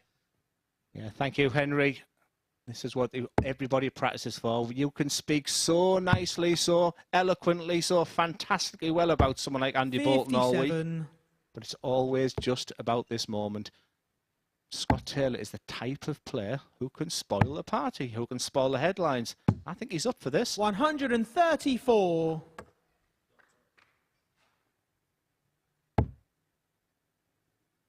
However long this game goes, we are going to see quality. Whoever the victor will be, we are going to see quality. This feels like a week which has come up to the boil. And we may have yet seen 134. The best of the action. Taylor first to finish, 134, but Bolton's going to apply ample pressure upon that. 140. He just continues to impress. It is difficult to do all the time. What he was looking for there was treble 18, 2 tops, which is once again a very modern way to go. A treble here would be nice. 94. What a dart. I can't tell you how good that dart was. 67. It puts all the pressure on this 67. He wasn't up for the challenge in the first leg against Gary Stone last time. That just creeps in. Big dart. 35. Once again. Just mirrors the first game, and he's looking the same. Why doesn't that go in? Scott Taylor tops for a 13 darter. He's had a bit of a love-hate relationship on double 16 this week as Taylor gets a double 5 to break in the opener. And there's the obligatory fist pump. And sometimes when you write a story, Henry, second leg, it's Scott to throw first. The ending is usually already written. There's just something about Scott Taylor that is here to spoil everything about that because he has this A game. He hasn't required his B game tonight because he's just played so well and what a deserved winner he would be.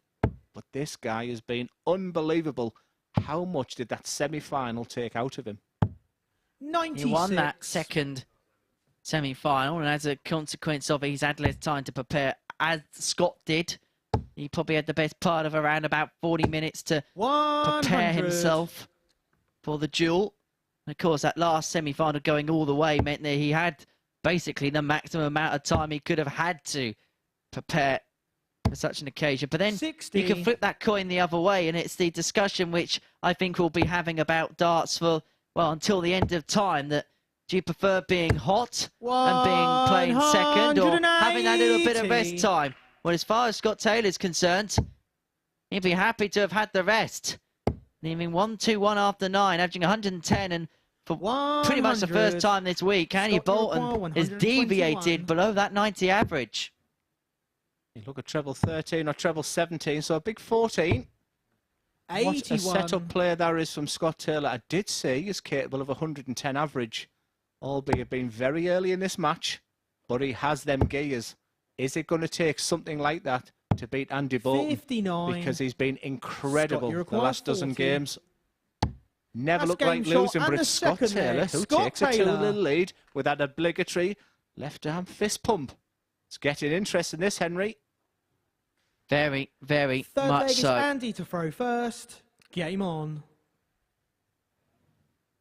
Andy Bolton, I think he's just gone back and a little bit of a chew on a sweet or something like that. Maybe just something to kind of get him going.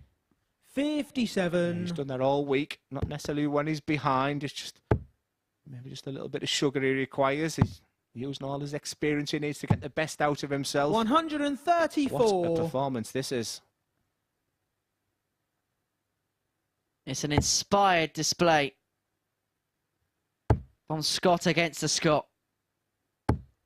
100. At 9:30 on Monday morning, Chris Murphy asked, who's your winner this week? I said, Andy Bolton. He said, who else stands out for you? 180. 80. And anyone who knows what my tips are like will realise that's usually the poison chalice. But right now, 100. this is sensational. Look at them numbers. Quite frankly put, he's playing pretty much unplayable darts. 100. When his timing's right, it just makes the game look so easy. How on earth did he have a 66 average against Kevin Dowling? You just think it's two different players that you look at. It's similar to his shirt there. 59. On the yellow is his Scott, A you game. require 87. And the black is just that B game that's just non-existent. This is insane. He's getting better. That's game shot. And the third That's a leg. 12. Scott That's a double Taylor. break. It's 112.72, the average. We said maybe the best might be saved for the final. Fourth leg Well, is Scott Scott to go Taylor first. is saving Game on. his best for the final. He is not just running his way possibly now to the £5,000 top prize. He's got into a Formula One car 96. and he is in 5th gear going through the parabolica towards the finishing line. Para what? It's a famous corner. I know. 140. I'm an egghead. You wouldn't think so at the quiz on Monday night, but there we go. Look at this, Henry. 95. I don't think many people would have predicted this after 3 legs, especially the way this man has played this week. That's that semi-final. 131. Has that semi-final just taken too much out of him? Or should we be looking at how fantastically well Scott Taylor 82. is playing and continues to play? Let's give the credit to Scott Taylor. Sometimes you just run into an immovable object, and sometimes you just got to congratulate and shake the opposition's hand. 100. And it might be a case that Andy Bolton has to do that. But of course, at the Super Series, anything is possible. Don't write Bolton's obituary yet. However, Scott Taylor is making a frantic dash to the finishing line. 180. And you require 130. This has to go.